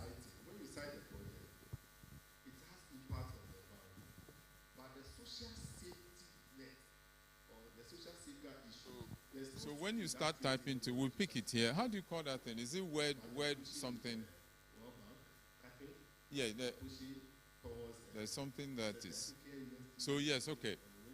So as you start typing to the answers, we start picking them, and it will also generate, more discussion. So yes, let's hear from you. How can we improve data collection for climate resiliency and all that? Please, this is a brainstorming session. There's no right or wrong answer. It's what you think. So there's no marking scheme in this room. Say as you think it is. Nobody is marking and judging any answers here at all. We are picking all the points that you bring up. Somebody has a mic. Let him finish. Okay. Well, thank you. My name is Francis. So I just want to contribute a little to the question. How can we do data collection for clarity, in summary, for climate resilience? And when it comes to climate change, especially in the context of resilience, people have different needs that will contribute to their resilience. And so to be able to do a data collection that will contribute to resilience, we will have to adopt some sort of, let me put it this way, mixed kind of research methods. We should not just go quantitative, because we may not be able to address the key issues that affect people. We should be more of a qualitative research approach than that of a quantitative research approach. And we need to also do it in a longitudinal form, because you need to... okay. Yes, so we need to monitor over time. We need to do the data collection over a period to be able to, ascertain what we can do to be able to contribute to resilience.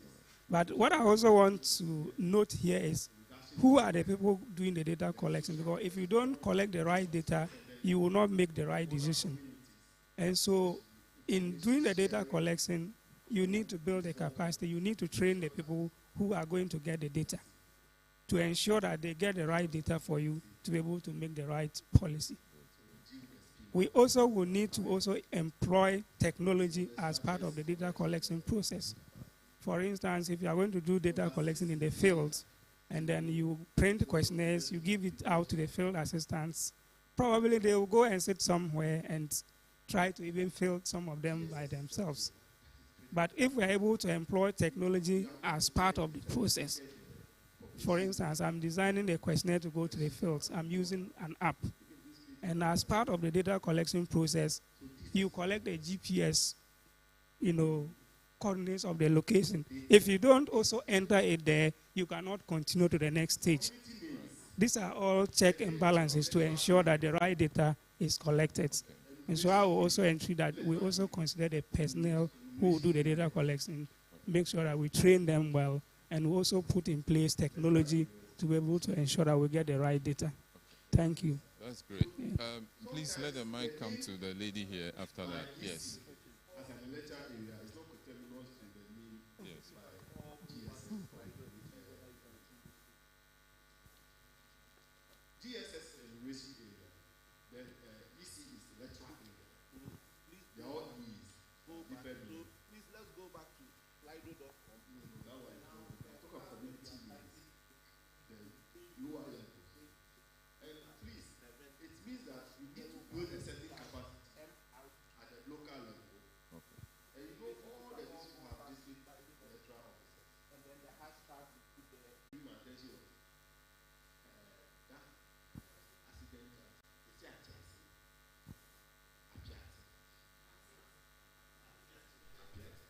He had 4 names. Oh, okay, we are picking the institution. 4. Then we go to the media. They reported with different spellings. The spellings were different. It means that even the reporting on communities, the names are different. And in the boundary disputes that we had, we saw that Panso.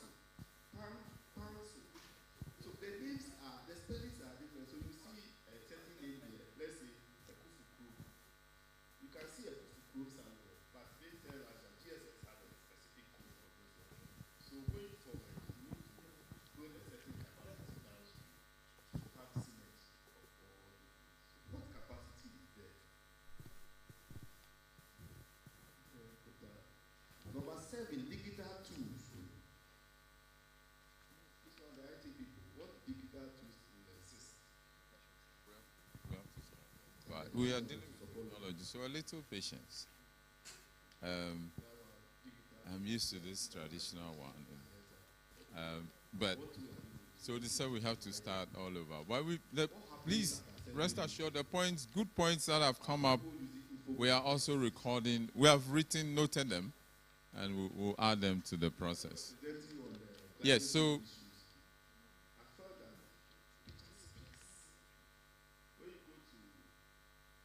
Those fora and people are doing presentation, they break the devastation. 25. I think we are more than 25 here. Yeah. But all the, I didn't see animation, something that can animate you and say, hey, that is serious. That is serious. So during assembly meeting, how do these experts present? We are very much interested in who is here. Yeah. Do they even go for the right English? You get it because the administrator will sit down and say, assembly meeting, I'm writing, I've finished. I'm giving my report. Everybody will execute report. You are done. All these experts, when you are presenting on your issues, you animate the infographics. What digital tools are there? Is there a live thing that other citizenry in the community can have and participate without necessarily being an assembly meeting? Digital tools. Facebooking, blogging. I don't want, because you have some in the past, but we want to be blank. Maybe we have not paid attention to it. So tell us what you have. They are right. And some are also they are suggesting the you. Yeah, okay. So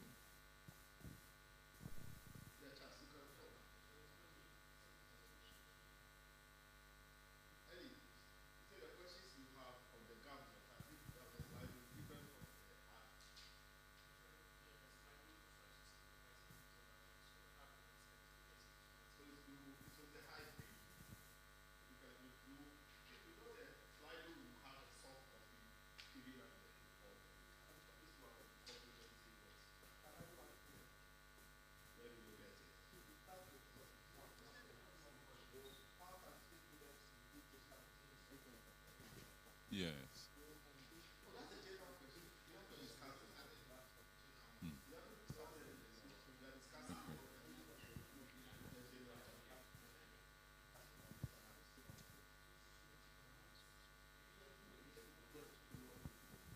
Please, if we can all see now. Please, last one, Okay. last one. And then based on that, we take it from there. Okay. But it wouldn't necessarily be based on quantity in terms of settling, yes. So we would look at the. They have national youth authority. Exactly. Youth parliament. Children parliament. They are trying to, you see. Also open the thing on your laptop. I'm more convenient. I find it more convenient typing on the laptop. So the Slido, you could have opened it on your laptop. It's also not late. If the typing on the laptop is easier, and for me it is. Or segregate them because they are united, you stand. So if they know that they play a critical role in the development of their community, no extremist can come and convince them of terrorism. That one we call it social accountability, more or less. So the demand side is what we're talking about here. Dialogue. What are the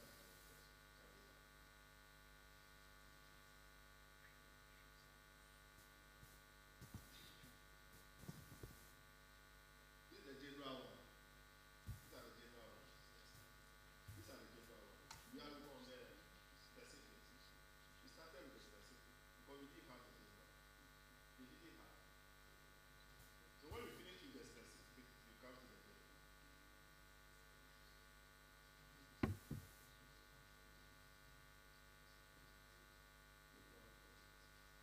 Dialogues. What platforms exist and can be leveraged by the project to foster dialogue on local councils? What gaps exist and how the project can fill them? Dialogue. You see what they are telling me? You can come in. You can come in.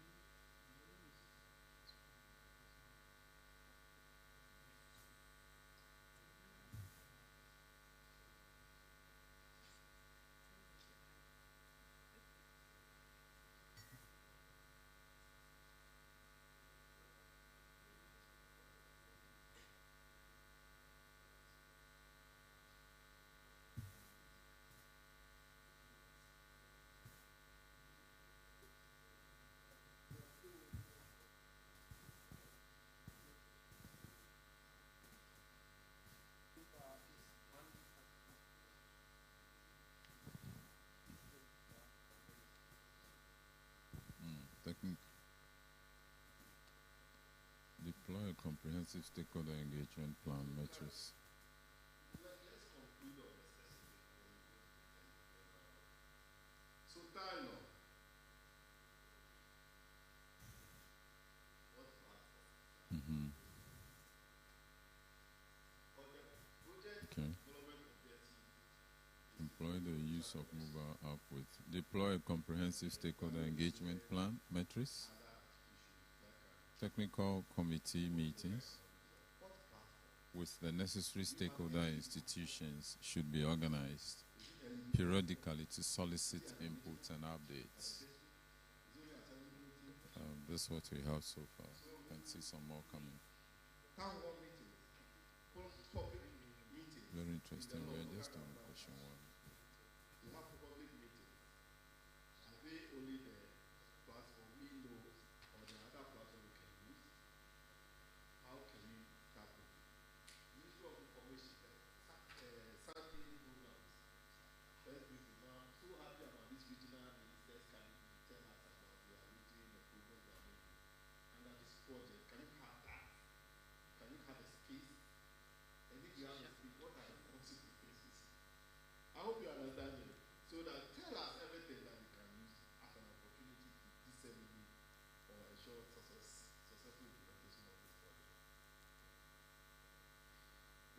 Yes. So how many do we have now? So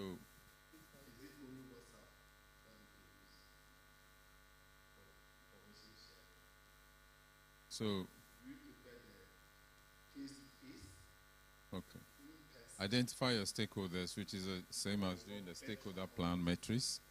Discuss the forms of data required, involving them in the design of data instruments, and decide on types of engagement to collect the data. I think this is clear. There is a need to do stakeholder analysis based on the objectives of the data collection. This will determine the kinds of questions to ask and to whom. There should also be targeting of data collection to times, days, which are convenient to stakeholders. My good friend, you spoke about longitudinal, you spoke about infrastructure. They are all, I'm expecting to see all these points here. There will be the need to recruit people to, yes. There will be the need to recruit people who have command over Ghanaian local languages to be able to interpret questions to respondents. It's very important. Yeah, can you go to the next one? Yes. Powerful. I've said everything. Excellent. Thank you very much. So give 5 minutes. If you want some clarity, some clarification, please let's make it more clarity. That's any question. Any question.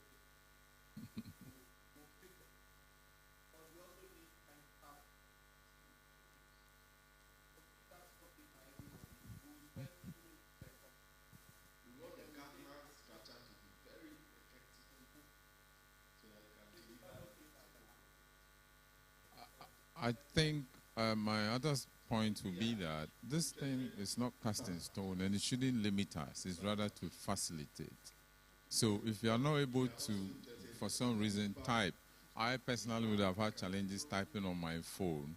If you, for some reason, you are not able to, we will take your written as well. You could, for some reason, if you are not, and you can write it after the session. We are also interested in that. But to guide us, let's go by this, and then later on we can pick whatever you are able to do in addition. So let's see the next question. The laudable nature of any of our jobs. Do they know about it? Or they just say a water system constructed and say it's normal. But would they come? They link it to policy. There should be a relationship. No, I'm saying if you are in question. Oh, okay. Services related and the policy. Okay, okay. Okay. Okay. So how can stakeholders facilitate research around key issues to bottlenecks and opportunities for social cohesion? In this case, cross-border trade and other economic opportunities. And in this case, we also are interested in issues related to climate change. Okay.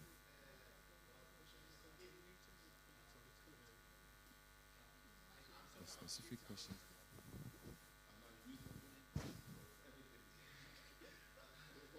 So maybe you are now saying partisan.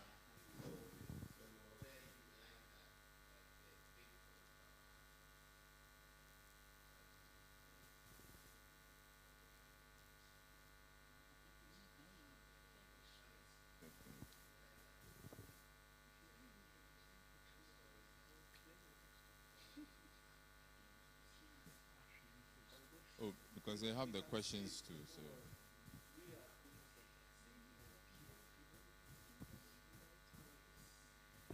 So what is the next one?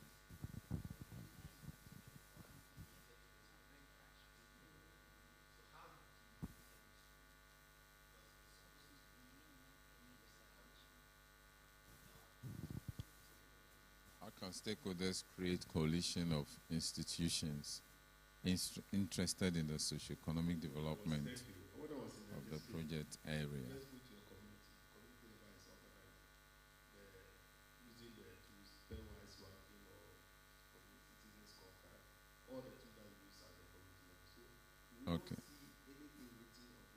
very interesting one. It says map out key institutions in target areas and identify their interest. So if you are dealing with climate change, maybe people in the local communities and all that, they suffer from flooding or drought or whatever it is. So it's good to map them out. Collaboration between stakeholders are key. There should be a policy direction on how these targets should be met. I mean, the fiscal space, we cannot do everything at the same time. Do you understand? Do you understand what I'm trying to say? So what I'm saying is that you are deepening community engagement. They call it community, citizen government engagement, using the town hall, public meetings. So that conversation, it is open, candid. Then all these priorities of the communities are aggregated at the sub-district level. Then that is in the planning guideline, community action plan. Then you move it to area council or sub-district. Then it comes to the district.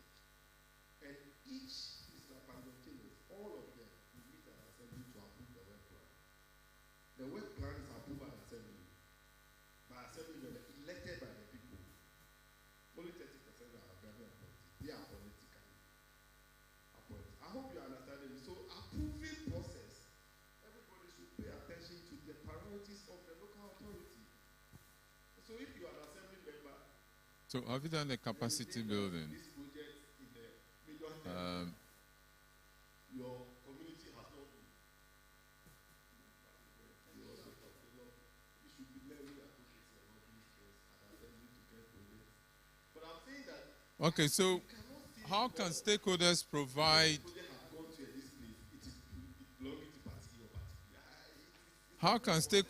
provide capacity building to national and regional institutions to promote regional dialogues?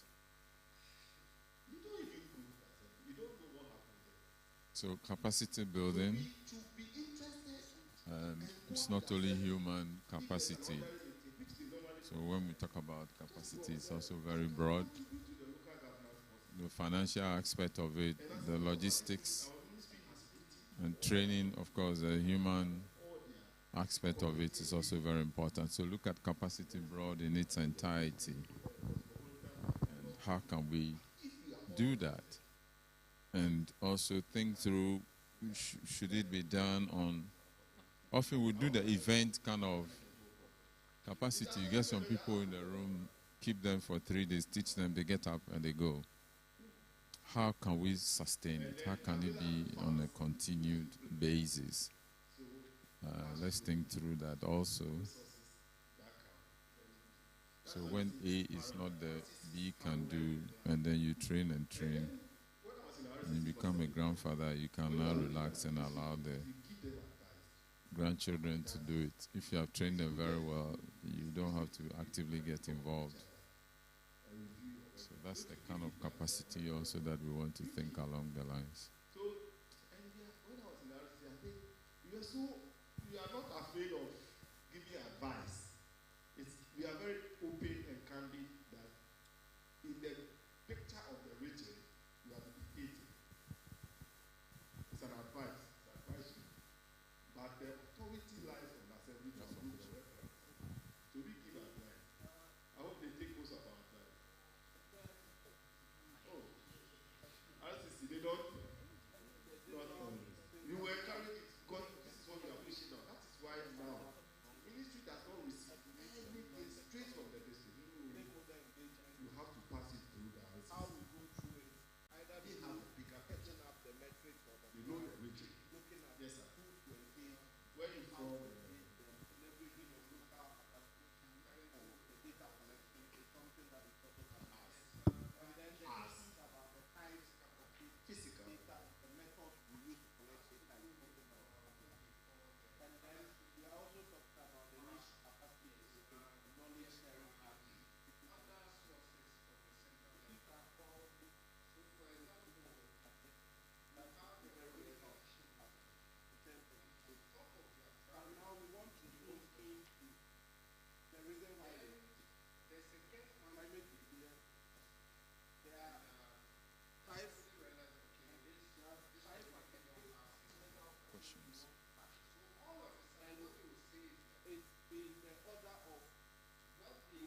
Please, does anyone know of any policy?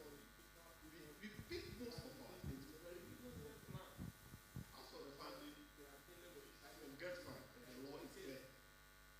But the issues we have emanate from the work, just like we go to five building region, and then we go in the issue, this is that the one solution of the bank. But also if you tell us that they close the local, it was called the and they give us time that we end by 2030. Then now we move in the day that it will end by 2025. And we make sure that the policy is not going to You know the combination that is coming up now. They want an authority. It's okay. Just allow them to. We need to go there. Let it fly. But I think that we need to deepen the decentralization. Give department of urban roads so that it goes to the issue. The prioritization of urban roads. It is urbanization. When I went to go, there was only one traffic light. There was no urban roads. The non-chief director was there. Now the roads and highway was there. Had oversight.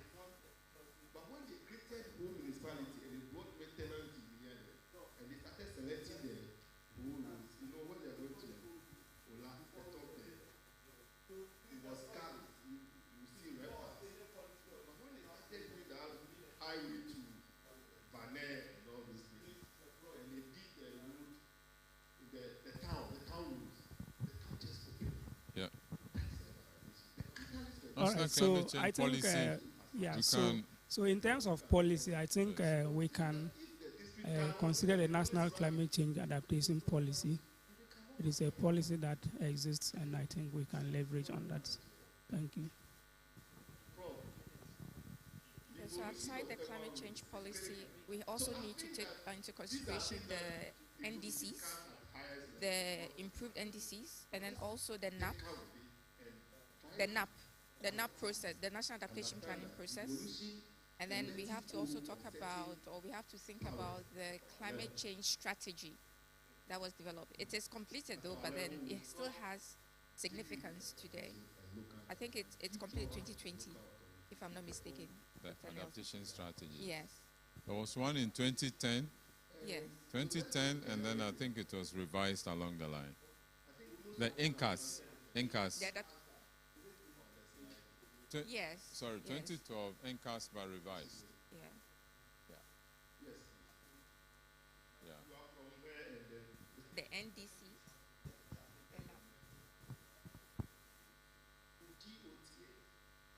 Yeah, so it's online.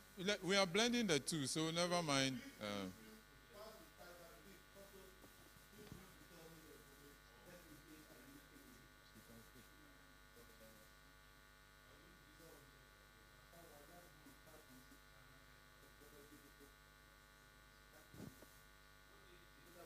We have 10 minutes to go. Since we have 10 minutes.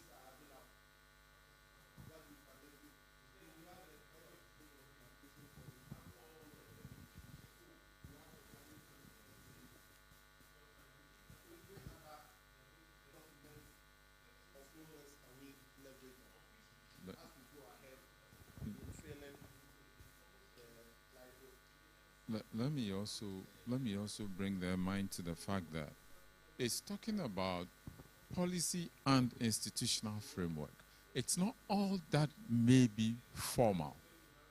And especially it's talking about locally led climate action. So you may go to a place like Talensi District. What is the institution? Remember, when we talk about institutions, we have the formal and informal and all that. So I'm just drawing your mind to, let's think along those lines. What does the chief say in that particular locality? Maybe it's not written, but it's all part of the institutional framework, the norms and values of the society and all that. They are all part of the framework.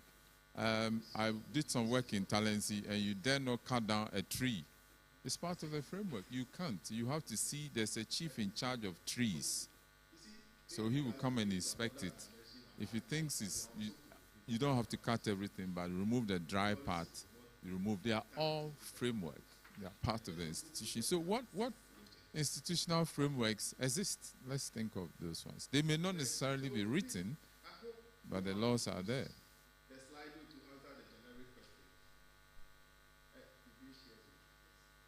Okay.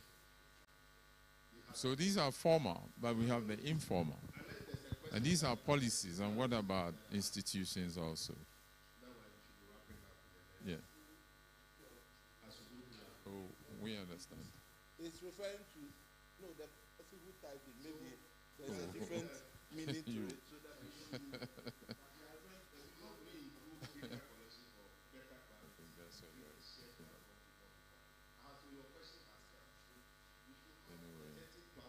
Okay, let's bounce the next one. I'm told we have 10 minutes, but please still let your answers flow. Yeah. Which organizations are supporting or funding local-led climate action work? Are there any good examples, best practices, or innovations that you could share? Please, these best practices and all that, you need not limit them to Ghana. If you have good examples from other countries, we want to learn and replicate as much as possible. So if it's another country, you're most welcome to also share it. So supporting or funding, so it's not only money, maybe they bring some technology to preserve water and all that as part of the climate process. You're most welcome to share with us. But are the answers flowing? Okay. You go there and there's no harmony. They are not singing to each other. So as for funding, the development partners, I know they are doing a lot. Local is here. That's UNCDF rather. You have World Bank, UNDP. There's a lot of projects. There's a CEDA. I know there's a lot that we can think about. The NGOs and all that. They are doing a lot. Private sector organizations and so on. The district assemblies. Unfortunately for the locals, sometimes when they say support, they want to see. But in terms of rules, laws and all that in controlling, assembly does a lot. So these are some of the things that we expect to see. Any good examples that you have to kindly share with us? I mean, you can do reference, sort of. Don't tell us about, planning, sometimes you say expenditure, you use expenditure as a status instead of real work. Sometimes you can do real work, but when you are certifying the inspection report, if you are old school and you want to write, somebody can do more work. you are most welcome. The project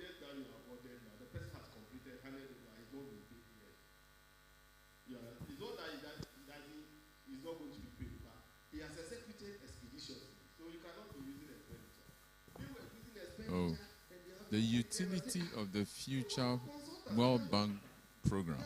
I'm trying to understand that.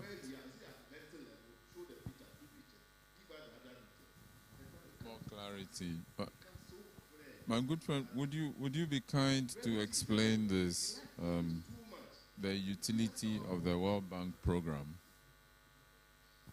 Maybe it's a specific project which is coming up, or I don't know. Okay, UNCDF.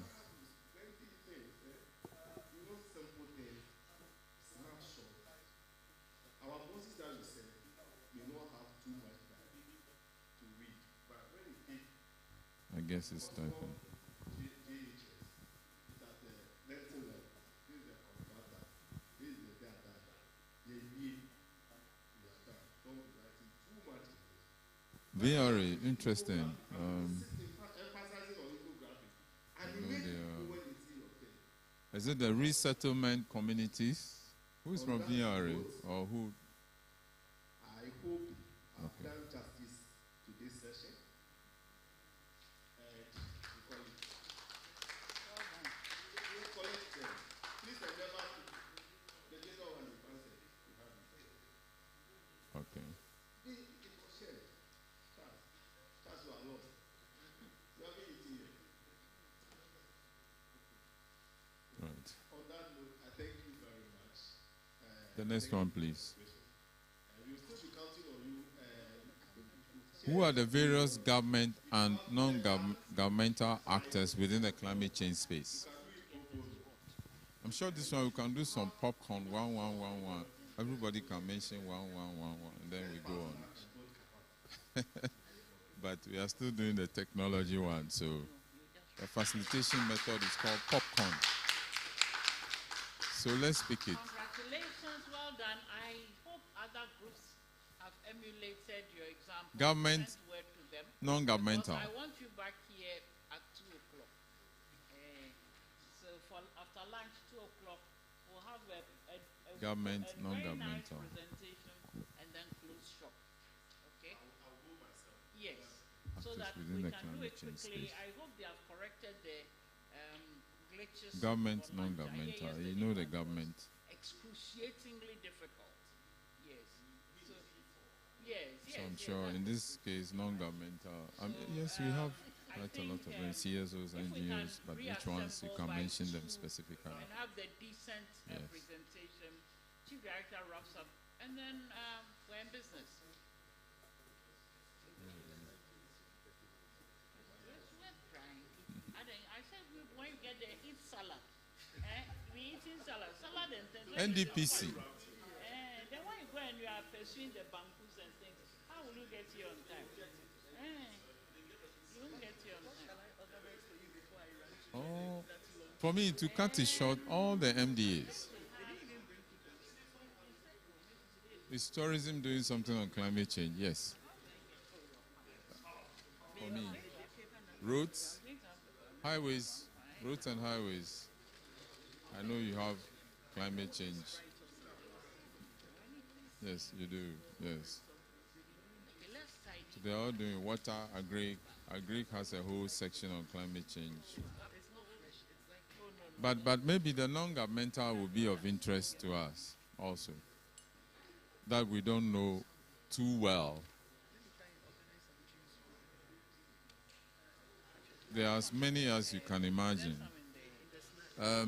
So what kind of data and research exists or are relevant for the implementation of climate change activities? Professors from the universities, if you are here, help us also, and others. What data and research exists? So let's get that point.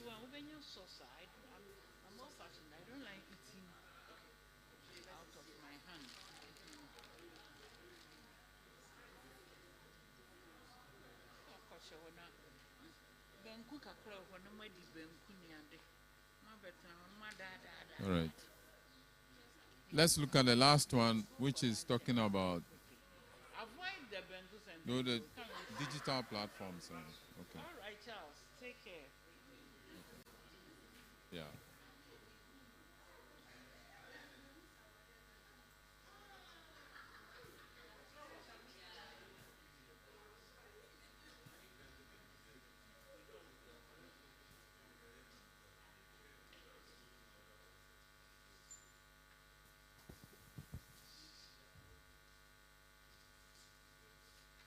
Lavia, we are still in session.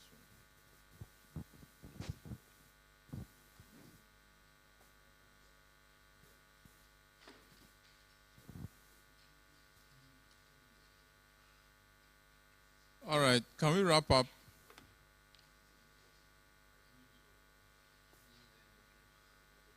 WhatsApp, Telegram.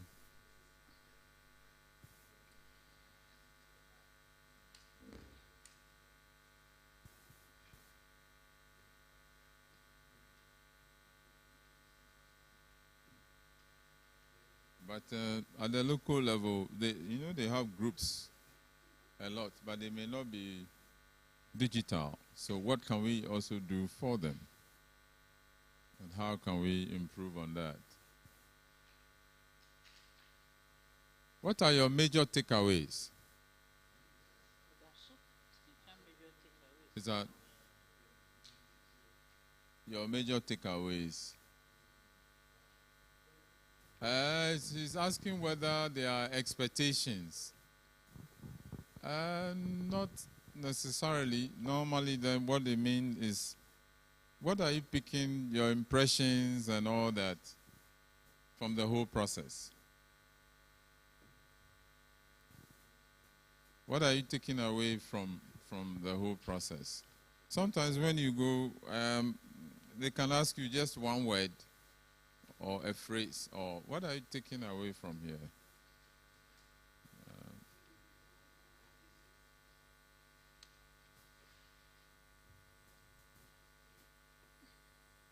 All right. I think we can agree that these three summarizes the entire discussion. Climate change is urgent. We can't do without it, as was highlighted this morning by Dr. Professor.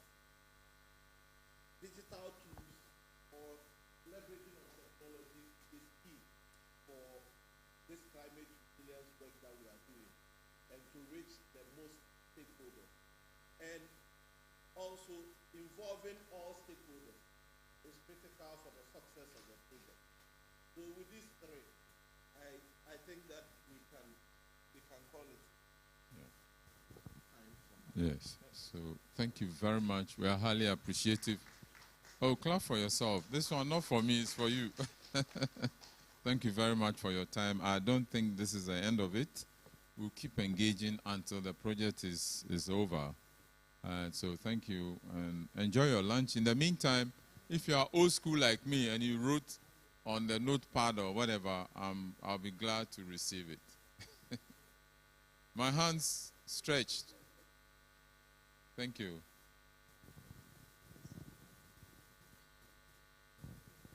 I just wanted to listen.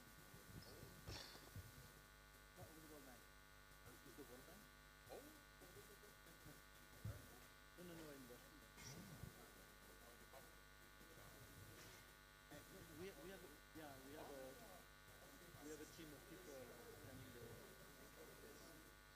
I made the presentation on the redefinition of the boundaries. Some place actually, the building.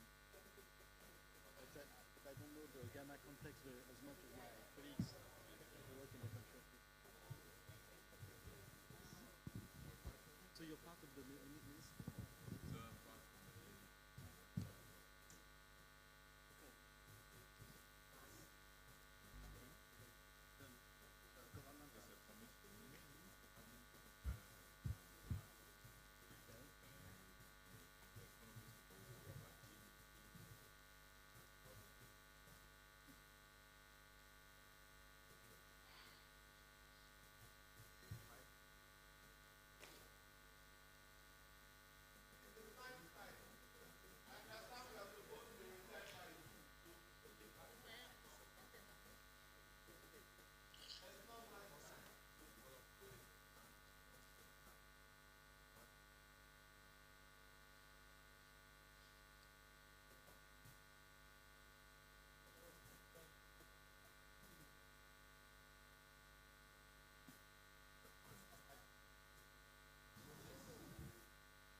I throw it away? Thank you very much, Prof. Is it working? That's okay. Good afternoon, distinguished ladies and gentlemen, and honorables as well. I think that most of the things that Prof talked about, looking at the time that we were supposed to return for this particular session. Prof, by the way, how long do I have? Up to what time? If you do 20, I'll be ecstatic. Okay. If you do 30, I will understand. If you do 35, I'll remove you. Thank you. You just helped me to answer some of the questions that I am supposed to personally answer to. The time allocated to this session, how we sustain media interest in urban reporting. It also goes a long way to answer probably why the interest is a bit dwindled. Do we have any journalists here, please? If we have any journalists, show by hands. Any journalist? Any journalist? I can't see any hand. Okay, good. So that starts it. I am told and reliably informed that journalists were invited for the breakfast session yesterday. They were supposed to be part of this entire session for 2 days. We are here on the final note, and there's no journalist in the house. The interest definitely is not there.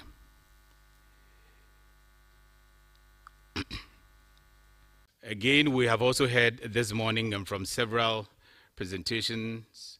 Dr. Ohene Safo, for instance, talked about how we educate the public. What form should we educate the public, for instance? Because it's vital. I turn around, there is no journalist here, and I turn around, I see all doctors, planners, engineers, members from the built environment community, most of whom know whatever have been presented here already. Or, you know, you just pick a little, one or two things that you don't know and you add it to yourself. So quite often, what we share here will remain here among ourselves who probably know already.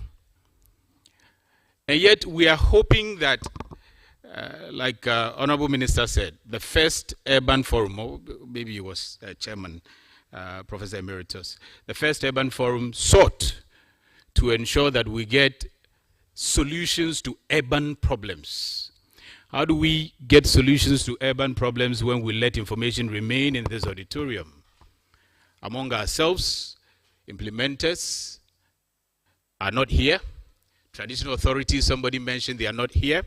The media is not here. Who takes the information out? Apart from just reporting that something ceremonial has taken place.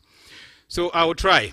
Let me just take a look at my outline, because I'm also supposed to reflect on some mainstream urban reportings that have been done before, so that it gives you a fair idea how we do it from a lay perspective, how we do it, the little things that we do and consider them to be urban. Because nobody is engaging us that enough. So we assume that this is the urban stories we have been doing.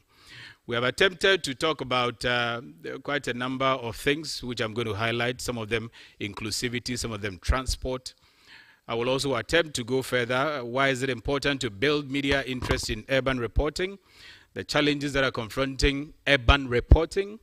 How do we sustain the interest in urban reporting?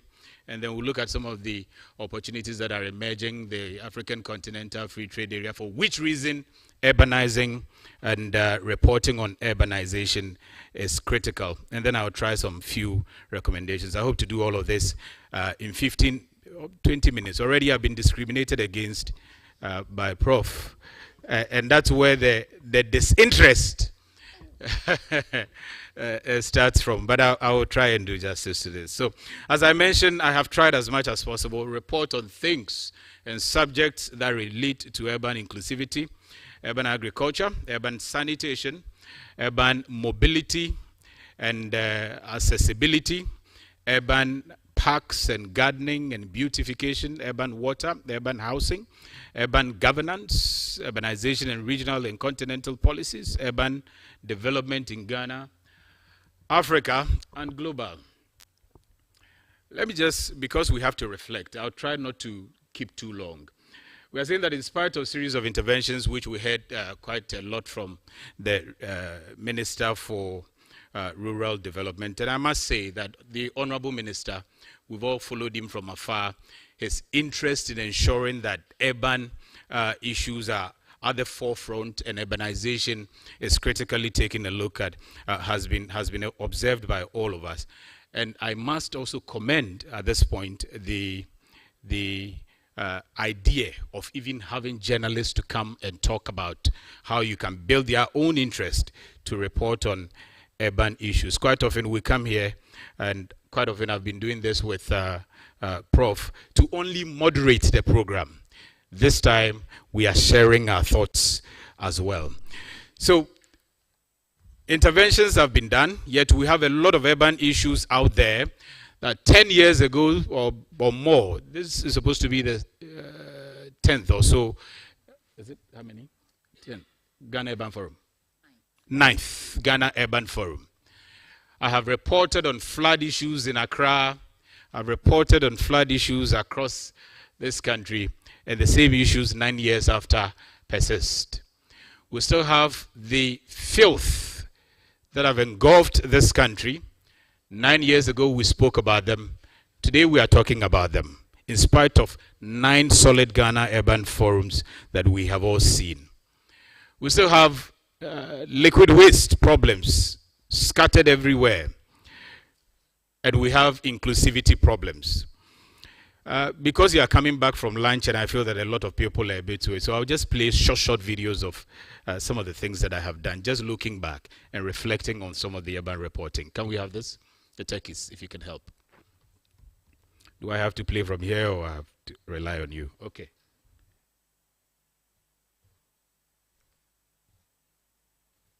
Do we get sound? No? That'll be difficult.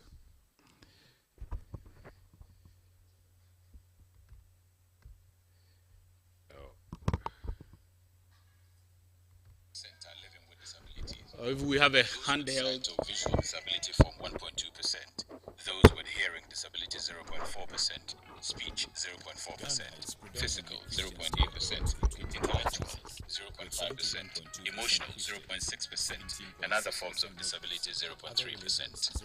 So far, the contribution of the various religious organizations to the vulnerable in Ghana 5.2%. Ghana's population is 25.37 million. Out of this, 3% are living with disabilities. Those with sight or visual.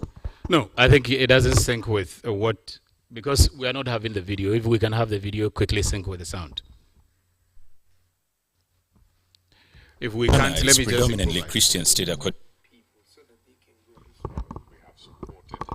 Like the school in Akropong, we have also supported the Mampong school in the end. Okay. Otherwise, just okay. So you can just pick me, and then I'll play from here.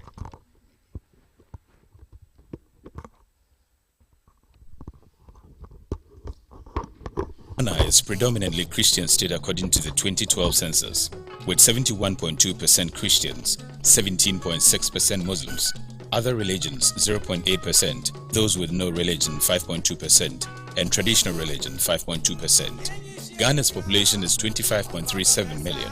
Out of this, 3% are living with disabilities.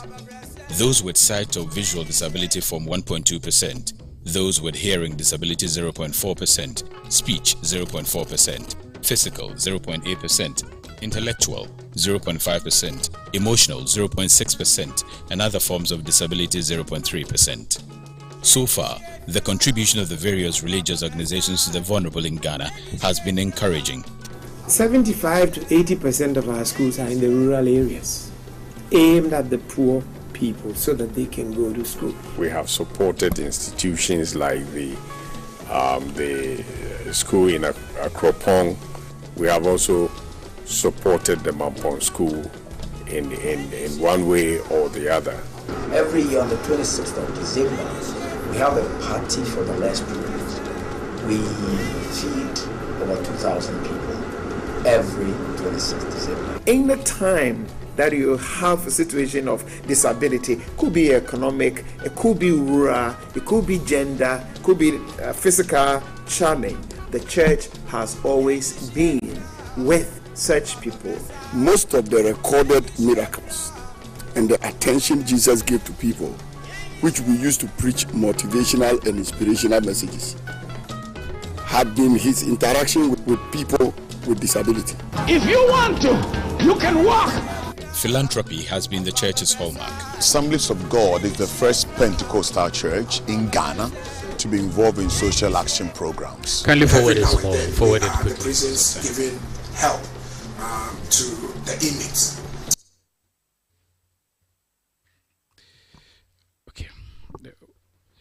Okay, this is a difficulty. Where I wanted you to get to is the fact that all these churches, mosques, we do not have disability friendly facilities in these churches. If you take, for instance, all the churches that we have, predominantly Christians. In your churches, there are no congregations where sign language or programs are there that because we know you are disabled, we are enabling you, facilitating your faith. Taking care of the weak and people with disability forms the core of true and pure religion as set in the Bible. It's rather unfortunate that in the modern day world, in terms of the charismatic movement and the modern day Christianity, that emphasis is not very strong. One of the signs and wonders of the modern day church is our divisions. For the purpose of this documentary, I will focus on people with deaf disability in Ghana. The churches often preach in one language or the other and interpret in other languages including French to reach a wider congregation. Yet, nearly 99% of worship centers in Ghana has no sign language interpreters to reach out to the deaf. It is a fact that I must immediately concede that the issue of deaf and sign language has definitely escaped us for quite a while. It's not been within the radar sector, I would have to admit. So that one, I'd say sorry. All I would have talked about somebody with a hearing disability is to pray for the person to be healed. But as for communicating the gospel to the person in a language he can receive and receive Christ and all that, you are bringing it to me. The whole society is guilty, the church included, government, and I will be one of the church leaders to concede. We have to begin from somewhere. I need to know somebody who can do the sign language. I think that side is captured have because to create a section.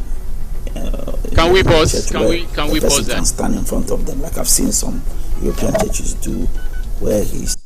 Okay, I think that side is captured. I wanted you, like the signal I gave earlier, to start from there. That's not just it. So we have quite a number of the churches, almost all of them, if you take Church of Christ out of it, none of them have sign language interpreters there. Now, until we publish this, almost all government and public gatherings never had sign interpreters signing to the vulnerable in our society. This is an urban culture that if you take almost all the public gatherings that you would find in the United States, for instance, it would never happen without a sign interpreter to reach out to the persons who are they have hearing impaired. This never happened in this country. As we speak, the government has adopted this, they are doing this, and it's going wild.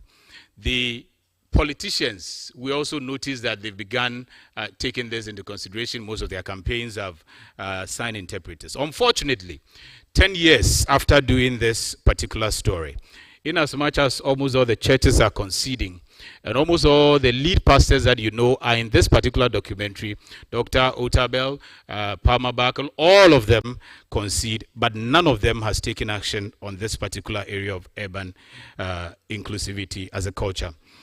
I have one on urban mobility as well. We considered how difficult it is for people who move, sitting in wheelchair, to move from one place to another. If we can play that quickly, just a brief one. 30 seconds, please. In Ghana, one group of people who have for a long time been neglected when it comes to urban mobility are those living with disability and sitting in wheelchairs. There are no disability-friendly form of mass commercial transport for people who sit in wheelchairs. In my attempt to assist these two wheelchair users to move from one location to the other, I struggled to convince every commercial bus driver. When I eventually did, the experience was awful. In the process, one of my friends sustained a deep cut.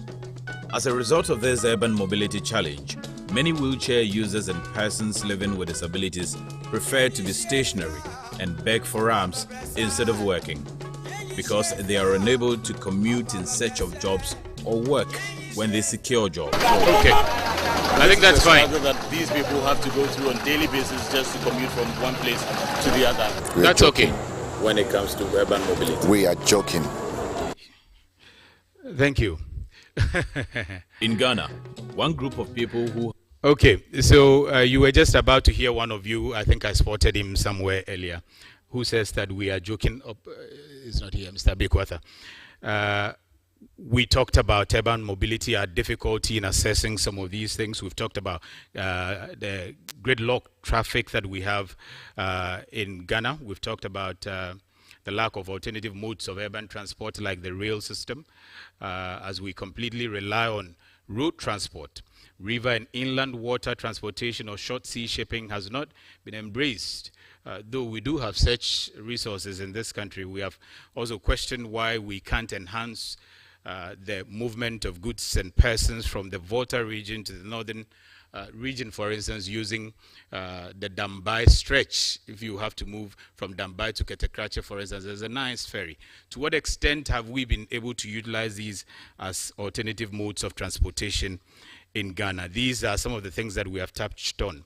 We've talked about short sea shipping, and we have two vibrant ports in this country. We have the Tema port, the Takoradi port. We still can't move goods from these two cities. And we can even build one in Cape Coast. You know, have goods moved from these two cities using short sea shipping. These facilities are not available. So these are some of the things that we have touched on. Urban agriculture. We have reported on how people are using innovative ways to commence this whole urban culture of having backyard gardening, as we used to have some time back around the IKEA Champon era, where we had an Operation Feed Yourself.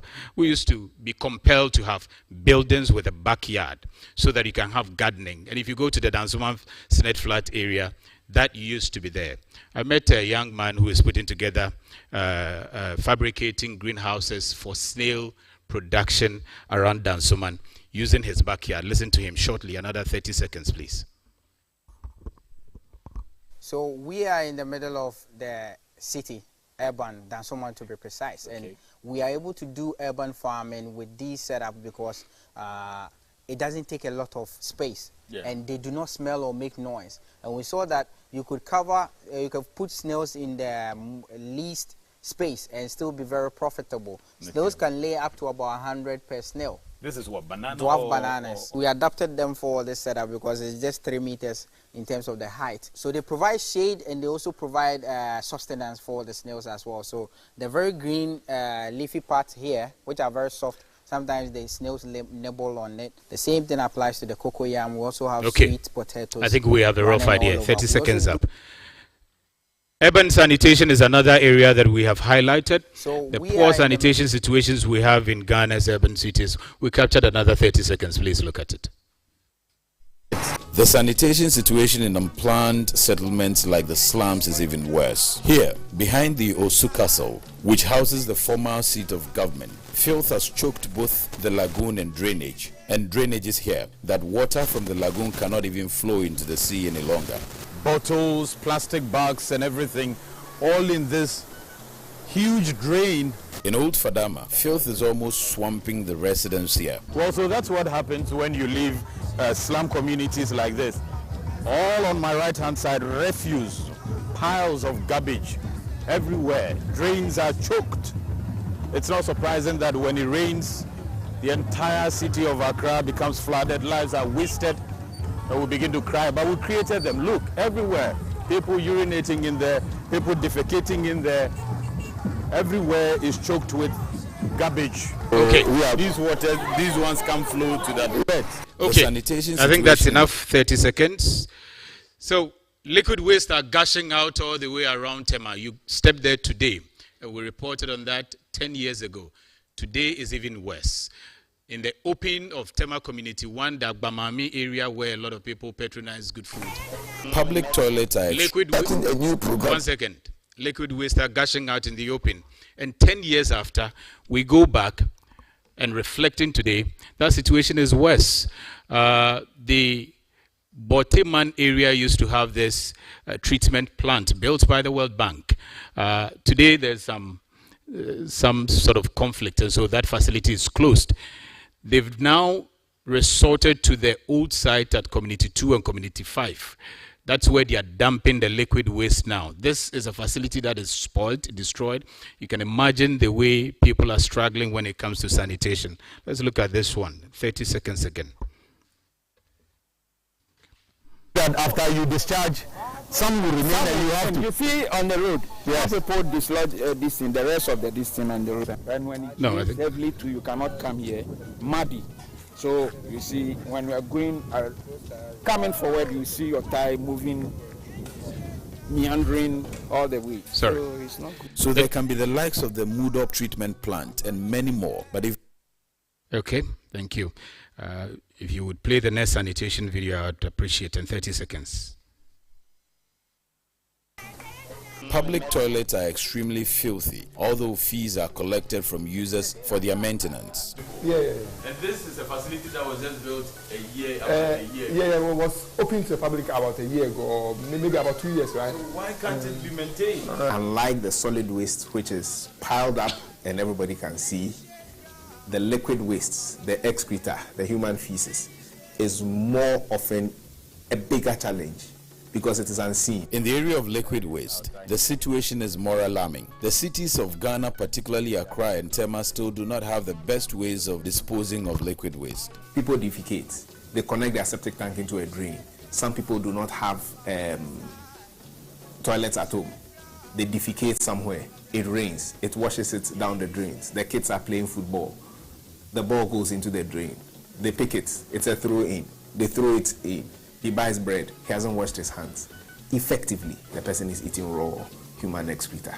In Accra, Lavender Hill is one of the most popular but unwanted names among sanitation conscious groups. This is can you skip this one? Excreta has been dumped. Okay.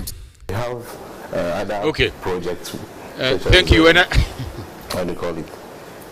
Okay. So you play the next sanitation in 30 seconds, but I have to apologize. I didn't have the okra soup at the lunch, but I still have to apologize for all of us coming from lunch. I think I should have skipped this one real quick. Let's so sanitation is okay. Urban recreational and green spaces. We all can see how bad we have treated the median, for instance, that we have. If you have to drive all the way from some of the presidential streets, from Ebri coming to the Flagstaff House, except when you get to the Flagstaff House, from Ebri coming down, Legon and all of that, has huge median that have been left unkept. Sadly, nobody cuts, nobody trims the flowers, nobody takes care of them. The motorway stretch is like that, the entire motorway stretch. And the laziness is that they bend the whole thing. When it gets bushy, they bend it.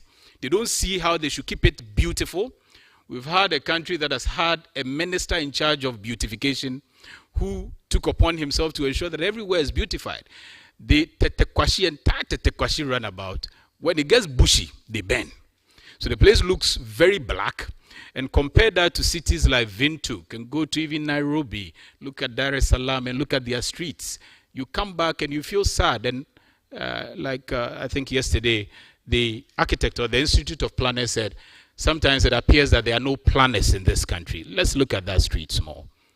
The median. Short, 30 seconds. Another bad sanitation practice in Ghana's cities is how we leave the streets very bushy in the name of encouraging the greens. Shrubs, trees, flowers and lawns are not trimmed and leaving the streets untidy. So this is the main Legon Medina road. You get into the median like this and it's all bushy.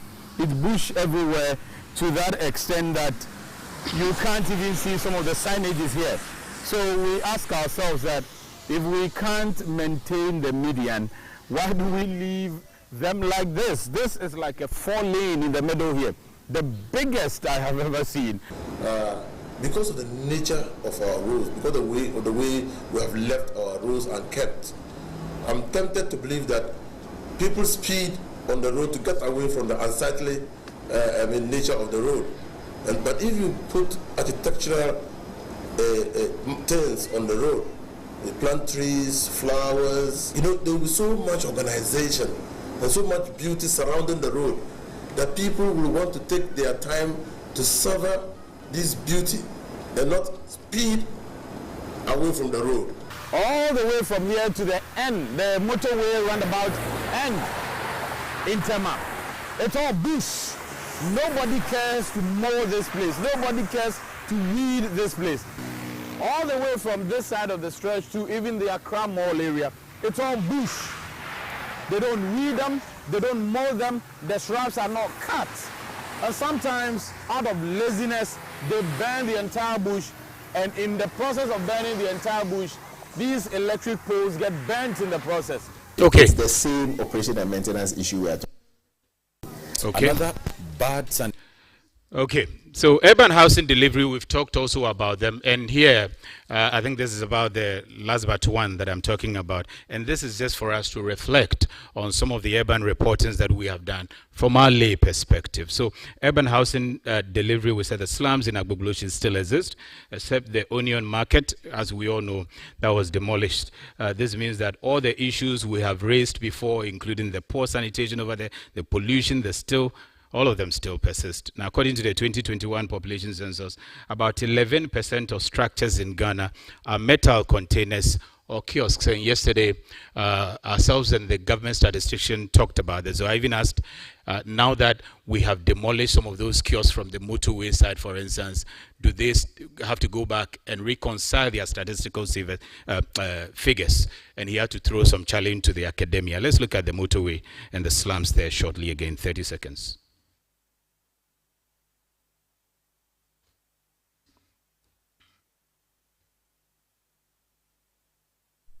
Another bad sanitation practice. Nope, please. Quick. Okay, I think did I skip? No. Okay, did I frustrate you? I think, am I the one who skipped? No. Okay.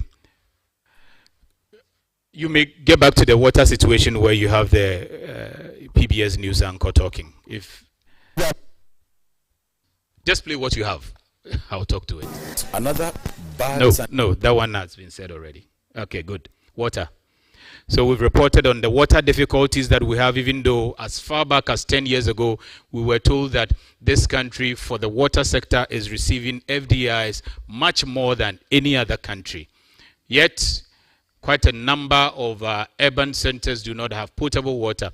I think the statistical meeting that we had earlier talked about 85% thereabout, which according to the statistical service, or if I think it was said here, it sounds like it's better. But go to Kubekro, we still have residents sharing water with livestock, with cows. And Kubekro is just close to my house at Amrahia, here in Accra, the Adenta municipality. Play that one, let's see. The water situation. Short. Next tonight from West Africa. Please forward this one. That's PBS News Anchor, because this was played in PBS. For decades. What's different today is that a new generation of West African journalists is trying to hold government officials accountable for the failures. We followed two of them, Nigeria's Ameter Akpe and Ghana's Samuel Ajiman, as they did their jobs. In the neighboring country of Ghana, residents of the capital Accra are frustrated with the government's failure to provide a reliable supply of piped fresh water. This despite Ghana's ample water resources and a steady flow of foreign aid for water projects. About 4 years ago, when Accra was experiencing severe water shortages, the people named these containers Kufuor gallons after the sitting president. Now, reporter Samuel Ajaman is asking why these containers are still found in area neighborhoods. Samuel Ajaman is an award-winning reporter who anchors the national evening news for Metro TV. Hello, good evening, and welcome to the Weekend News. His investigation into illegal nighttime water tapping led him to pursue the much bigger problem of gaps in water access citywide. The story starts right in his own backyard, the seaside enclave known as Teshi.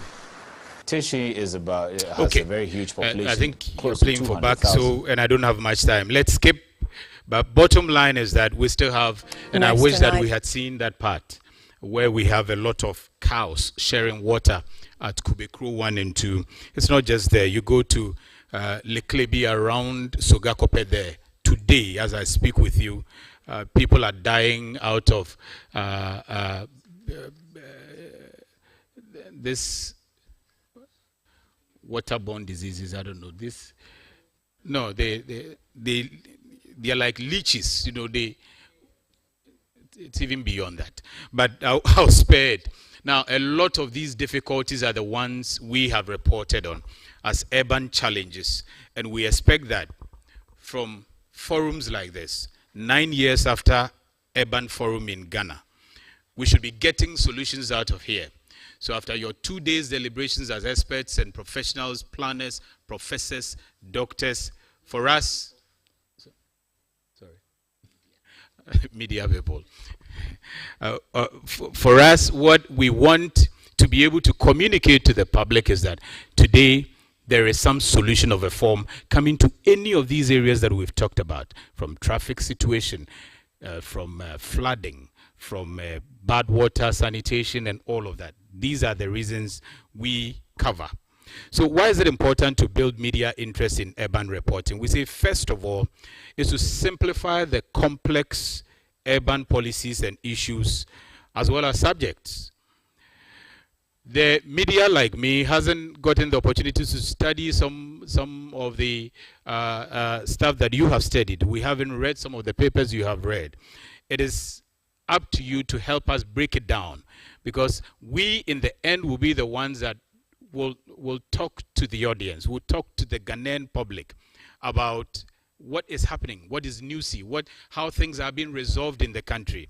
If we don't understand how these things are broken down, if we don't understand the policies, we will not be able to make this communication possible. We also talk about the fact that the media has a greater advocacy role to play when it comes to issues of urbanization and urban.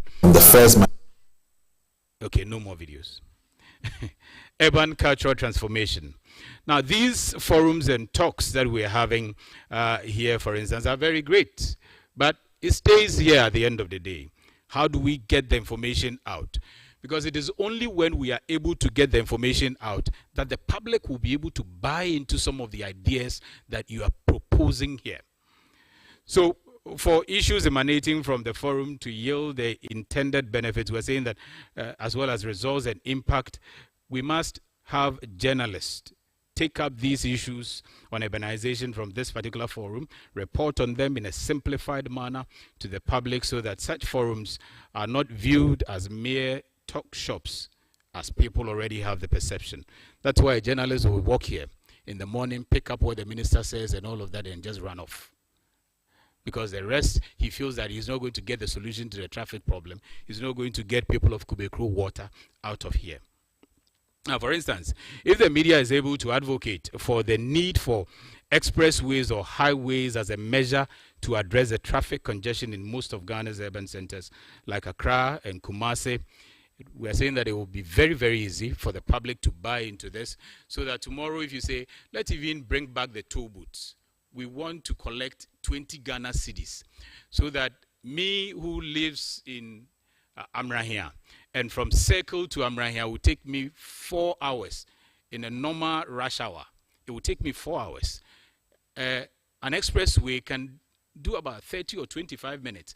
Why won't I pay the 20 Ghana cedis if I understand the benefit to that? Because the fatigue, my health, and all of that is involved. And it would take the media to be able to make this contribution or educate the public to get this understanding.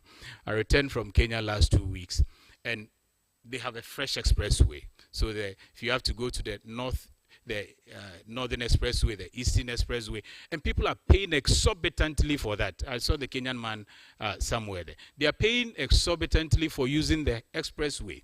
If you choose not to pay, you just use the normal traffic and join Boko. But people have bought into it, so people are paying to do it.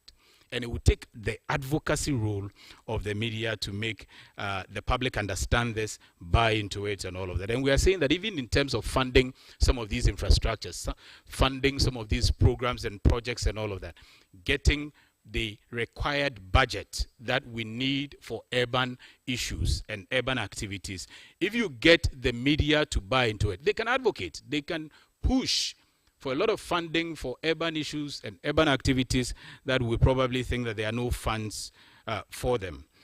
And then we talk about public accountability.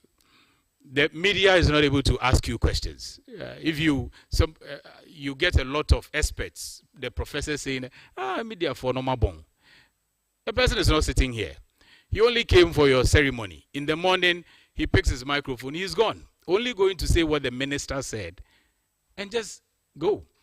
We need to get to the point where the media can interrogate some of the urban policies and then hold the system accountable.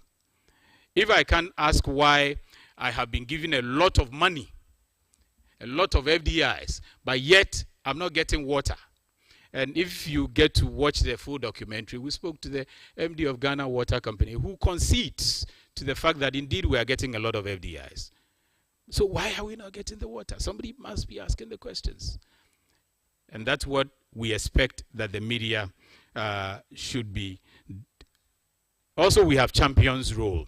If we are able to get the media involved, they help us to even build champions out of the system. They can, advocate for people to lead the ways for a lot of some of the urban challenges that we have. And they themselves, in the long run, can also become champions of the urban issues that we have. But there are a few challenges in all of these things that the media, we're expecting them to help us do. There are a few challenges that are confronting us. The airwaves is quite expensive.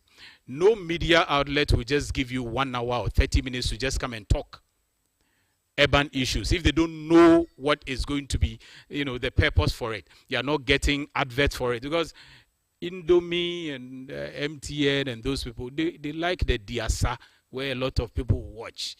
They don't like you to come and sit and talk plenty, grammar, gentrification, and things that nobody gets.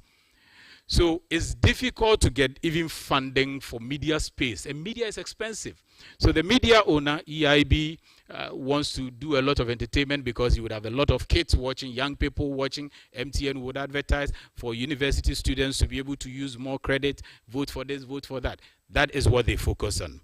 So that becomes a challenge. If you publish an urban story, and quite a number of the ones I have published, some of them I've had to use my personal money to pay for the airtime. There was one I did, Echoes of Pain. I had to pay 4,000, and as far back as 2012, 4,000 Ghana cedis for my own network to air it. That is how difficult it gets. So we also have lack of training and exposure. As a journalist, difficulty.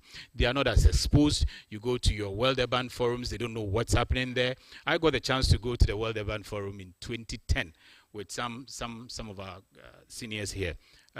Kojo, LUSPA president, for instance, is one of them. CEO is one of them.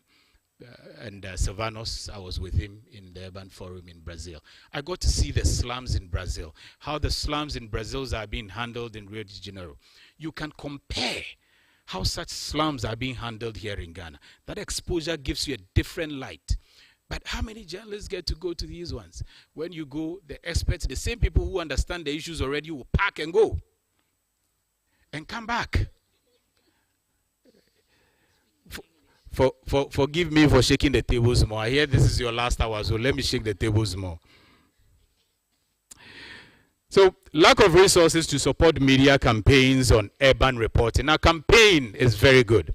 If you pick campaigns, and I'll show you at the tail end of the slide, I'll show you some 2 major campaigns that I have picked and some of the outcomes. You can't just report once on news and expect a result. When you report, we have something we call consistency. So in the newsroom, they give you one assignment, and the next day you come and they say follow up. The next day they say follow up. The next day follow up.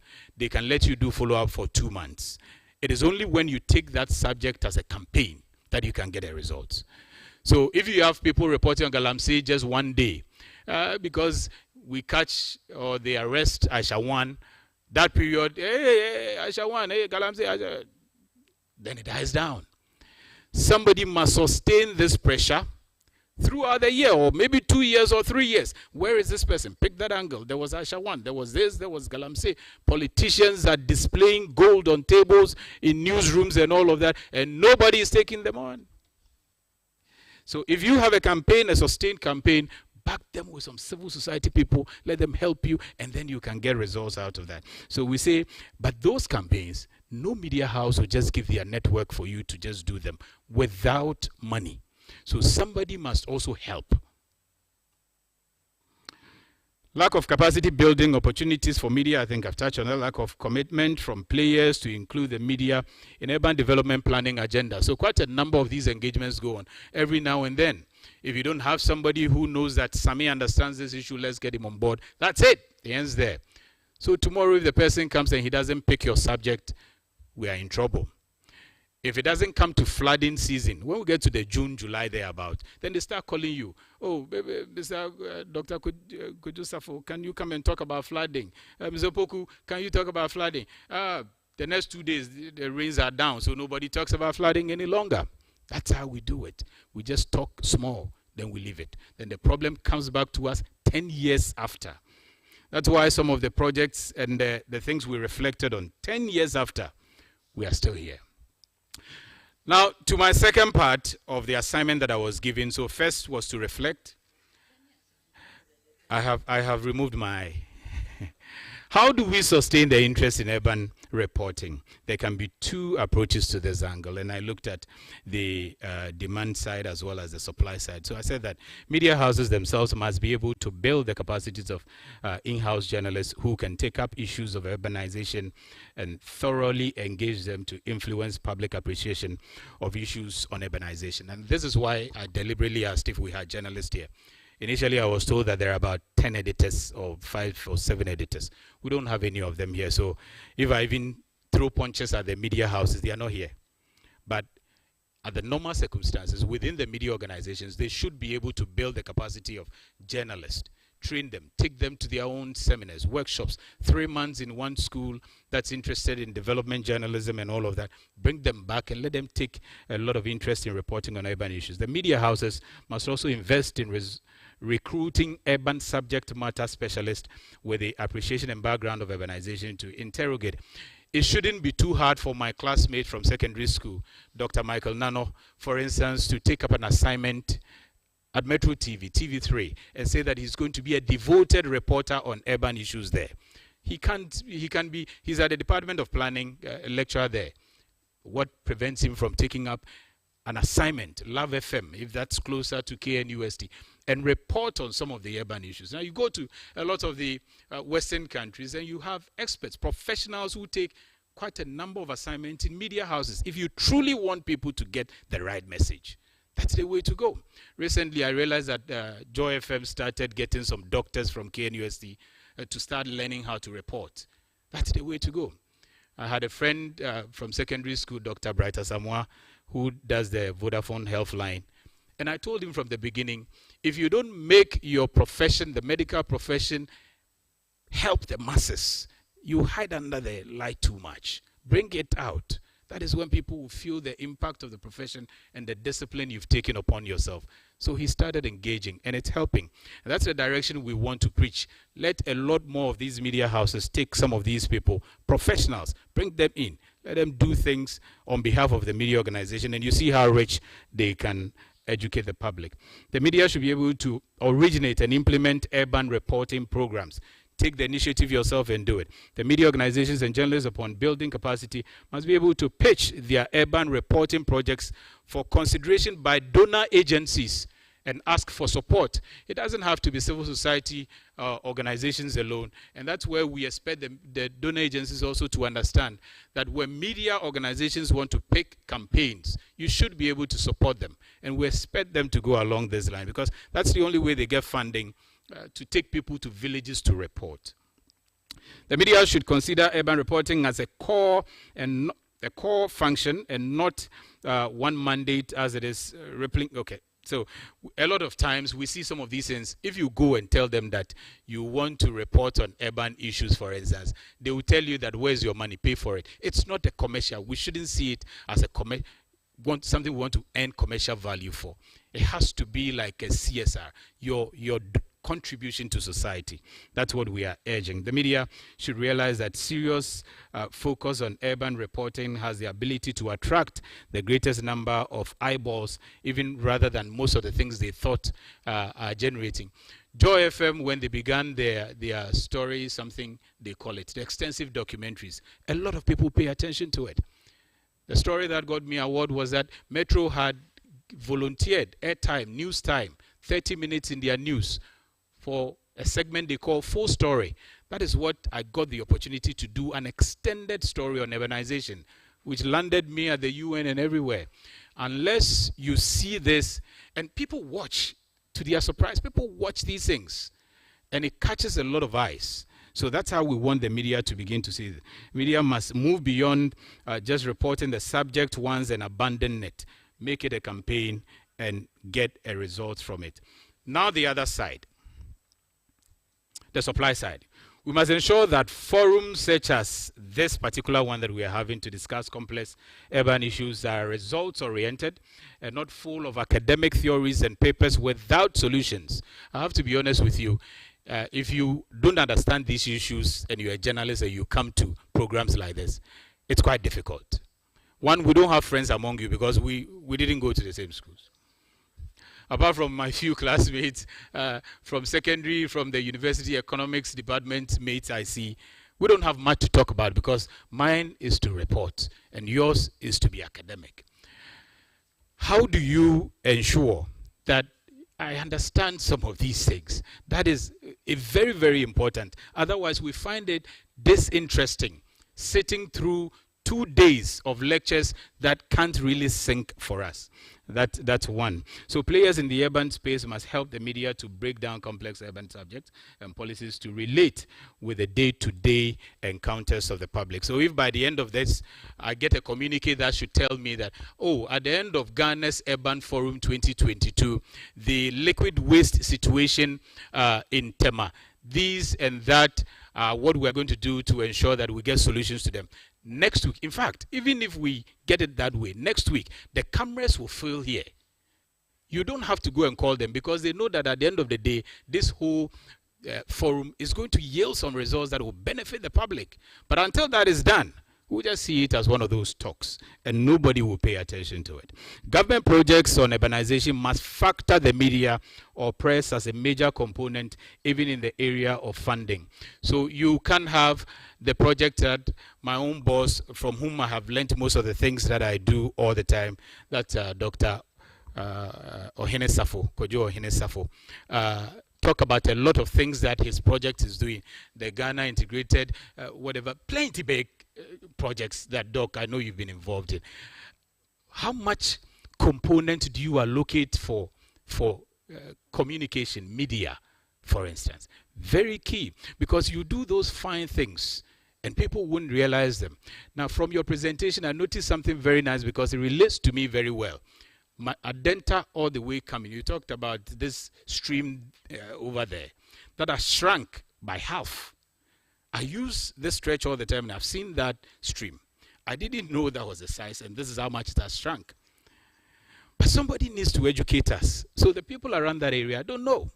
And that's why we wish that most of your projects, if you can communicate to those who support the projects, these projects must have a media component. You can't do them without letting the public know what you're doing. So public and private institutions relevant to urbanization must train selected journalists on every policy for its effective implementation. Once you take up the policy, help us understand it and go communicate it better. Selected media practitioners must be updated possibly twice a year or at least once a year on the status of Ghana's urbanization agenda in order for them to be able to disseminate the information to the public. National Development Planning Commission must inculcate urbanization in their agenda, and within that also have a significant component of public education embedded in there. The ministers and heads of both public and private institutions must avail themselves to journalists involved in urban reporting. This is where I commend our minister, his deputy, the chief director for this ministry, for even the thought and even moving ahead to start doing this. You don't see that coming from the other ministries. I have seen that from where I have worked, the Port and Maritime Authority, but I'll show you what happened on that briefly in just about 1 minute. But this move that you have decided and to engage, bring the media, engage them on your policies, is the best that, I mean, almost every ministry definitely need to emulate. So that is for the supply side that we wish you can engage. We are saying that MMDCEs must consciously collaborate with the media to encourage urban reporting on issues from the various MMDAs. Quickly run through this before Doug deals with me. So again, we have identified an emerging opportunity that everybody is talking about. The African Continental Free Trade Agreement is here. The entire continent of Africa is talking about it. Opportunities are emerging. The more reason why we have to be urban conscious. So if I'm talking so nicely about Nairobi, for instance, and I saw quite a number of young people in Nairobi who are now doing small and medium enterprise young folks who are now eager to come and sell their trade, their product in Ghana, for instance. People are now going to compare what cities are doing across because there's free movement of goods and services. I think it's Mohammed who said it, that if you look at some cities in his session that he had, if you look at some cities and you compare, they say there are some urban centers in, say, Nairobi or Namibia, and they say they are urban cities. And you come and look at some of the urban cities I see around my corner there. You wonder whether we are really talking about the same urban. They all have the same definitions. And this is the best time that we leverage on the continental free trade to be able to bring some of these urban developments across. You go to the border communities, for instance, and quite a number of the communities are in a very terrible state. MMDCEs are here. Some are here. Local economic development, you must rely and seriously engage the African Continental Free Trade as an opportunity to build the local economy in the various urban centers you have over there. So as I end, some of the initiatives that we have taken to engage the media. We've had quite a number of projects, and I've taken two of them, the most important ones. The first one, I've done it for about 7 years. I went to the Port and Harbors Authority to start something called Eye on Port. Maybe pick that one, yes.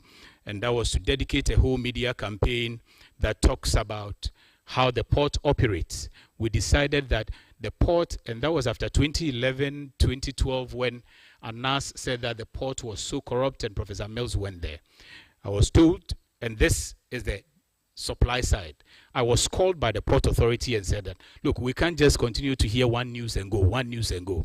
Can you sustain a report on the port that will bring a lot of clarity to what we do, so that in the end people will understand how to use the port, people will understand that not this particular agency is that, that particular agency is that. I took up that assignment for the past 8 years or so, and the program is still running on national television. It's become the main platform for the Port and Maritime Authority. That's the kind of advice we are seeking. We want subjects that have been excluded, that are opaque. Let us begin to talk about them. Let's dedicate a campaign for them. We have started the same thing for the continental free trade. We feel that people don't understand it. So we have started a campaign called the Single African Market on national television. It's a campaign that has lasted for over a year. We intend to sustain it for understanding. We want the same for the urban sector. So as I conclude, these examples that I have mentioned are some of the few things that make me think that it's important that we engage the media. We need to build the capacity of the media. We need to engage them. We need to let them understand the need for urban issues. And I'm sure that once we pull them closer, they will also begin to see the need for that. On this note, I wish to hint that we are going to commence a particular TV program dedicated to urban issues. And we will wish that most of these fine brains that we have heard from here would make themselves available to educate the public. This is coming. So when you are there, you get a small call from me. Don't say, I call with Krohadri, media for this. No, we just need you to come and teach everybody what you teach those who know already in places like this. Thank you very much.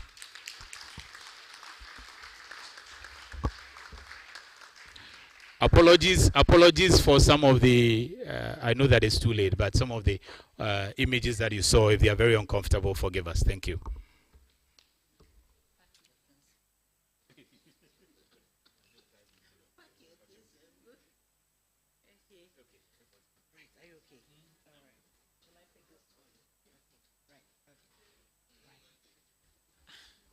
Another round of applause. Okay, I think it was well worth listening to, and there's a lot of food for thought, and I think lots of good advice has been given to us with regards to consciously and deliberately engaging the public, engaging the media to help us with our public communication, capacitating them properly, and articulating what it is we want in the partnership with them. I want to thank him very much, and to say that we shall go and not sin no more, but sin less and improve based on what he has informed us. Brothers and ladies and gentlemen, I want to say thank you very much. All good things come to an end, and we are almost there. We are at the concluding stages. I think that evaluation will be on Slido. Okay, so do go to your account and do assess this forum for us. I want to thank you very much. We spent a very involving and engaging 2 days, very intensive discussions. And then the directions for possibilities for the way forward have also come up very strongly.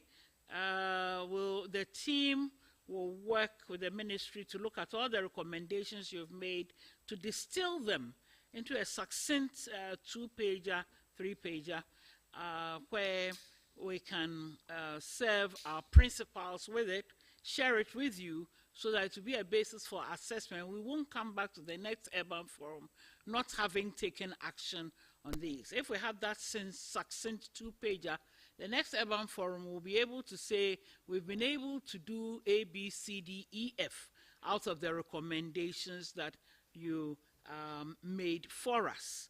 So having said this, the chief director would have really wanted to be here, but for some difficult challenge, he's not able to be here with us.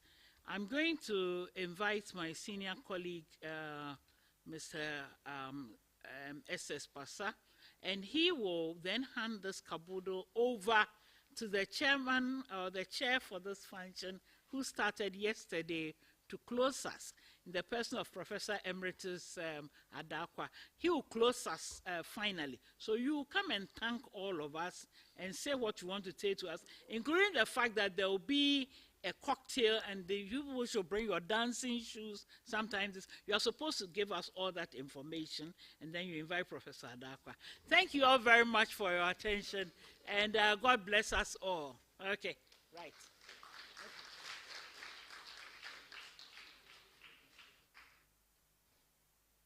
So thank you very much, Moderator General. all too soon. The 2022 Urban Forum is drawing the curtains. So on behalf of the management of the ministry, we wish to first of all thank the sponsors, the development partners that immensely contributed to this program. The World Bank, especially GFDR, Ghana, GFDR, Global Facility for Disaster Risk. So we really thank you. We appreciate it. The partnership is solid, and we will continue to partner with you and pursue all the issues that had been discussed here. And we hope that the conversation will not end in this room. We also want to thank the Emeritus Professor, Professor Adakwa, who happens to be my in-law, because my wife is on Mebri, to, as a matter of fact, accept our invitation for him to chair this very important forum. Moderator General, we also want to thank you very much. I'm still under your tutelage, and I hope that you will bequeath some of the expertise to the younger generation, so one day you have a replacement, because you have been doing it so much for us, and we hope that you will bequeath. On the speakers, we thank you for your papers presented. They are very insightful, and we hope that the policies that we are going to formulate, the programs and projects that we are going to fashion out, will be referencing some of your recommendations. On that note, I wish to thank you, or the team, the Ministry of Local Government team, the solid team that made sure this program happened. I thank you very much with your skills and enthusiasm and burning the candles for this program to come to this end.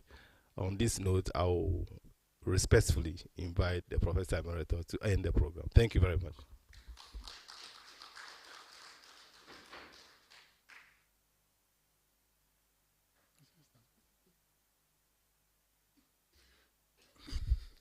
Good afternoon once more. All too soon, this interesting forum has come to an end. And as we've heard, perhaps this is not the end. We've begun the new partnerships. Samuel Ajiman, for example, I was speaking to my head of department a few minutes ago somewhere, and he has promised he will be in touch with you. And so do I expect him to be in touch with a lot of other people, so we can begin planning for the end November session. We have taken the invitation very seriously, and as we go back to Kumasi, we will work and prepare very well on what we have to do. On the other note, we'd also like to thank all of you, those who came from within Ghana and those who came from offshore. Your attendance has enriched the discussions that took place. You could see that ending has been very difficult for all of us. We've learned so much, and you saw all of us picking notes, time after time, speaker after speaker. Yesterday was very nice, today was excellent. And I think that as we go along, we should begin to mainstream this into our discussions. For those of us who teach, perhaps you've made us even richer because we have base material to go and teach. I'm hoping that once we begin making contact with you, don't just put the email somewhere.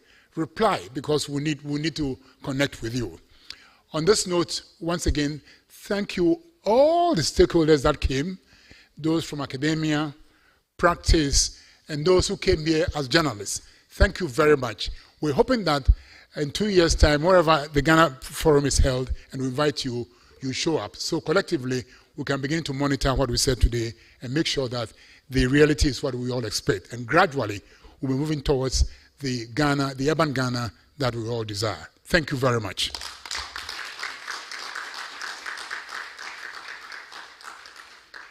Any announcements? Oh, Prof, thank you very much.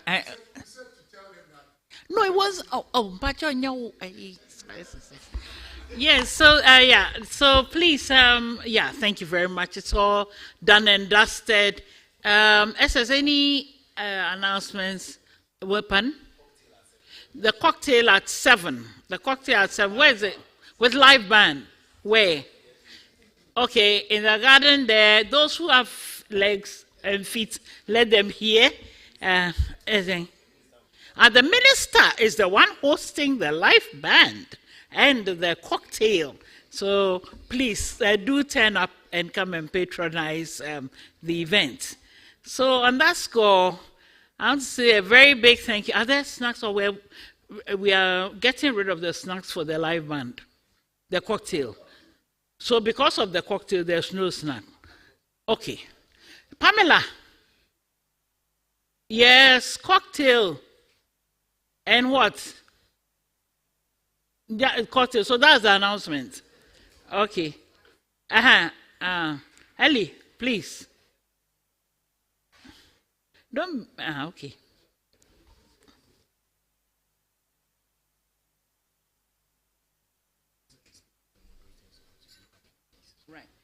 Right. Okay. Thank you very much. I think the last announcement is that speakers and moderators, please, we need your input. So please have a word with Pamela before you go. Right, speakers and moderators. So on that note, lovely people, goodbye.